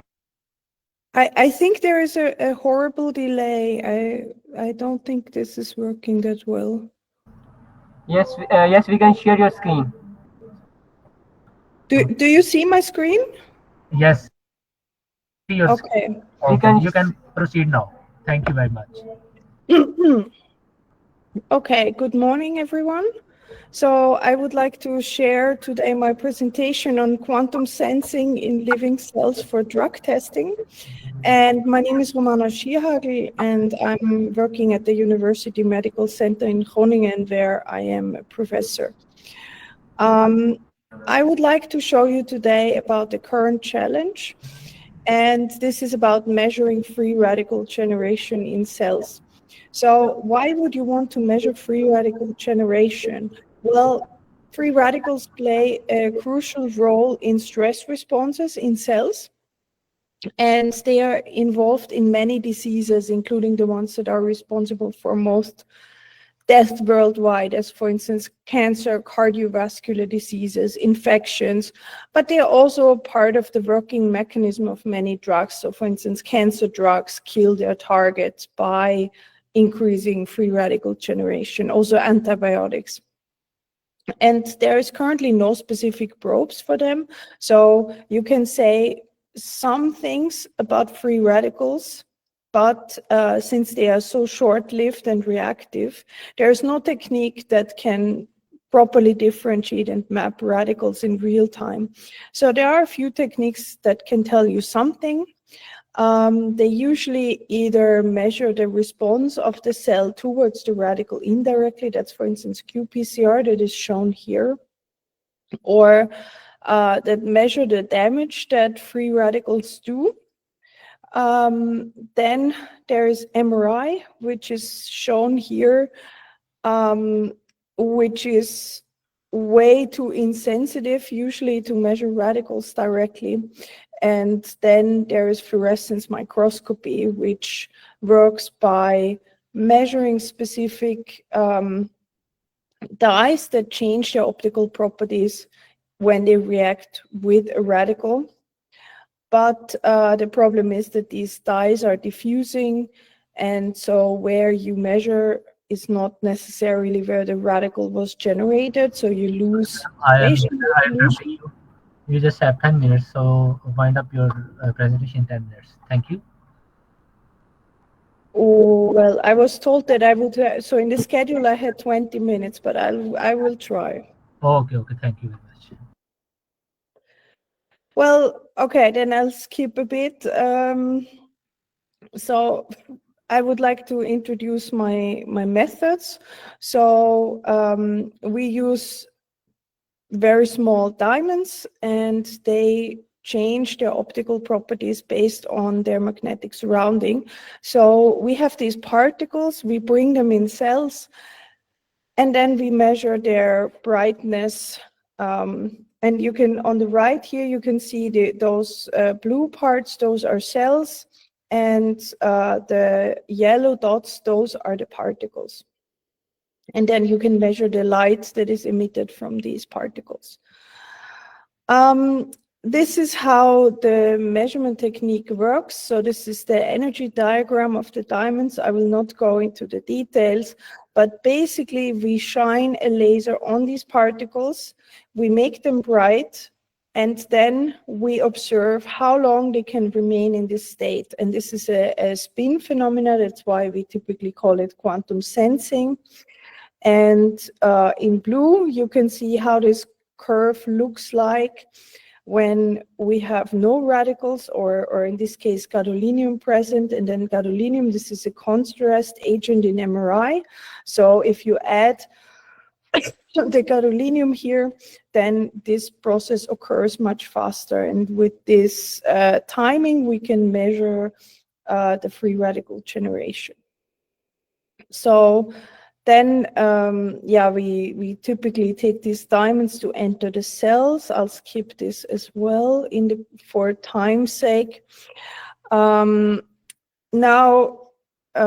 we have used this in a lot of different applications.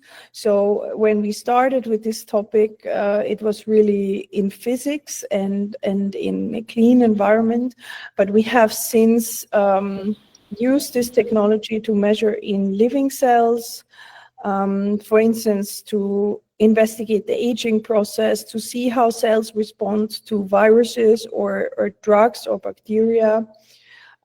We've worked with primary cells, so there we have a project on immune cells or sperm cells. We are also currently conducting some clinical trials.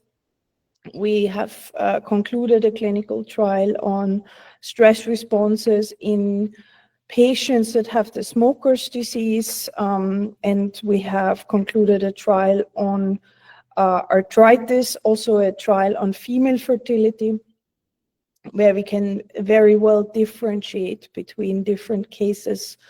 And we are currently running a clinical trial on detecting early onset of sepsis, and we also have some work on tissues.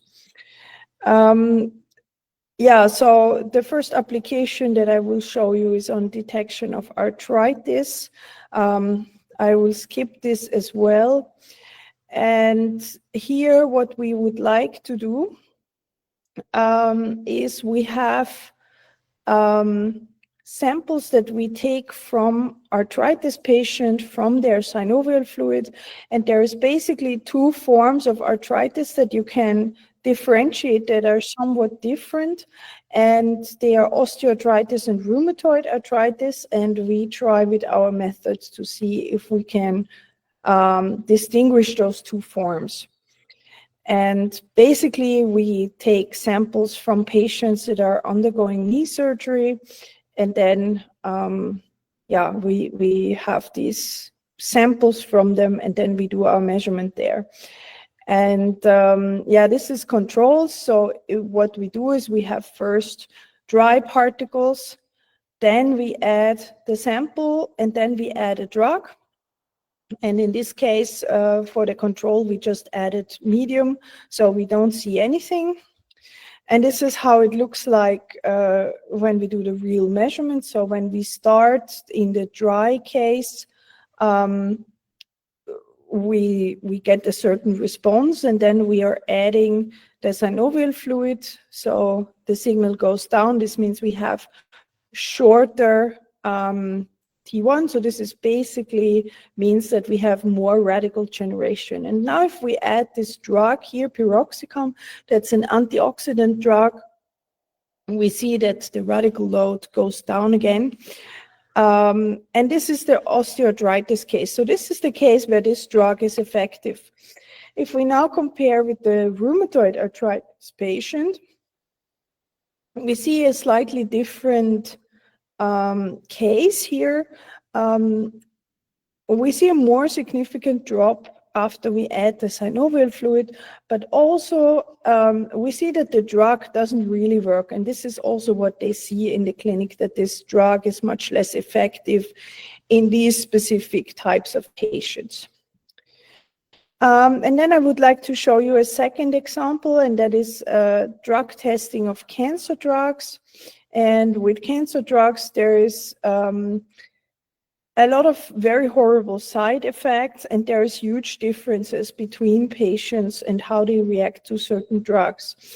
And we were here, what we wanted to do here, so we use, again, diamond particles that we use as sensors, and then we attach a dye molecule, and then we are measuring the effect of this drug molecule that we attached. So either when we have the drug molecule directly on the diamond particle, or when the drug molecule is somewhere else. So here we can measure the direct location of the drug and how the cells react directly to the drug.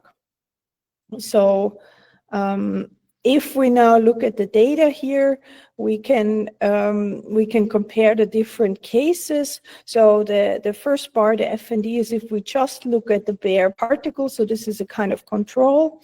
And then we can see what happens when we add the drug. So this is the second and third bar here. And in the blue and orange, we're looking at different time points. So basically, if you have the drug, you can see the influence of the drug. Ma'am, we have another presenter waiting. Can you kindly please wind up quickly? Yes, I'll try. Yeah, so we also see a concentration dependency of this, but I will skip this as well. And as a final slide, I would like to give a bit of an advertisement. So we currently have positions in my group available. So if you want to work with me, let me know. And we also have a spin-off company where you can buy this equipment that we have here, and that one has positions as well. And with that, I'll ramp up my presentation with thanking my group and the funders.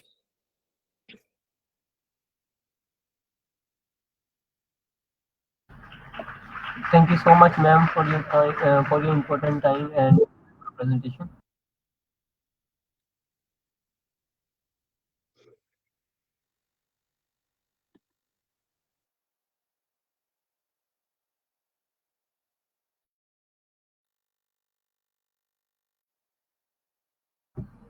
Okay, thank you, ma'am. Thank you for your precious Thank time. you, Professor Dr. Romana, for your talk.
We finished, right? The first session, the session.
The Department of Chemistry at the University of Education, Lahore, is a thriving hub of research, sustainability, and innovation, with a dedicated faculty and a passionate student body.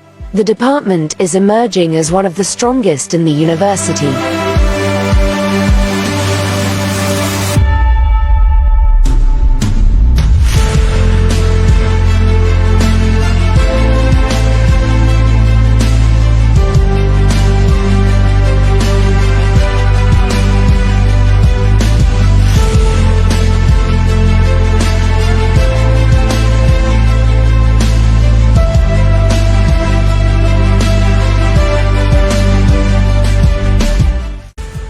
Fostering a culture of curiosity and inquiry. The department's research efforts are also focused on sustainability and innovation, with a special emphasis on addressing some of the most pressing challenges facing our planet today.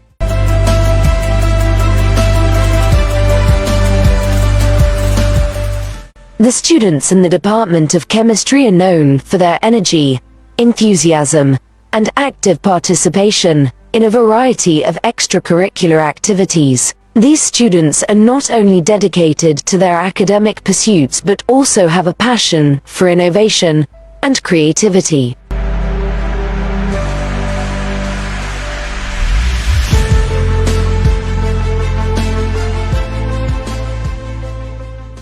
The Department of Chemistry's seminars are designed to be highly interactive, fostering an engaging and dynamic environment for participants to share ideas, ask questions, and collaborate with fellow attendees.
Guarda, sì, perché parte il microfono sulla stella.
Excuse me, would it be possible, please, to check my presentation?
The Department of Chemistry at the University of Education, Lahore, is a thriving hub of research, sustainability, and innovation. With a dedicated faculty and a passionate student body, the department is emerging as one of the strongest in the university.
Personal notes.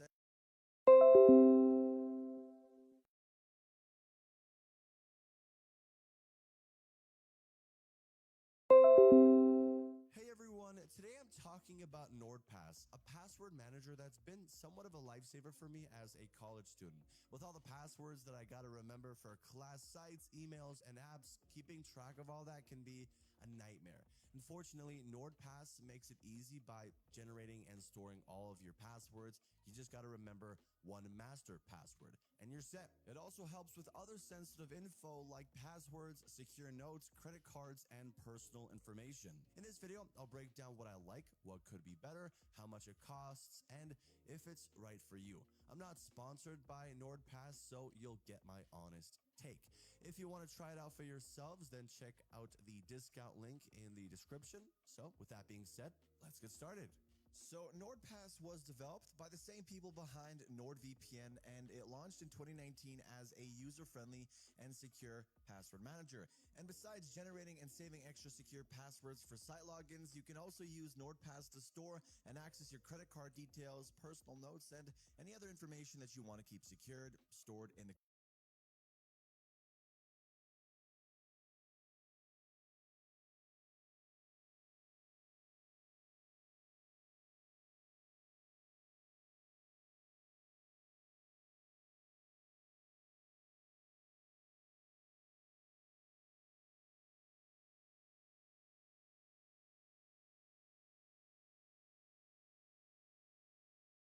Hey guys, and welcome back. So this is going to be a quick video. I just wanted to address a common question that I see a lot in the comments and around the internet. And the question is, does ExpressVPN have a free trial? Well, the quick and short answer is yes and no, because the only way to get a true ExpressVPN free trial is by downloading the ExpressVPN app on an Android or iOS device. So you can go to the Google Play Store or Apple Store, download the ExpressVPN app from there, and then once it's downloaded, you can select Start Free Trial. And then that's basically how you're going to get Express completely for free for 7 days. And it's not just some trial version with limited features or anything like that. It's full-on Express with all of its features and capabilities, servers, speed, and everything. So you can really test it out completely before making any decisions. Now, unfortunately, this is only for Android or iOS devices.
May I start, please, my presentation?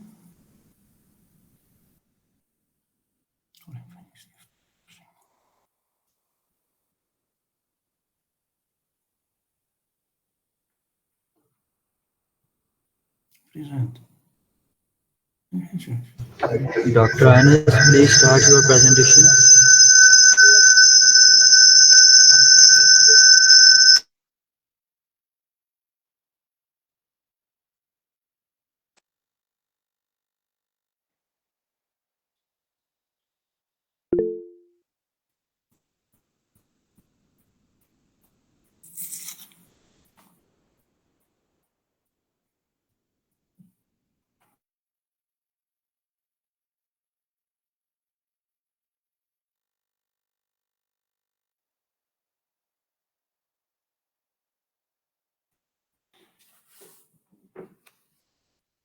How can I be connected with my presentation? There is no such an indication here.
Sir, can you hear me? Yeah, yes, but unfortunately, I cannot, when I type to start my presentation, there is no way to do that.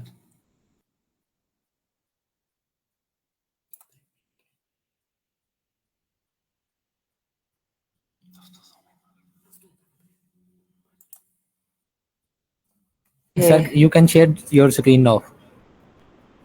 So please share your screen. Thank you. Thank you very much.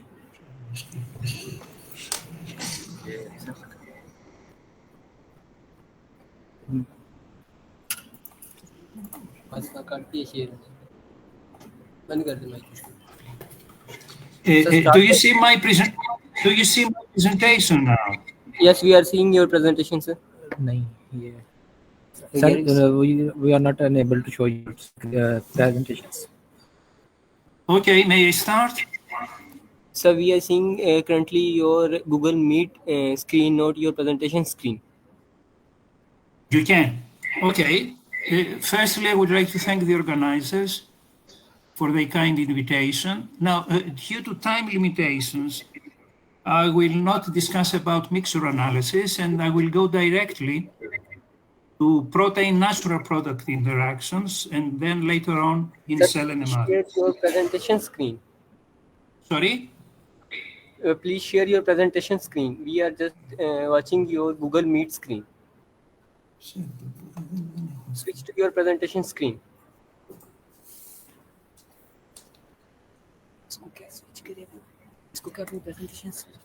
Sir, can you hear me? Yeah, yes. Sir, basically, I can't see your presentation slides. Can you refresh this?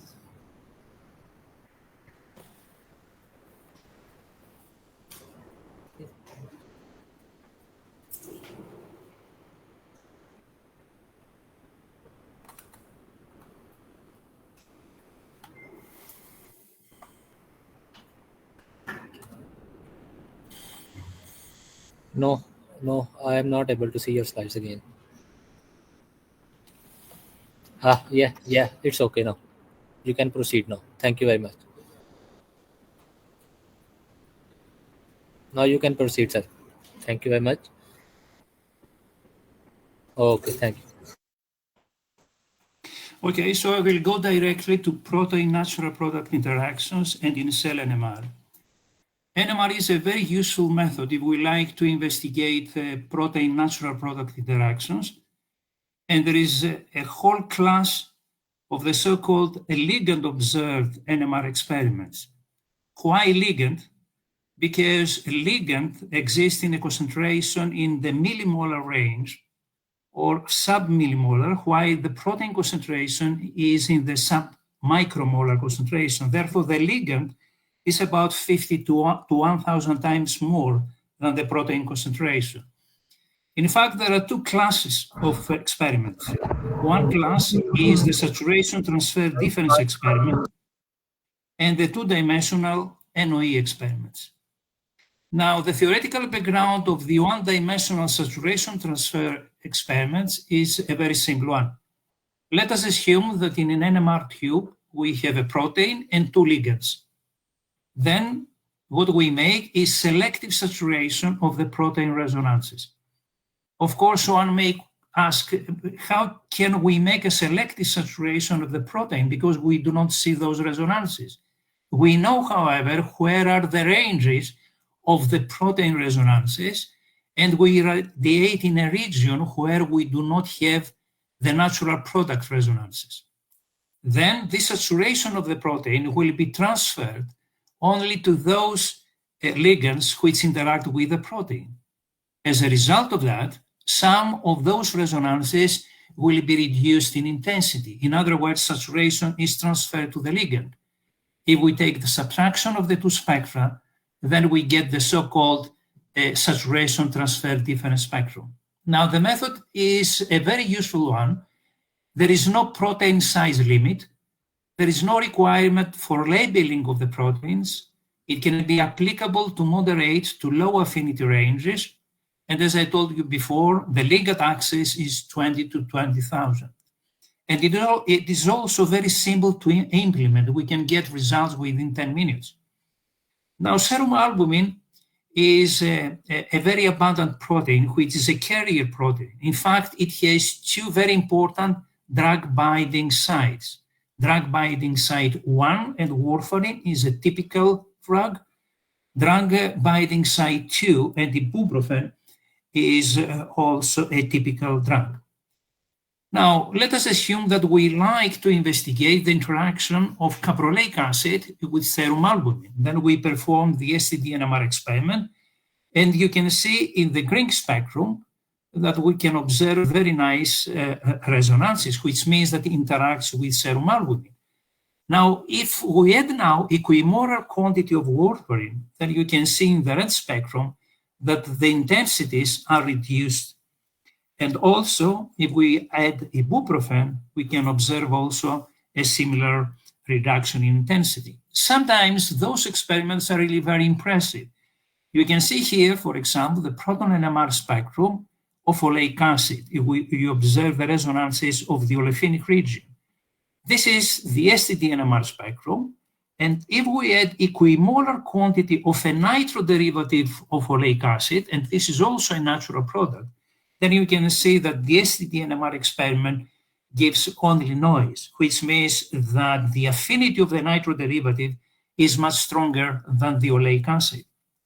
However, this method is a useful one provided that the substrate and an inhibitor, for example, they share a common binding site. In other words, if we have a competitive inhibition. However, in many cases, we have the so-called non-competitive inhibition. For example, we can have the so-called binding to an allosteric site, which induces a conformational change and structural change far away.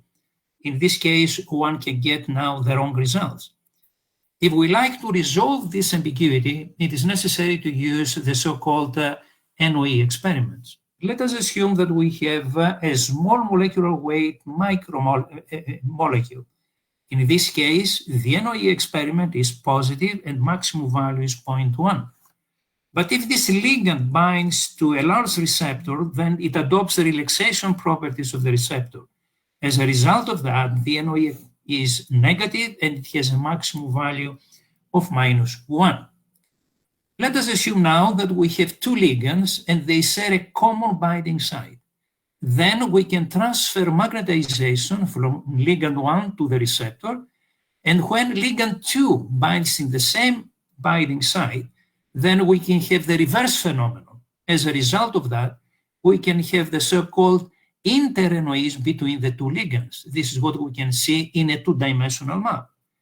But if the second ligand binds in a remote region, then we will not observe those interligand NOEs. So this is an extremely useful methodology. Now let's try to apply this method in order to do a competitive experiment between a drug, in this case ibuprofen, and a natural product, which is the alpha-linolenic acid. Of course, in this case, we perform a series of two-dimensional experiments, and you can see that by increasing the so-called mixing time, we have now very intense red peaks. Those red peaks correspond to interligand NOE connectivities, which show now the proximity of those two ligands towards the common binding site. But to our surprise, we realize that we have NOE connectivities not only between protons in position 2, but also a long-range connectivity, and this is totally unexpected. So we try now to see what is going on with this binding site, and then we discovered that in fact we have two clusters of polar amino acids which can be the anchors of the binding site, arginine 420 and tyrosine 411, but exactly in the opposite side of the binding site, we have also a second cluster. As a result of that, by performing docking calculations, we realized that this site is not unique in terms of binding, but there are two opposite sides of this binding. We perform a similar experiment with the other drug, warfarin. And again, we notice plenty of interligand connectivities. And those connectivities, in fact, show NOEs also, in this case, to remote sites. So we perform a very careful docking calculation and we realize that also in this case, we have two anchor sites, an external cluster of arginine 218, 222, lysine, and lysine, and also an internal cluster. So in fact, those free fatty acids jump between two a binding site within this unique site.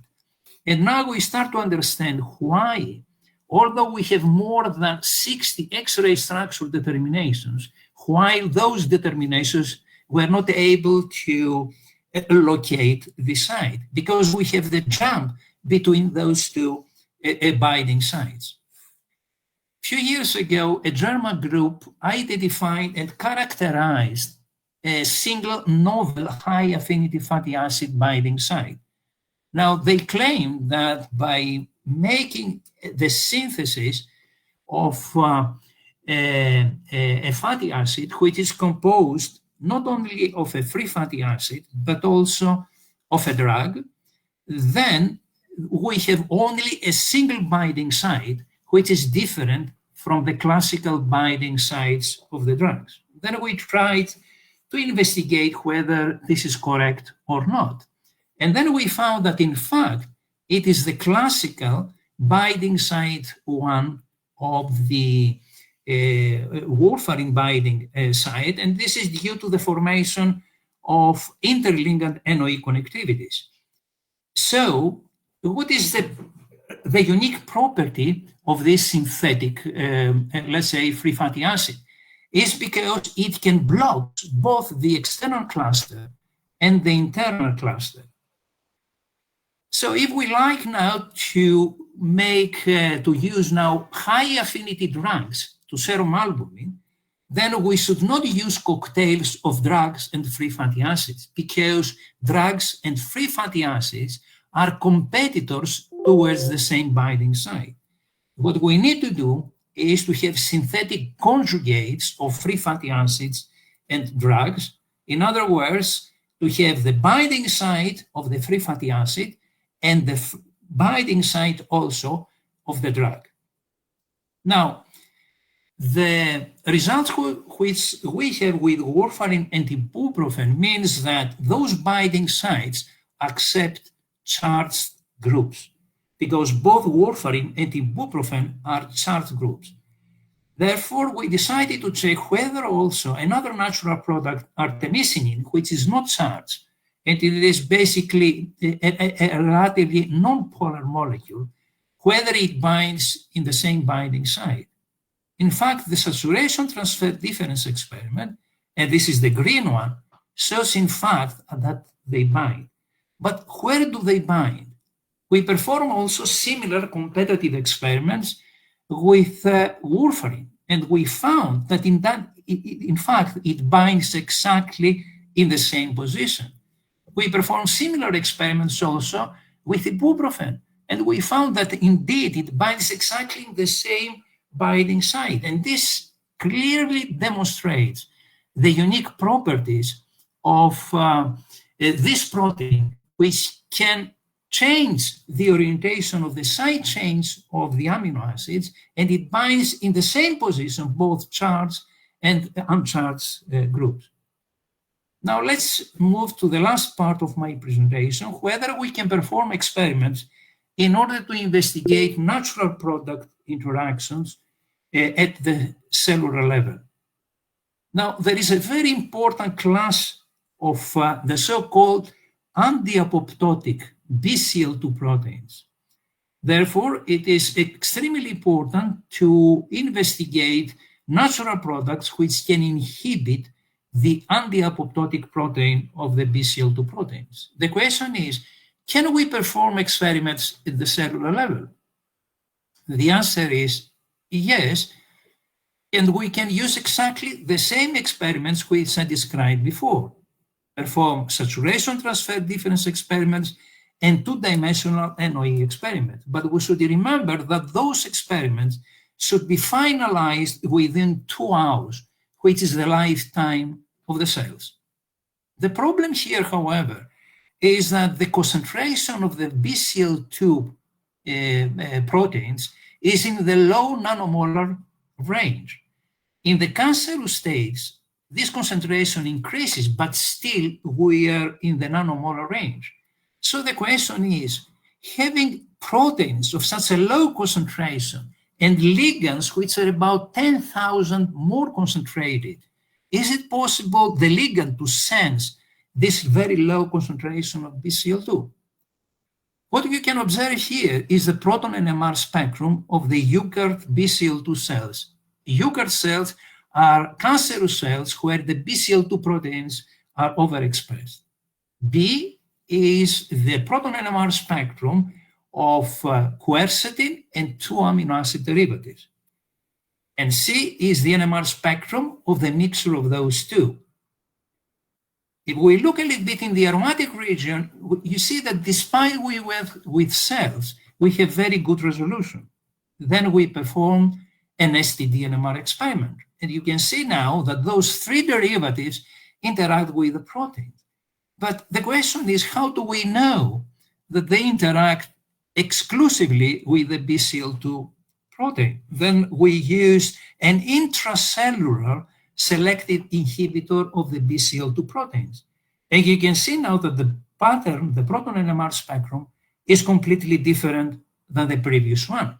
So we are rather confident that those natural products and the amino acid derivatives interact with the BCL2 proteins at the cellular level.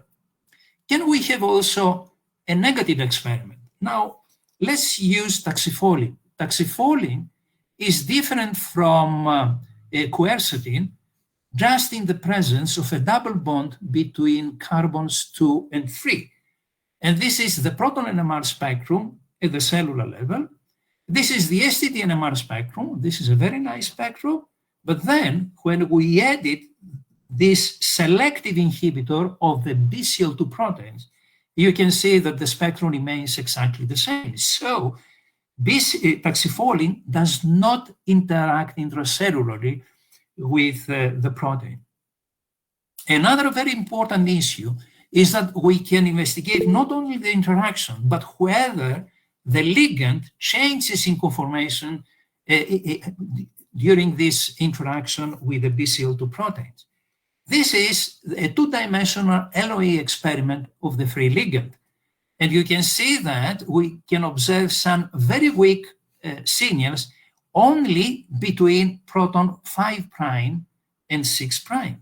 But when we performed a similar experiment at the cellular level using the Ugart BCL2 cells, you can see now that the two-dimensional spectrum is completely different, which means now that we start to understand that there is now a change in conformation in the molecule and observe a long-range NOE connectivity between the two protons in the two different sides of the molecule. And last but not least, to thank my colleagues who were investigating these protein natural product interactions, and also my colleagues who were involved in these in-cell NMR experiments. And finally, I would like to thank you for your attendance. Thank you very much. The session is open for the questions. If anyone have questions, then ask. Thank you, Professor Nanoscience. And now the floor is open for questions. Okay,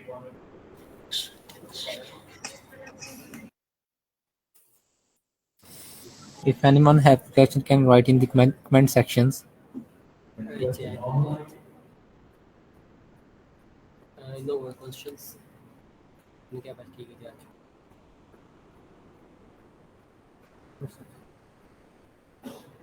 Thank you so much. Okay, if not, then we can let's thank Professor Nanoscience again. Thank you, Professor, for your time. And then we will move to Thank you very much. presenter. Thank you very much for your time, Dr. Saib, for your precious time. Thank you very much. Thank you very much.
or something. Choose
The Department of Chemistry at the University of Education, Lahore.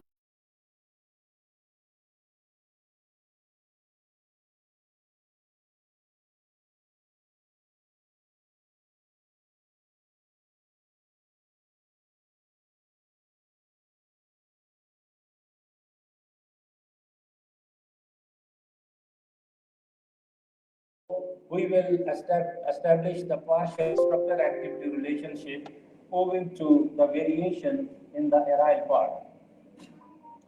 For a synthetic chemist, it is important that when a molecule has been synthesized, first to check the purity of the compound and confirm the structure of the molecule.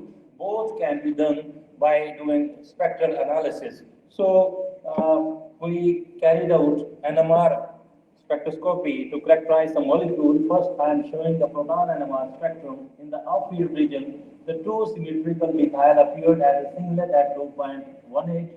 Similarly, two methylene signals appeared as singlet in the aliphatic region at 3.7 and 4.39 respectively, while the proton in the thiazole ring, 1,3-thiazole ring, appeared at 5.8. In the aromatic region, the other aromatic protons were present. I'm going to previous slide. So the two protons of the benzamide moiety, actually this one and this one is similar, this one and this one is similar. So a typical A to B2 spin system was appeared for this benzamide moiety, and 1,4 substitution was there.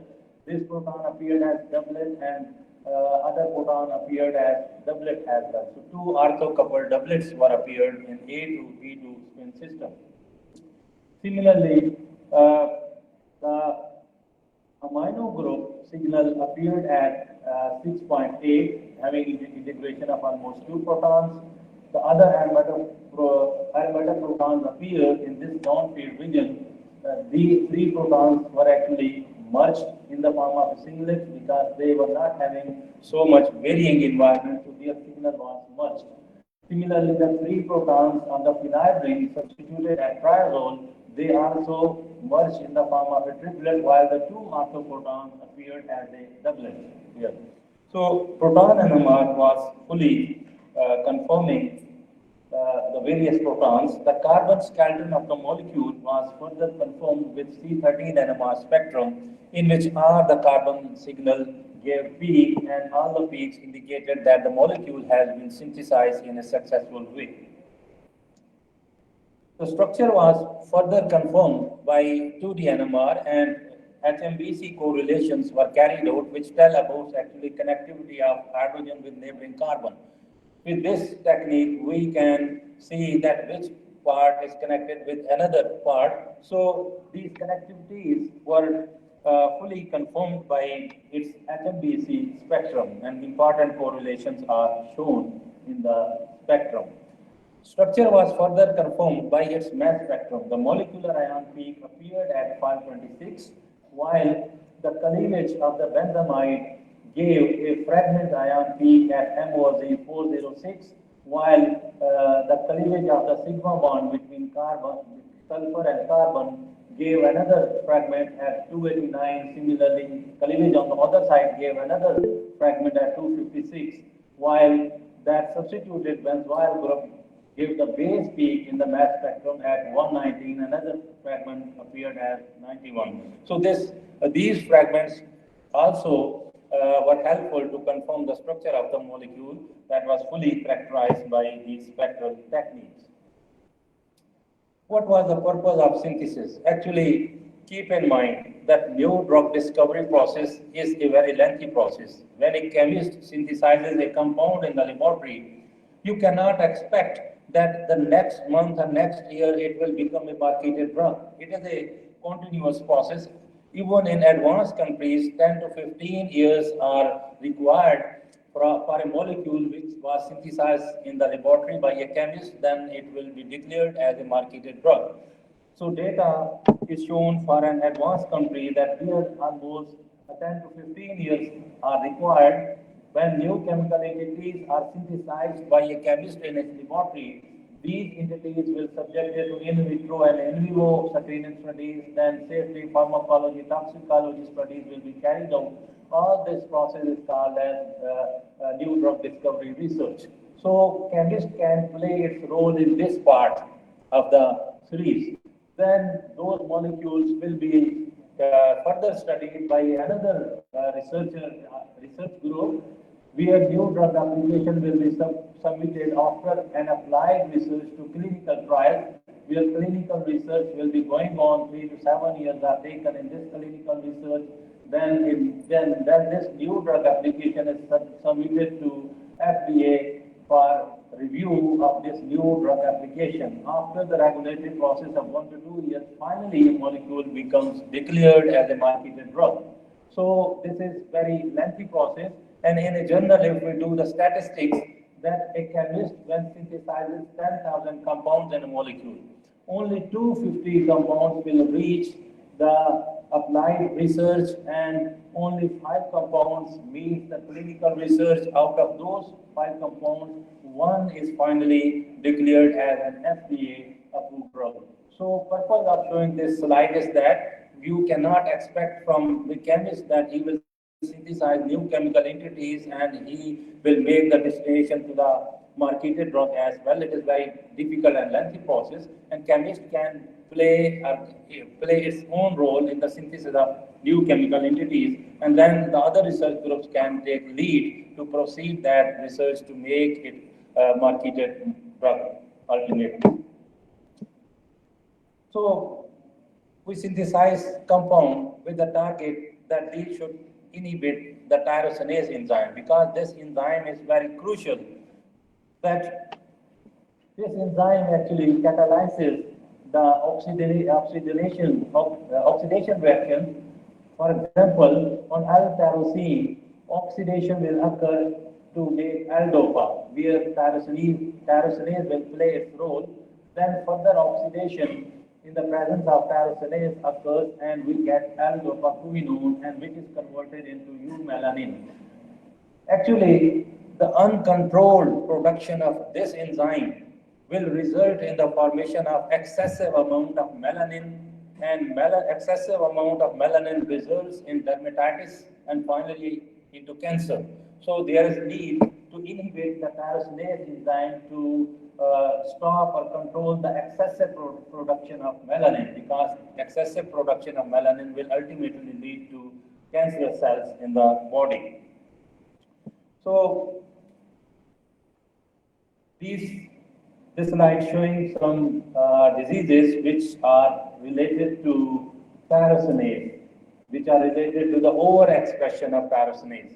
For example, melasma, simple you can say freckles, or it may be seborrheic dermatitis. In dermatitis, actually what happens that in normal skin, these keratocytes, they are very tightly bound, but in case of dermatitis, that shield is not tightly bound, and the allergens can penetrate here, they can cause inflammation. So in case of dermatitis, these cells are actually not closely packed.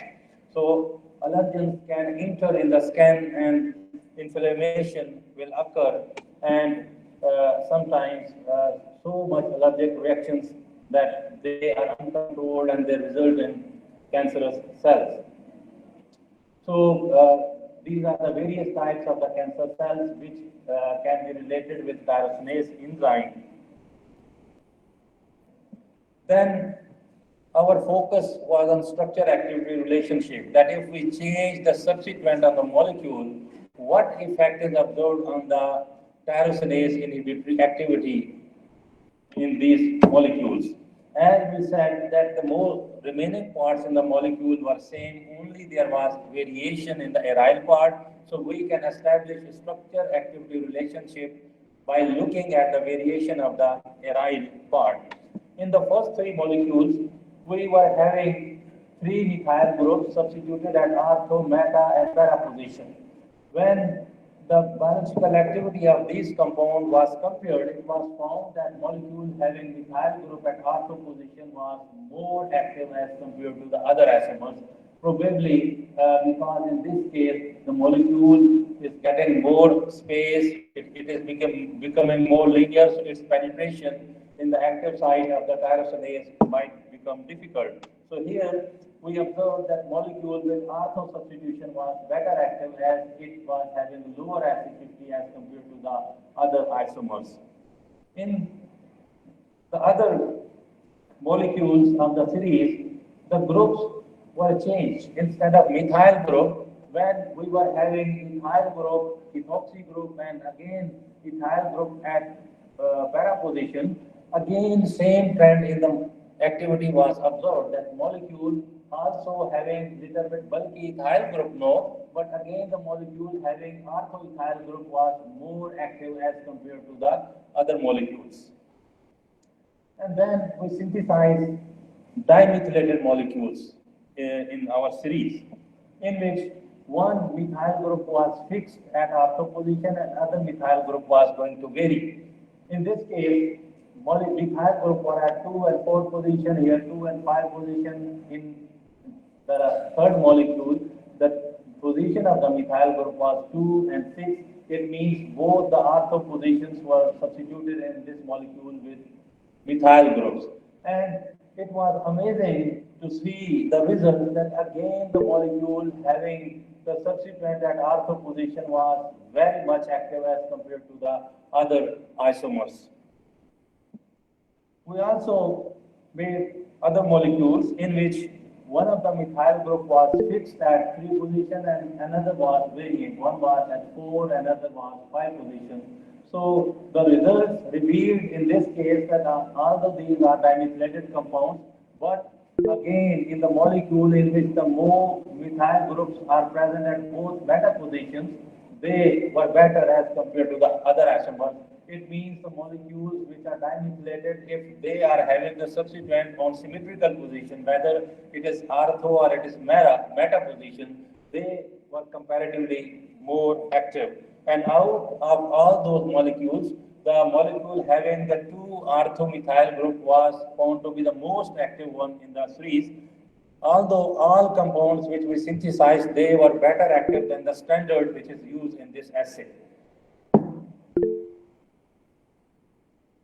Then kinetic analysis was carried out to know about whether these compounds are competitive of the enzyme or they are non-competitive.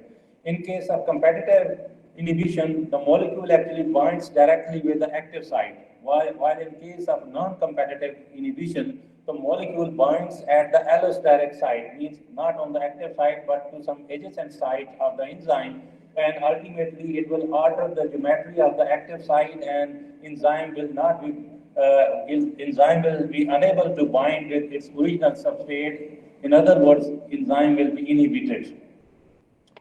So we found that the graphs in this analysis were not being originated from this center. So this pattern represents non-competitive inhibition. So finally, to confirm that which part of the molecule is actually playing an important role in binding with the enzyme, we carried out the molecular docking study. But before, we also checked the binding energies of the molecules. In binding energy, lower the value, it represents good binding of the compound with the enzyme. So we observed that all the binding energies were very low, they were in minus. So these results indicating that the compounds are good binder of the enzyme, they are going to bind in a much better way.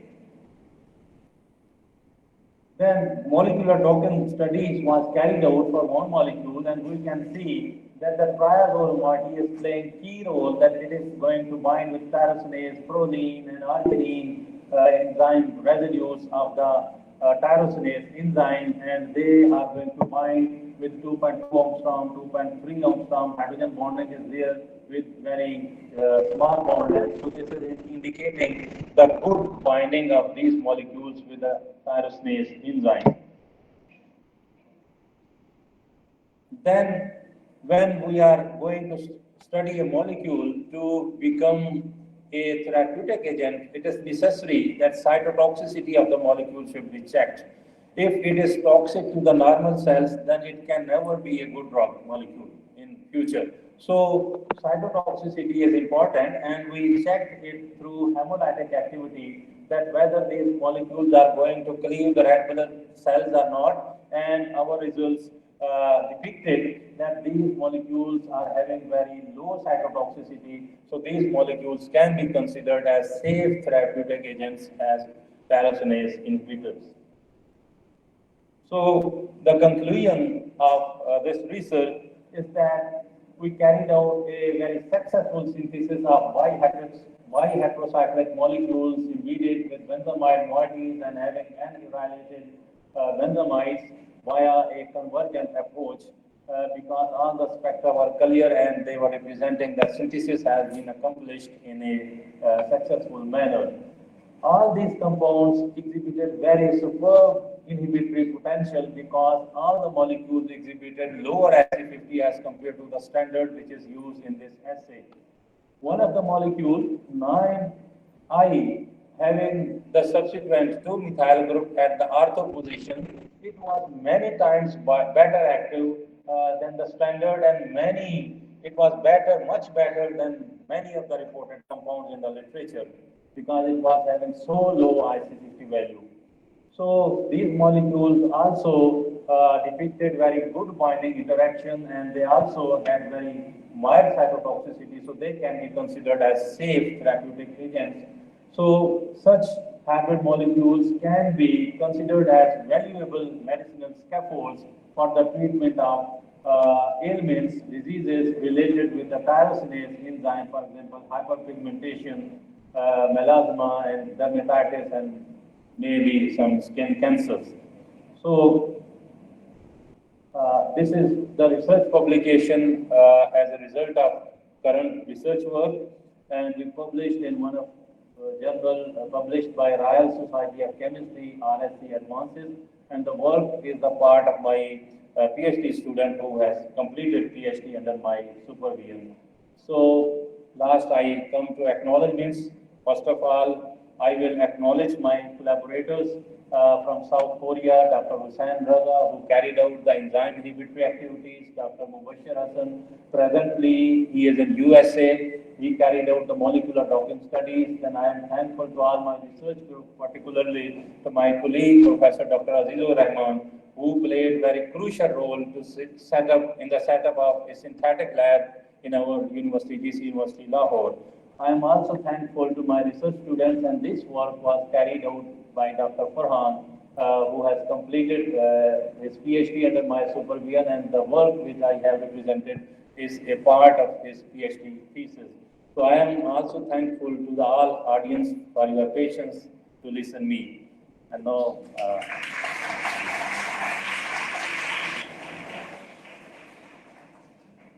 thank you, Mr. Vatsky. The floor is open for questions. I can take 1 or 2 questions from the audience. Okay.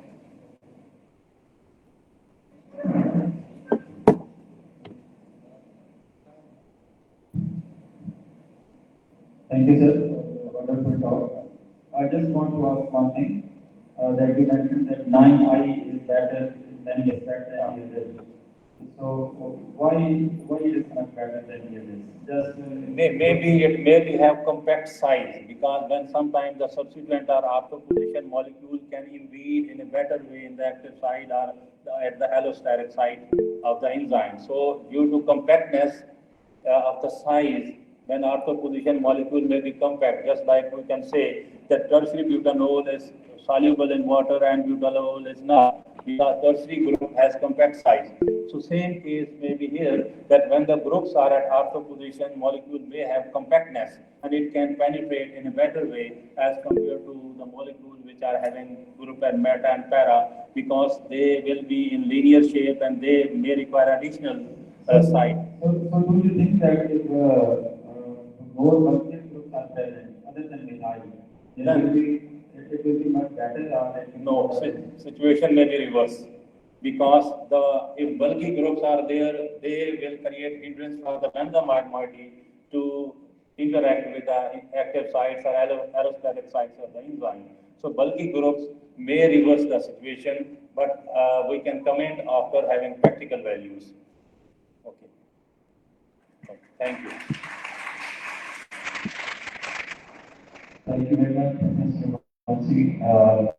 So we have our last speaker of this session, Professor Dr. Tanveer Hussain Bukhari. Professor Dr. Tanveer Hussain Bukhari received a PhD degree from DC University, Lahore, and was awarded to HSC Indigenous Scholarship. He did his postdoctoral study at BYU University, US. He has over 160 research papers and 2 books. Currently, he is professor in the Department of Chemistry at Government College University, Islamabad, and he was the recipient of the Productivity Award for 2011 and 2012 by Pakistan Council of Science and Technology. Let's welcome Professor Bukhari for his presentation. The title of this presentation is Synthesis and Characterization of SNS-based nanostructural materials.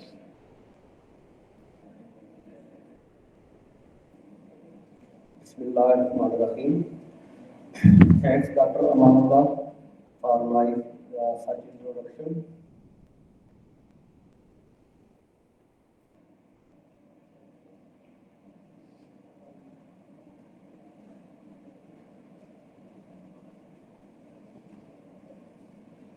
Today I am going to present a part of my research work.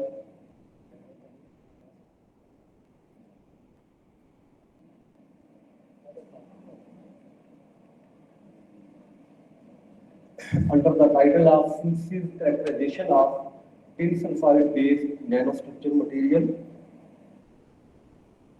Here are some general considerations. What is a nanochemistry? A nanochemistry is branch of nanoscience which deals with the chemical applications of nanomaterial in nanotechnology. Actually, it involves the synthesis and characterization of nanomaterial. So we can say the study of chemistry at nanoscale for in this region. On the basis of classification, we can say there are three types of particles: nanoparticle, fine particle, and coarse particle. Actually, the nanoparticles are ultra-fine particles ranging between 1 to 100 nanometer in size. Actually, today the energy crisis and environmental sustainability have forced us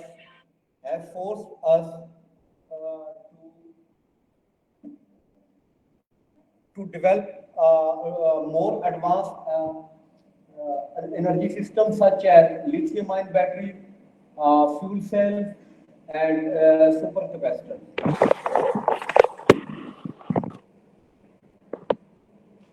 Here is a comparison between supercapacitors and batteries. Actually, both have their own merits. A supercapacitor has high power capacitor, while the battery represent high energy density. So actually, the supercapacitor store energy in an electric field rather than in a chemical reaction, while the battery converts stored chemical energy into electrical energy.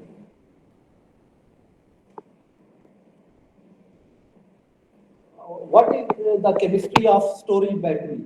Actually, as you know, a battery is a device that converts chemical energy into electrical energy, and this is done by means of electrochemical reaction which take place in the battery. A wonderful example of this system is a lithium-ion battery. Actually, inside the lithium-ion battery, there is oxidation reduction reaction.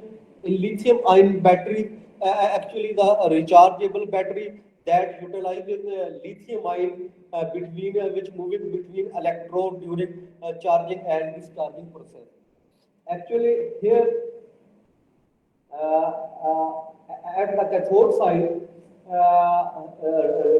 reduction takes place at cathode side, where cobalt oxide reacts with lithium ion to form lithium cobalt oxide, while the lithium hexacarbide material actually converted into graphite and with the production of lithium ion.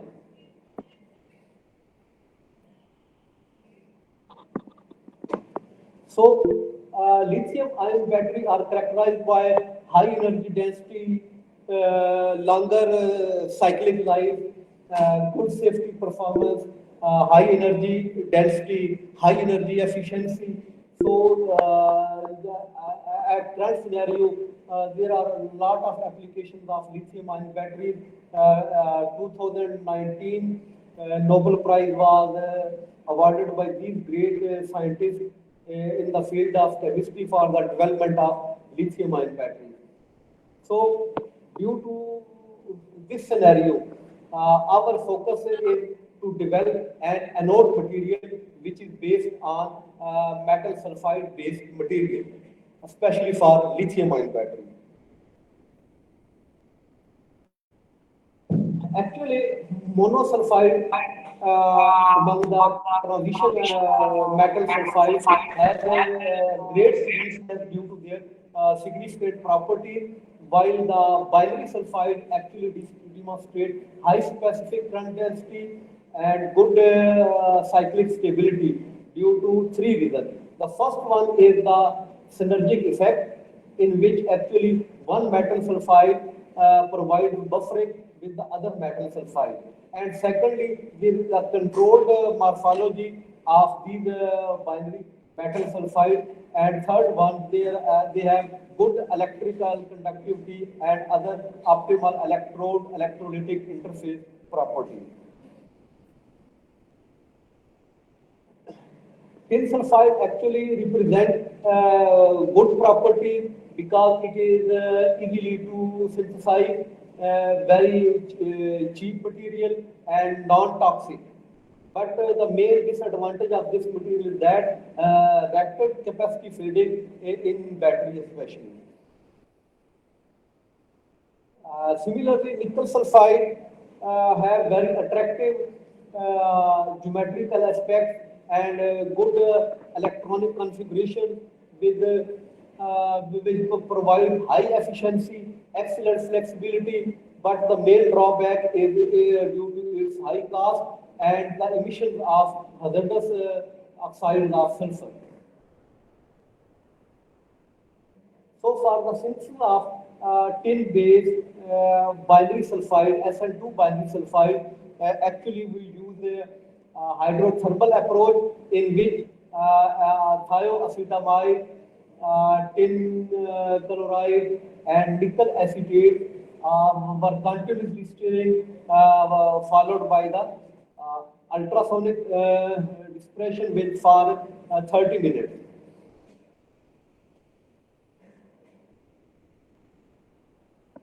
Coin cell assembly was used. Actually, the electrochemical performance measured by using CR2025 coin cell that assembled in argon glove box. This figure represents the XRD pattern of tin sulfide, nickel sulfide, and binary sulfide SN2 nanocomposite. So so from this figure, it is very clear that the tin sulfide actually exhibits 5 major peaks, which are represented here with their respective crystal plane, which reveal the orthorhombic structure of tin sulfide. And these peaks which match with the JCPDS card. Similarly, the XRD pattern of nickel sulfide also represent the main peaks with their respective crystal planes and along with the cubic geometry. So the SN2 composite is the combination of tin sulfide and similarly the combination of nickel sulfide. So the pattern of SN2 is in depth due to tin sulfide and nickel sulfide with small amount of nickel sulfide, which confirm the formation of this binary nanocomposite material. This figure represents the images of SN2 in the nanocomposite. From this image, it is evident that the material is composed of 2D nanosheets which stack together, representing a flower-like geometry. This figure represents the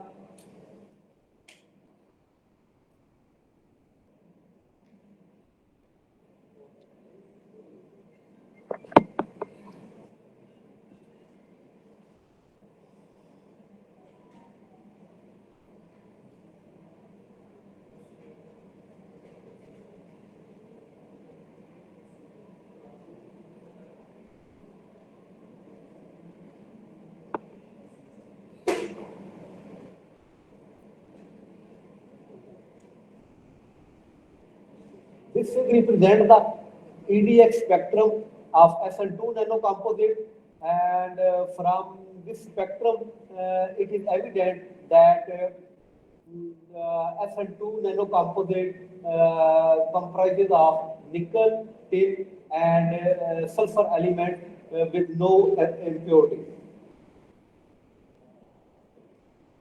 This represents the cyclic voltammetric analysis of SN2 binary sulfide nanocomposites at a scan rate of 0.5 millivolts per second for a given range of voltage. Actually, in this phase, during the initial cathodic scan, the reduction peak appear at 0.9, and here the 0.7 and 0.4 region. Actually, this represents the formation of SEI layer, and actually at here the tin sulfide actually decompose into a tin and lithium based some alloy. So here multiple steps take place and alloying of tin and lithium take place here. At the anodic scan, actually the oxidation takes place at 0.7 volt, which correspond to the de-alloying of tin sulfide. Actually here the at this level the alloying material actually destroy, and it gets converted into the tin sulfide material. Besides first cycle, the CV curves of second and third exhibit almost the same shape and pattern, suggesting that the good stability and electrochemical reversibility of the binary composite material. This represents the galvanostatic charging and discharging voltage profile for first, second, and fifth cycle of the binary nanocomposite at a current rate density of 50 milliampere hour per gram of gas, and the voltage range between given here. So it is important to note here that actually the charge and discharge plateau of the material in good agreement with the CV measurements, and also the nanocomposite show an initial 2570 milliampere hour per gram discharge capacity, and charge capacity about representing this value respectively in the first cycle, because this is the initial first cycle, and initially the Coulombic efficiency is lower because actually at here some solid electrolyte interface layer developed, and this Coulombic efficiency improved in the higher cycle. This represents the rate performance of the SN 0.6